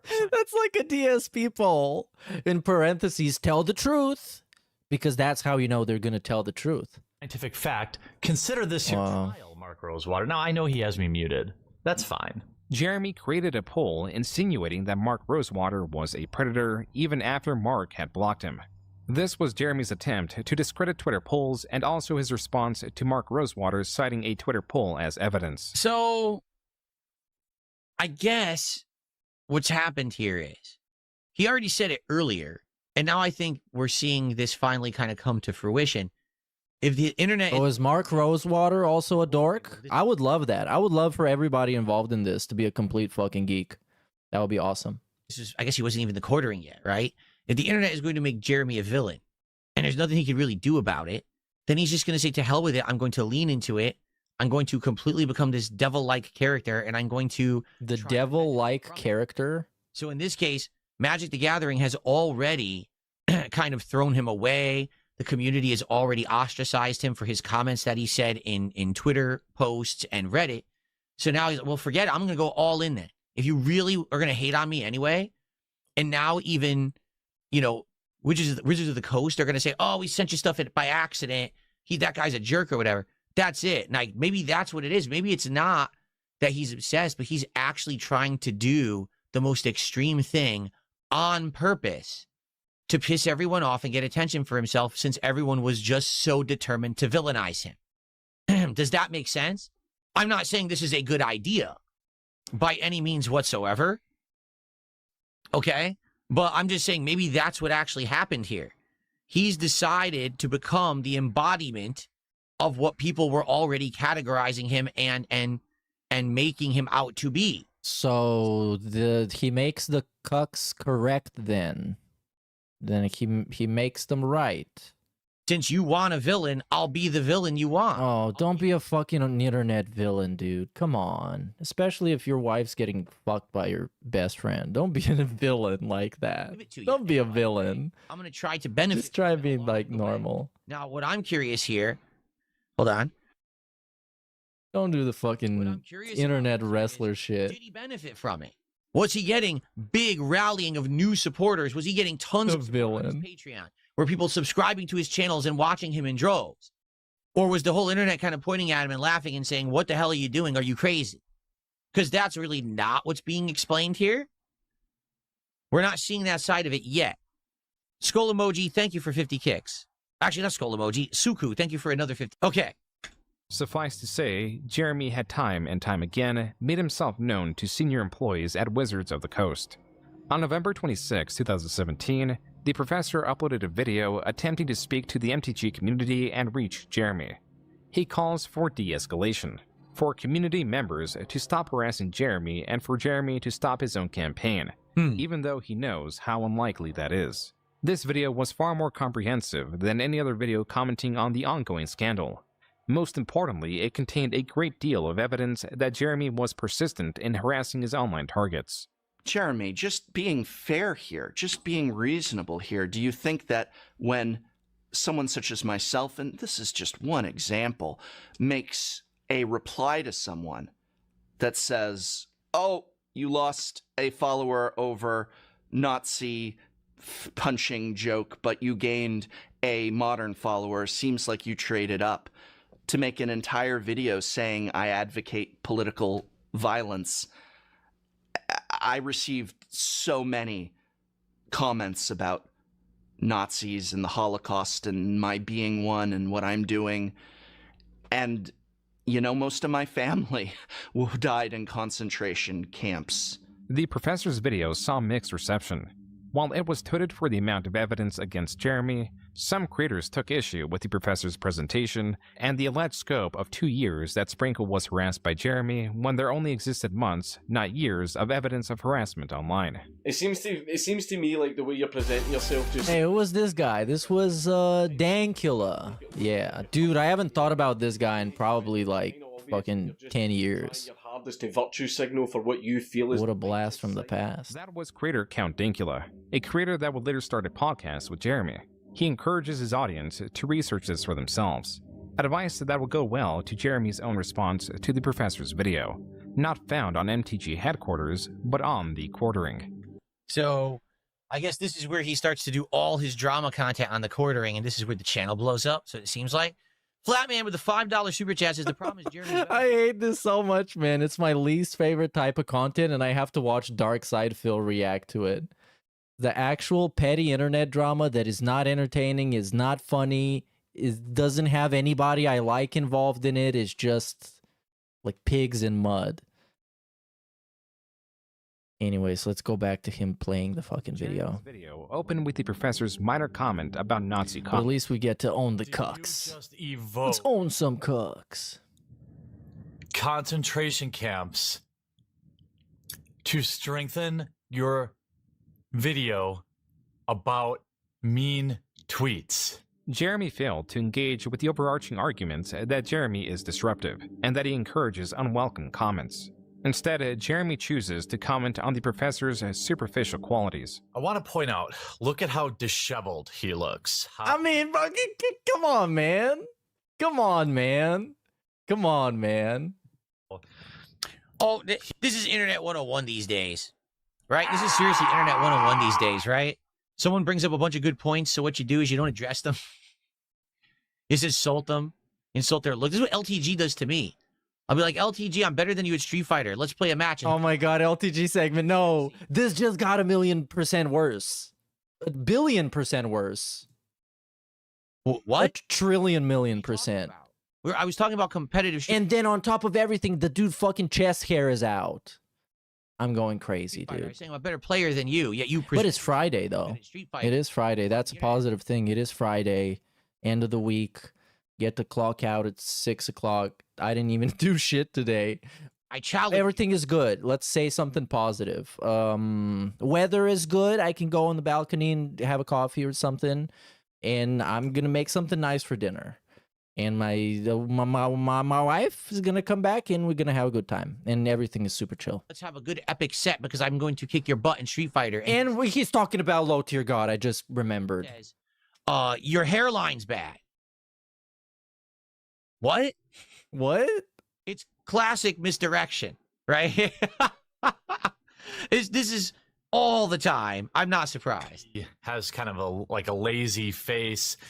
His hair's all awry. This is on purpose, okay? This goes on for about 2 minutes. Jeremy fails to state anything of substance. It is then that Jeremy claims that the professor's video was so well researched that it must have been a collaborative effort. Jeremy then presents... And this is kind of, I think it was before the era of people actually bothering to make their online drama interesting or funny, or actually realizing, okay, this is content, let's make it into like a wrestling feud. It was just fucking dudes flinging shit at each other and it not being interesting or funny at all. Fact. Really? And states it as proof that there is a secret collaborative movement to smear him. Jeremy then reframes the professor's overarching argument, claiming that there is no evidence that he harassed creators like Sprinkle. Instead, there is only evidence that he is a quote-unquote asshole. To go even further, Jeremy claims he is the target of wide-scale harassment, and that Sprinkle failed to provide any evidence herself that she was harassed online by Jeremy, discounting any evidence directed towards her because she was not the one who sourced it. So what he's saying is, even though, yes, I'm an asshole and I said bad things about a person online, I didn't directly tell anyone to go harass them. And I also didn't do it myself, but he did. In the video we saw, he outright said, go there, and he outright did that. We have the evidence. Thank you, Phil. I don't even know what else to say about that situation. We do have it. We just Nothing. Tell your editor to put that in the video so we can have more than 5 minutes. Cosplayer and me, of course, is I actually showed the hundreds of messages I received. I showed the actual threats. I showed people sending me the names of my parents and their address. Jeremy, to discredit the professor and those against him, continued to claim there was no evidence against him. This is totally 100,000,000% why I don't involve myself into these online feuds. If someone has a bug up, I thought it's because your wife is sick and she became religious, and that's why you can't be the villain. About me, I just let them say whatever they want, and I usually don't clap back. This is exactly why. Because it just becomes this big mess, like a hornet's nest, just buzzing and buzzing, and you can't get out of it. Now you're just swarmed, and you're like, oh my God.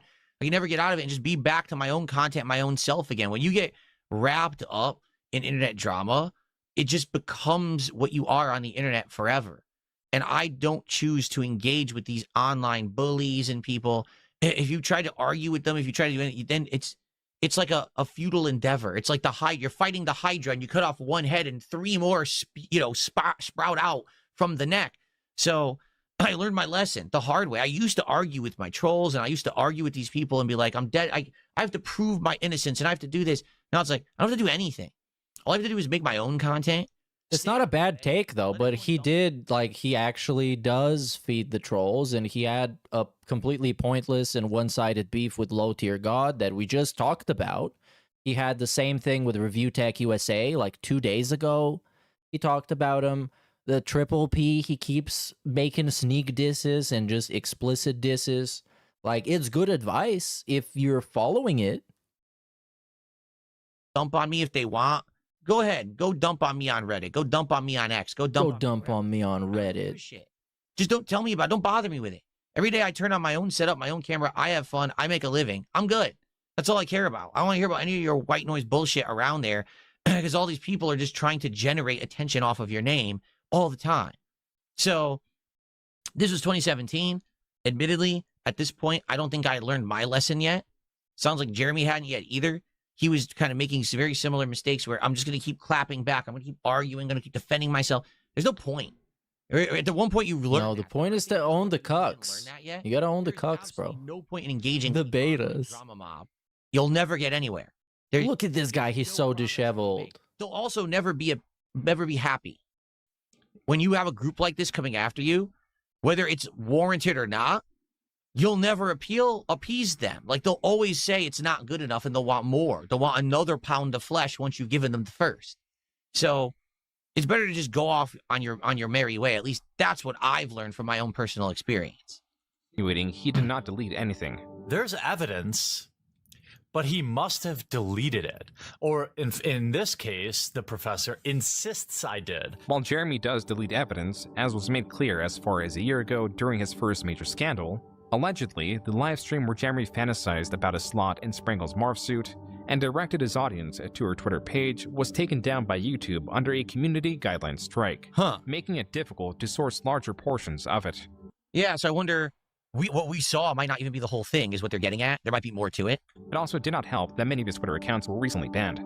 And while Jeremy questioned the professor or Sprinkle receiving harassment or unwanted attention, he provides evidence of such a thing, but only against him, citing the negative effects the professor's video had on his channel. I have never blamed the professor for the barrage of hate that came my way after he made this video.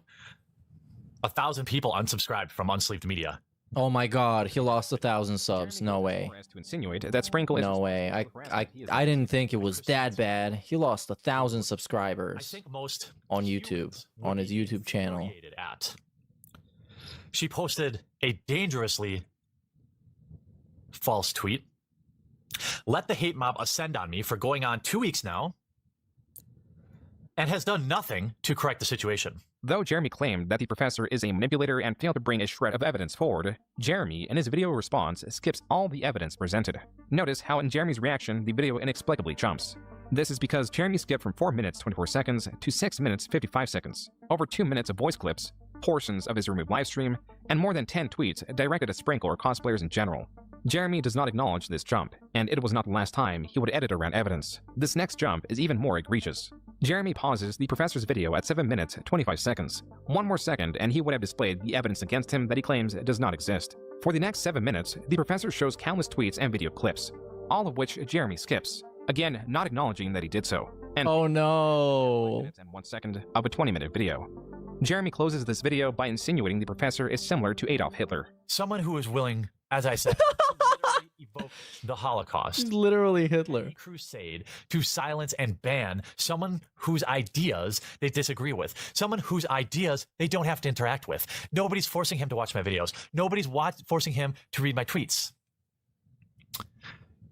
You know, Professor, you actually sound a lot like somebody from history that your family might be familiar with. Jeremy pressed on that there was no strong evidence proving that he had harassed anyone throughout this period, even selling a shirt in that theme, which he allegedly donated the profits of. So okay, he is accepting the fact that the magic community thinks he's a villain. He's becoming the villain. The more he leans into the character, right, the more he's apparently benefiting from it with his audience, or else why would he keep doing it? Why would he lean even further in? He's seeing success as a result. With a video, like, he's time skipping through the video because he's making the video for his own audience. He's not making this video to convince anyone. His audience is already convinced. They already love the guy. So he doesn't need to make a video proving his innocence. He just needs to make a video saying, oh, see, it's nonsense, and then move on. And that's exactly what it seems like it is. So that kind of reminds me of the DSP admitting of WWE Champions video, because who was that video for? That video was exclusively for his audience because he was scared that they were going to leave. You know? Let's see here. Someone named Astronaut tipped me $5. Okay, no, this is getting skipped, bro. I said, it's not just that, all right? There are some people that are going to say that in a few segments, I said things that were maybe seen as defense of things Jeremy is. Oh, we get it, dude. We get it. You're not defending him. You're just considering all the points of view and all the nuance. We get it. And they'll say, oh, you see. Even though at every point he said literally everything possible he could have said to downplay anything that would make Jeremy look like complete piece of shit, including just kind of straight up insinuating that he's just playing a character. Phil sweeps for Jeremy. But then on the flip side of that, I've been critical of things he's done, and people will say, oh, you see, Phil's anti-Jeremy. In reality, I'm not either. I'm in the middle. I'm just making factual observations based on the evidence that's being presented to me tonight.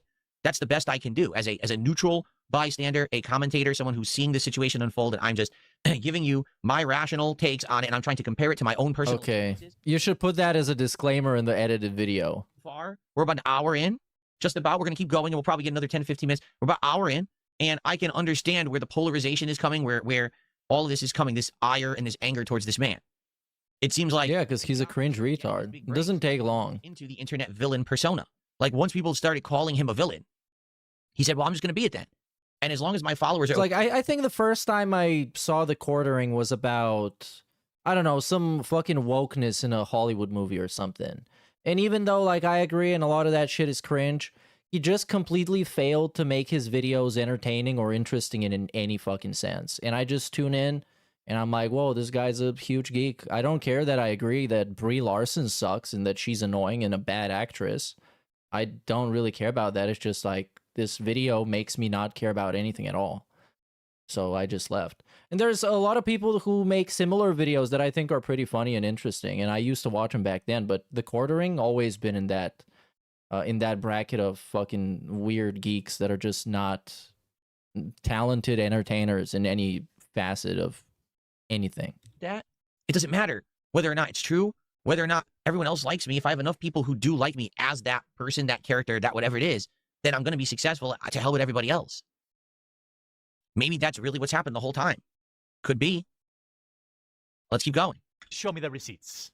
You know what? I printed a T-shirt today that I think I'm going to link in this video, and I'm going to donate all the proceeds to whatever the most reputable like men's shelter is in the area. So make sure you get your shirt with a fan-drawn face of me saying, "Let's show me the receipts." Jeremy did get the receipts. On December 7, 2017, he received an email from Wizards of the Coast notifying him that he received a lifetime ban.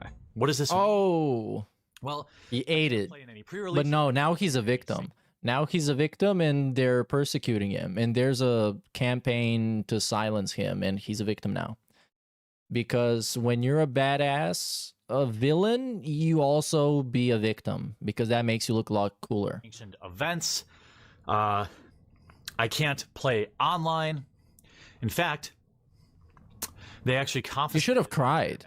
Online if he cried, it would have made him look a lot cooler. Cost of his digital collection via PayPal chargebacks. As for the video, do you guys still like me? There is something seemingly sinister at play. At 10 minutes and 20 seconds, Jeremy begins going through the evidence Wizards of the Coast sent him, then informed their choice to ban him. Notice, at the bottom left side of the screen, it is clearly stated that there are 12 attachments. Attachment 1 is a tweet where he calls Wedge the Hamburglar. Attachment 2 is presumably a joke about trolling a friend. Attachment 3 is a tweet about trolling that same person and the professor. Attachment 4 appears to be another joke about wearing a shirt with the famous internet cartoon frog Pepe to trigger people. Attachment 5 is what appears to be another joke that includes Pepe. Attachment 6 looks to be a joke about concentration camps. Attachment 7 is Jeremy alluding to a Magic player having a quote-unquote pedo smile. Attachment 8 is Jeremy in response to an accusation where he encourages R-wording individuals, responds by saying he would not even R-word the poster. Then, this is attachment 9 of 12. I love the ladies of Magic, but dudes who bring their girlfriends to stand over their shoulder every game are annoying as fuck. Teach them to play or go home. What's wrong with that? Am I not allowed to have an opinion? Am I not allowed? Oh no, they're taking away his free speech. I mean, the fucking cucks. This is the evidence, okay? Jeremy plainly rants about this being the only... And I would love them, since I don't know the context, I would love them to actually be lame cucks, because then he's getting completely fucking battered by lame cucks, and he's seething, and it's embarrassing. And look at this, by the way, DSP is loving this. He's loving reacting. Look at this reaction. This has been probably the most sincere reaction he's had the whole time. It's like, what the fuck is this, dude? He failed to show whatever... This is me right now. I can't... The most relatable he's been in a while is this. On the topic of deception is this screenshot of Jeremy defending himself in the third person, presumably failing to log into an alternate account to defend himself. It appears Jeremy is not being entirely honest to his community, and Jeremy has a possible motivation to be dishonest. You should subscribe to it so that I can send it to Polygon and tell them thanks for the press and all the new subscribers. Then you can just quietly unsubscribe if you don't like the content. So many of you are like sharing these videos. People are Yeah, own the fucking Polygon idiots. I mean, Polygon is trash though. Yeah. This is like two retards fighting, and DSP is watching him, making it two retards fighting and one observing, and then I'm another retard observing the observation of the retards fighting. In which case, I think I might be the biggest retard in this whole thing because I have the most options to not be a part of this. But actually, no, you are the biggest retards because you are observing me, observing him, observing them. So you are the end of the human centipede. You don't even get the shit in anybody's mouth. You just eat it. A Patreon. This is exactly what he said earlier, right? When he said, oh, well, they're not going to send me there anymore. Pledge to my Patreon so I can afford to go to the events myself. The human centipede of content. The block in the YouTube chat right now has nailed it on the head. Here's what the block just said. Listen to this. He's always trying to sell a product, and now that product is culture outrage. So he's a marketing degree major, okay? He knows how to market. He's tried marketing many things over the years, including a IT channel that didn't really take off, but he was able to sell for a profit. He tried marketing the RC stuff. That didn't work. He tried doing an online marketing business. That really didn't work. He finally gets into the Magic the Gathering stuff. He's trying to get it to take off, but the only thing that will really work is the unboxings, and that can only take you so far. So eventually, he realizes he has to find something to stand out, something to get attention, and the only thing that's really taking hold is unboxing cards and being an asshole. And the asshole thing is working. It's getting him attention. It's getting people talking and engaging with him when normally they weren't engaging with him. So being a polarized asshole is what is his success story. That's actually kind of ironic because I would say that Jeremy is terrible at being an asshole. Like, he just doesn't have it. He doesn't, like, he's not, like, look at him. Look at him. He's not the asshole you want to root for. He's like the asshole that you align with by extension because, like, you agree with him on some stuff. You agree with him that wokeness is stupid, or that Brie Larson is a bad actress, or that the Marvel movie is gay. When it started working, when he saw, oh, if I say this thing about this particular kind of person, then there's an outrage, a cultural outrage against what I said. But at least I'm getting that attention. I'm getting that engagement. But at least he's based. He keeps going. He turns the screw, right? He puts the knife just a little deeper. Never maybe so far that it's going to get him, say, banned from YouTube or anything like that. But he's always just going a little, how much more can I push it? How much a little further? I used to be friends with this guy. Now let me get into a feud with him.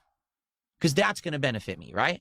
So he becomes the internet personification of culture drama, or pushing it, always being the risque personality, always going too far. And that's what's working for him. And every single time that there's a consequence, right? Well, now Wizards of the Coast isn't going to send me to PAX anymore. Pledge to my Patreon. Well, I just got banned from Magic and it's outright. I can't. Oh my God. I can't wait for the part where the quartering was beefing with Review Tech USA and they wanted to box until they didn't want to box. That's great. Pledge to my Patreon. And apparently it works, right? It works. Is it manipulative? Yeah. Is it truthful? I guess here's the question. The real question is, where does the money go? Because if every time he causes one of these controversies... Phil, it's his money. He can spend it on whatever he wants. No matter how he got it, it's his money. No? Is that not true? Did we not hear endless, limitless, infinite amount of segments by Mr. Burnell here with the chest hair, not to be mistaken for the other guy, that's not Mr. Burnell, about how any money he gets is his money, he can do whatever the fuck he wants? Why do you care? Blows up, and he turns it into a way to get more funds. No. Reinvesting those funds into the business? I don't know. If he was like, well, I want to do this to go to trip. What if he's not? And do this and do this. If he actually did do that, then the people who would be in such an uproar, right? Don't really have anything to say because they donated the money. And as long as he did with it, as he said, he was maybe he bought some wrist rests. Maybe he bought maybe he bought a capture card or some RGBs. Look at his background. I mean, his background is better than Phil's background. Then I like guess it's not hard to get there, but still, it needs to be commended. I mean, you certainly don't have to like the guy or any of his takes or his internet persona. Who even knows if it's real? It could be that he's literally creating all of this around him just so that that's the way that he can get popularity and success on the internet. Oh, King Snake. I get it. Of these things, because it's weird, these things that he's saying about certain people. He's focusing in on one person, one cosplayer, one thing. Why? What is it about that person that pissed you off so bad? Except maybe it's because you were saying you were getting a response. You were getting people paying attention, right? And then finally, when it happens, when you get to that situation where now it's the white hot thing happens and everyone's talking about it, now is the time. Rally the troops. Let's go. Finance what I'm doing. Get that effort going. That's what it seems like. Okay? At least from the perspective of this documentary, that's what it seems like. Okay? That's what I have to react to. I'm reacting to the documentary. I'm not reacting to... Okay, disclaimer, man. To the documentary. Thank you, disclaimer, man. We needed that. Okay, and that's what it looks like. I want to go just a couple minutes. It seems like they're going to transition to another thing now. And if that's the case, this would be the perfect opportunity to end tonight and then determine if we want to continue with this later on. Let's see. I think we're ending the magic arc. And if it is the end of the magic arc, this is perfect. So let's see. Or if you want to, say, throw a few bucks, that would go a long way. I have a one-time donation link to the war chest. The war chest. Yeah, be a part. Go in the trenches. I would die for the quartering. I'm dying for Jeremy Hambley. Give me the vest right now. I'm going to go against his ops, and I'm going to drop a contribution into the war chest. Set up a war chest on PayPal where people, if they choose to... He calls it a war chest. Please believe me that you don't have to. This is... No, clearly it's the King's coffers. The war chest? Wait, come on. Like literally the worst time to be shilling for this kind of stuff. But it goes without saying that money is power, and I can make the and I want it there, or people that decide to back on Patreon. So many of you have already, and I'm so thankful for that. 100% of that money goes back into the channels. Jeremy's promoting of his Patreon was for naught, because come February 2018, it would be banned because, quote, you recently doxed members of your online community. What? Now this sounds like a whole different can of worms. Are we going to? Because June actually has chapters here. This could have resulted from Jeremy's new crusade against pedophiles in the Magic the Gathering community. Specifically judges, mostly all former judges, that were convicted but not on the banned list next to Jeremy. Though Jeremy failed to find a large number of active judges that were predators, his attention to the matter did appear to influence an update on Wizards of the Coast terms and conditions. Oh, dude, why did people give him money for this? Now he's gonna keep making shitty-ass fucking reacts like this. And those who they God damn it. interact with the public, meaning judges. This is the one thing they shouldn't have paid for. It was celebrated amongst the Magic community. A community that, due to his ban, Jeremy was drifting away amicably from, as in this video he claimed that he made contact with Sprinkle and the two apologized to each other. Jeremy then renamed MTG headquarters to Unsleep Media in an attempt to pivot to covering the card game genre as a whole. His recent scandal introduced him to a cast of new allies and helped him refine a lucrative genre of video that he had been making for the wrong audience. The same type of video that created enemies in the Magic community was going to usher in Jeremy's largest and longest running channel. And all these people grew up to be the same fuckers in middle school that were like, well, if you don't subscribe to the popular idea, maybe Pogs at the time, or starter jackets, I don't know, I'm old, then you're not cool. Or if you were poor. Pogs? Cool. Or if you... Okay, I would assume I don't know this. There's a whole variety of things that would make you outcast. But now, when they get older... They get a little power on Twitter, they can find more people that, it's like the blob, and then they become this massive thing of groupthink and toxicity that's trying to push everyone out who disagrees and then just absorb more people into their ideology. What I want to do, hopefully, with this channel is to... Is this actually what his video, the music is, or is it, did June put this music in? Push these conversations forward. Obviously, I don't want any bullshit. June put this music in. It's the quartering over. Yeah, shut up. It's probably a funny edit. SJW Lesbian Space Gem. Oh no, we get SJW segment. Mohawk guy, general SJW buzzwords. No, Brie Larson is coming. I can see the transcript. No. BuzzFeed hates men. Feminist agenda person's feminist propaganda. Everyone needs to stop getting triggered. I'm not a fan of Brie Larson. Maybe it's because Brie Larson. Brie. Brie Larson. Brie Larson is going to help you. And that Brie Larson. The cosplayer was the litmus test. It was successful. Once that worked, he said, I'm going to do it again in a few years, but I'm just going to find a celebrity or an actress or someone to do it to. And he did it with Brie Larson. You and me. All female. I hope this is like a short segment. MCU film directed by Brie Larson. Do it.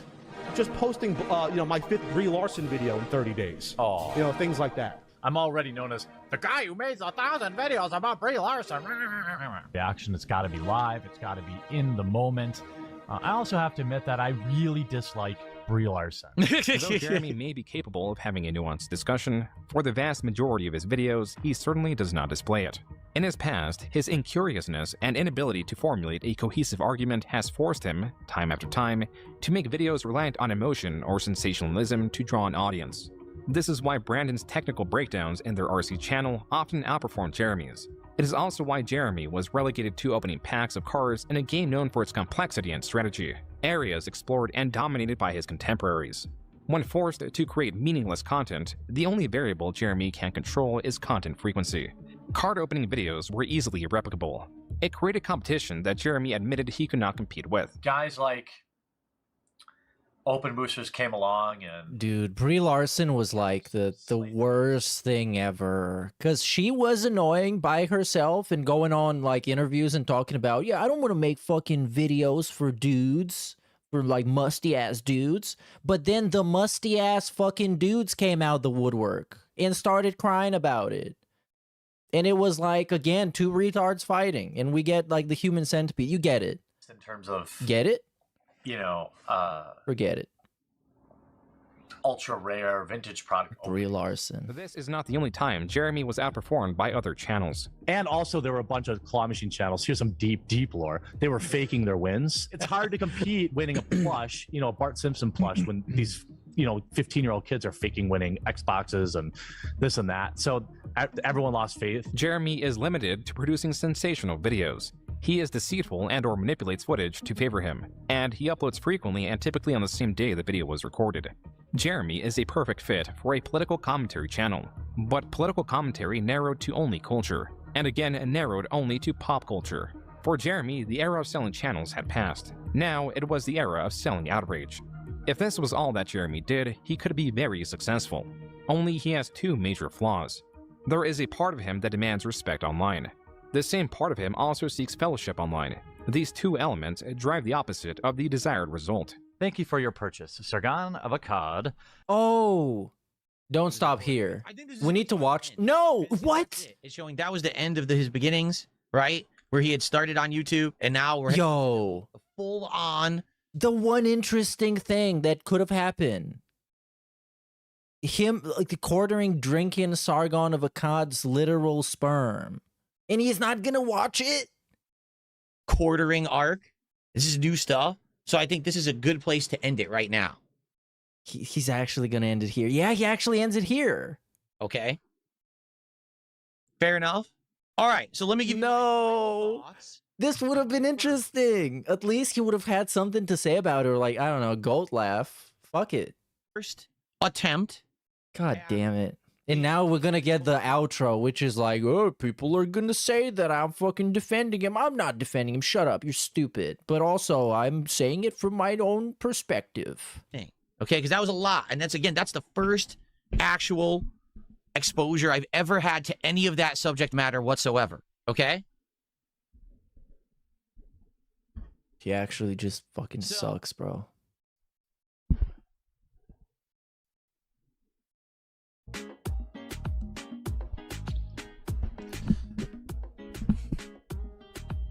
After about 2 hours, it's about an hour of the actual documentary and about an hour of me adding my own commentary.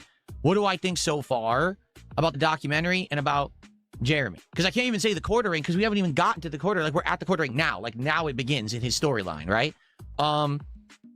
The documentary, as usual. Behold the Super Gaudio brothers. The Super Gaudio brothers, bro. The two black holes of charisma in entertainment. And this, like, he managed to completely destroy any entertainment value out of this and completely sap it for anything that it could have been worth. It's so fucking annoying. Well done, right? Well narrated. Seems to be well researched. You don't know because I didn't research anything. All I can do is talk to what I'm seeing. And the way that that stuff is presented, it's understandable. It's well done. It's a typical June the King documentary. I think it was done pretty well. All right. In regards to Jeremy, okay? Interesting parallel. Okay, I'm going to put this on super speed so we can get something out of it, but also not listen to it, because come on. We started almost exactly the same time on YouTube, but then again, we did it a completely different way. For me, it was all about having fun with video games, having my hobby. Never intended for it to be a job. When it did, it was I laid off from my 9-to-5 job. I just loved turning into something that would make money, and I've done the same thing generally for over 15 years. Okay, so Phil did it for the fun and the money, and the quartering did it for the money. Whether it's the IT channel he makes and then sells right away, whether it's the RC card, that doesn't work, move on to the next. The marketing online, that doesn't work, move on to the next. Magic the Gathering. Well, I wanted to do this and this, but it's not working, so do this, and none of it's working. What is working? What's getting me the attention? The controversy, the drama, getting to these online. The duality of gout. There you go, the duality of gout. Yeah, but is it duality if they're both pretty similar? Because the duality would be if they're pretty different, I guess. That's where he I don't know. I kind of disagree. When he was getting drunk and doing these drunken posts and drunken tweets, whatever it may be, right? He says, if this is truly getting me the attention that I'm seeking, I'm not getting out of doing the other stuff that everyone else is doing. The only thing I'm doing is opening packs, and even that, other people are doing better. I gotta find something. And what is it that people aren't doing? They're not causing drama. They're not having these arguments. They're all pussyfooting around, being kumbaya people, holding hands, singing a campfire song about magic, instead of just kind of being assholes. If I'm an asshole, this will get noticed. So he was an asshole, he became the internet asshole of the magic community. And it got him infamy. Not just, popularity, but infamy. And he got this base that liked the base takes that he was saying, and would support him. Every time that he got into hot water, he would rally the troops to go to my Patreon and give me more money, and apparently it was working, right? It allowed him to transition from being just a Magic the Gathering guy to going into culture war stuff, notably pop culture. Although I'm sure there is some political stuff in there. Like June said, it seems like he always kind of leaned more towards the pop culture aspect rather than a pure political commentary channel. So, I guess the question is, where did he go from there? Because this is the era of the dawn of the quartering. Where does this channel go? Does he get into tons of hot water and stuff? Does he keep pushing that narrative? Does he ever change his methods? Because I'll be honest, when I started as a creator, I was very controversial. The stuff that I said and did was purposely controversial. The commentary, that was racial commentary, sexual commentary, things that would get people talking about me, and what I just said in my latest video game playthrough. But over the years, I calmed the hell down. I changed for the better. I don't want to do that crap anymore. I just want to have chill vibes with my audience. Enough of that. I'm growing up, I'm maturing. I don't want to be that guy anymore, okay? Okay, yep.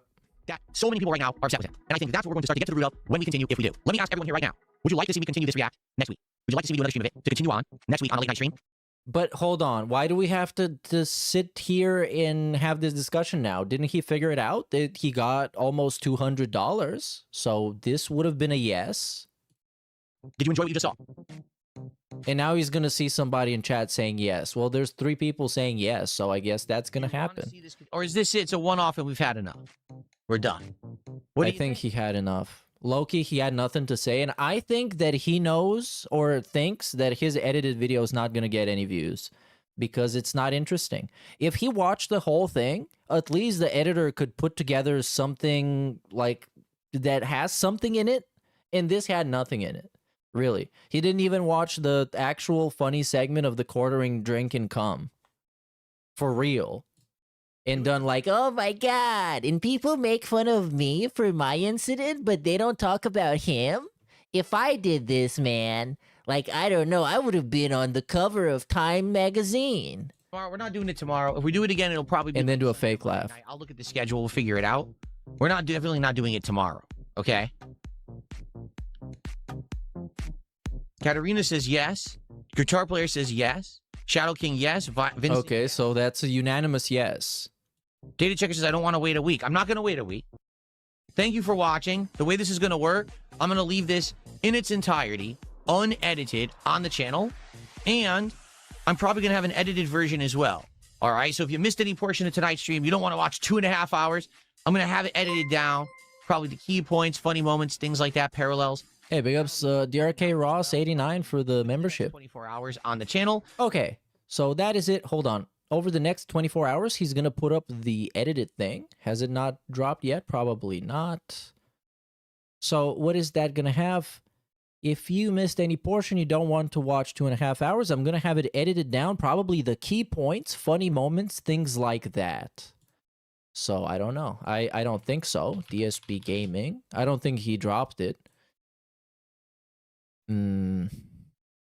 Yes, this was a big success, and the quartering react is a success and will continue. ESP reacts. Okay, so it's already said, wow, on the 11th. Okay, well, He already said it. Which, by the way, this is kind of I guess, a pro tip. Don't schedule streams for a long time from now, because, or at least that's how YouTube used to work. Once you go to your sub box, they are not going to show up at the top because it's gonna, like, YouTube is gonna consider it as like a video that already came out. So they're gonna show up as not relevant in your sub box. So don't do that. Here we got the eat with you. May the 4th eat with you. DSP tries this stupid ass shit. Okay, let's do some shout outs. Let's get this over with. Let's recap what this was. It was terrible. Spoilers. If you just joined, it was dog shit and it was trash. And this got 1.9 thousand views on the actual stream. And I don't think it got a lot of comments. Oh, okay. Let's see. Oh, NWO News. This comment did not get deleted because it's from an hour ago. You are 110% clown paint. Because, I mean, yeah, there you go. Then we have, you spent probably 85% of the time talking about yourself when you were supposed to be commenting on a documentary about someone else. Well done. My content doesn't step on others. Your good day is when someone has a bad day and I'm successful. Worst takes in the game. Phil, no one cares about what you have to say. By the way, make sure to remember these because they are going to be deleted. Most likely. Or he's going to leave them up for some extra engagement. I guess you just like, leave it up. Why not? People are going to shit on you anyways. You're Dark Side Phil. If anything, you should react to this. You should go to the comments and call this guy a moron, and then have a bunch of people calling you a moron, and you're going to get like 20 extra comments. Didn't know that this documentary was all about you, DSP. You and the quartering are very similar. I foresee a high view, low attention rate in your future for this video. Gotta make sure everyone knows you are perfect and everything negative that has ever happened to you was not your fault. All hail the king.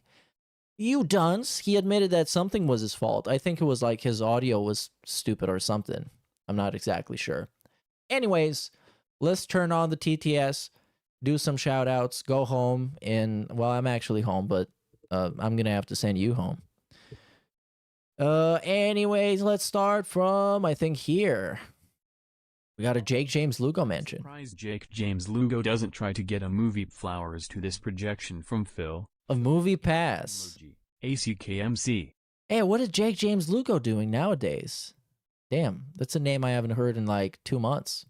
Or 3 months. It's a long time. Last I saw him on Twitter going to, I don't know, talk about Star Wars or something, I don't know. Jake James Lugo, dude. Remember, he didn't say anything about Mr. Wizard. Makes sense he would defend the CP. But it's not like, I don't remember exactly what he said about Mr. Wizard, but it was like, he knew that he was a child predator and everybody else did, but they were quiet about it, but he knew and he was also quiet about it. So I don't know exactly what he did. I don't know. I'm actually super confused. But I mean, it's a guy that looks like this. How are you not very confused? Shout out to Michael Williams for the subscription. Shout out Yanks fan who says, Jeremy is just like me, fur. Well, they both have the same hat, which makes them just like each other. I do think, though, DSP has the more attractive chest hair. I'm very attracted to the chest hair. And especially this look. I'm going to leave this look on stream for the rest of the stream.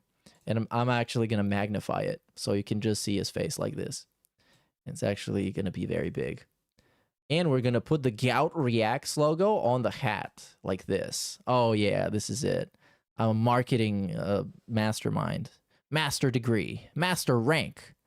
Big up Sneed Feed says this.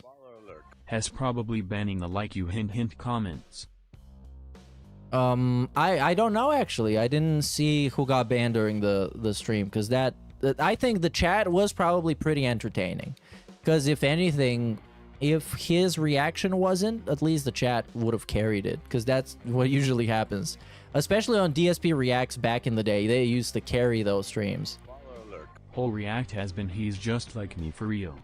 Yeah, and also he, a bunch of like, excusing his behavior by downplaying it. In which case, like, who fucking cares? Like, yeah, he's a drunk moron picking fights on Twitter. Why do you care about defending him? Like, he's a guy, you don't even know him. Is it because he did an interview with Phil like a million years ago? Fuck it. Get out of here. Big ups Lloyd 7200 for 6 months, dude. And shout out 666 Minion for this. Cat, I warned you about my audience. Don't cry now. He kind of did that on the stream too, when they started the first Q&A, and I think pretty much any video that Cat's been there for, they started the stream, and he was like, "Oh, now I know everybody's gonna be clipping this, everybody's gonna be making fun of us, everyone's gonna be hating. I hope the mods are here to ban a bunch of people." It's like, wow, that's a great way of making a cool interactive stream with your wife. Very meaningful.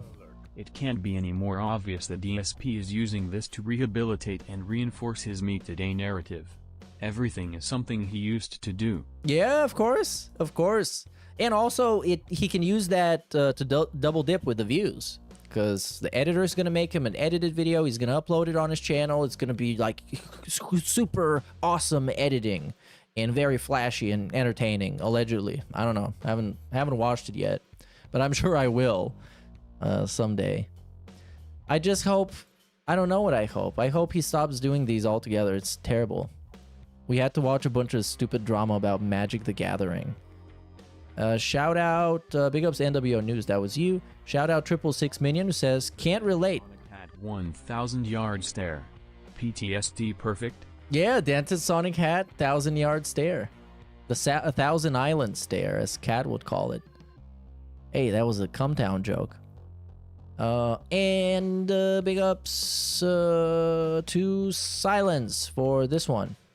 Baller alert. Cat, no, I swear it's a Dollflowers. They forced me to look at the hot ladies. I need to turn off the fucking censorship on this, man. The Dollflowers. It's a documentary. They forced me to look at the hot ladies. Can I get... Well, I'm not rewinding. Fuck it. I'll have to go and find it. But yeah, he was kind of bored. He didn't even say anything about that. He was like really bored and lifeless. Much like this entire segment. DSP's react and commentary style makes more sense when you realize he's just Dora the Explorer for his dents. That makes sense. That actually makes a lot of sense. Because the Dents, the cowboy man, and his gang of cowboy fellas, they need stuff be explained to them. And I guess June the King doesn't do a good enough job at explaining everything that ever happened. So he needs to explain it again. And say, is that a good thing, kids? I don't know. It might be. Anyways, big up Siwamoto. Phil will not sweep for Jeremy, yet he puts up an Iron Curtain defense that would send Phoenix right into a terminal depression. Every time a normal person would call him out, he just moans, like a parent knowing they can't get upset at their kid. Yeah, but I guess it's because he, right off the bat, framed this as, whoa, they're calling me just as bad as Jeremy. So he kind of attached himself to it. And everything that he had to say, every time he had to have an opinion about something, it was how that actually relates to him. So that's kind of a bad way to do this. Just like watch the video and see what happens. Especially if you know nothing about the guy. Like, fuck him. Fuck the quartering. Baller alert. I thought this was about the Goutening, not DSP. Well, it was DSP's coverage about the quartering. Maybe my coverage about DSP's coverage, about June the King's coverage about the quartering should have been about me. And every time, like when he was talking about drunk tweeting, I should have been like, oh, you know what? I've also drunk tweeted before. This would have been really cool. And then somebody can react to me and make it about themselves. That would be epic. That's the future of doing stuff in general. I'm all for that. Big ups to Casey. And shout out to Log Likely for this one. Very positive and chill episode of Gout Reacts. Thumb. Gout Reacts, yeah. Look at this, a custom logo. That is really meaningful to me. Really meaningful. Also, finally, big ups to Tony T, who says, let June cook. And that was a great edit, and he stopped it at the funniest part. The funniest part, the semen consumption ceremony. And that was it. Finally, shout out to Elizabeth for the 35 months of membership. And that will be it for this one. Hopefully, he's going to keep quiet and not do anything interesting. But anyways, I'm going to go visit my family for the weekend, so I wouldn't be around anyways. Except on Sunday, for that being said. Yeah, I'll be back on Sunday for that being said. So stay tuned. Go and do whatever the fuck you want, and I'll see you around. Thanks for watching. Bye-bye. Baller Alert. Calling out Baller Alert. Got no problems with Baller Alert. With everybody on Baller Alert and anybody else out there talking shit about me, here we go.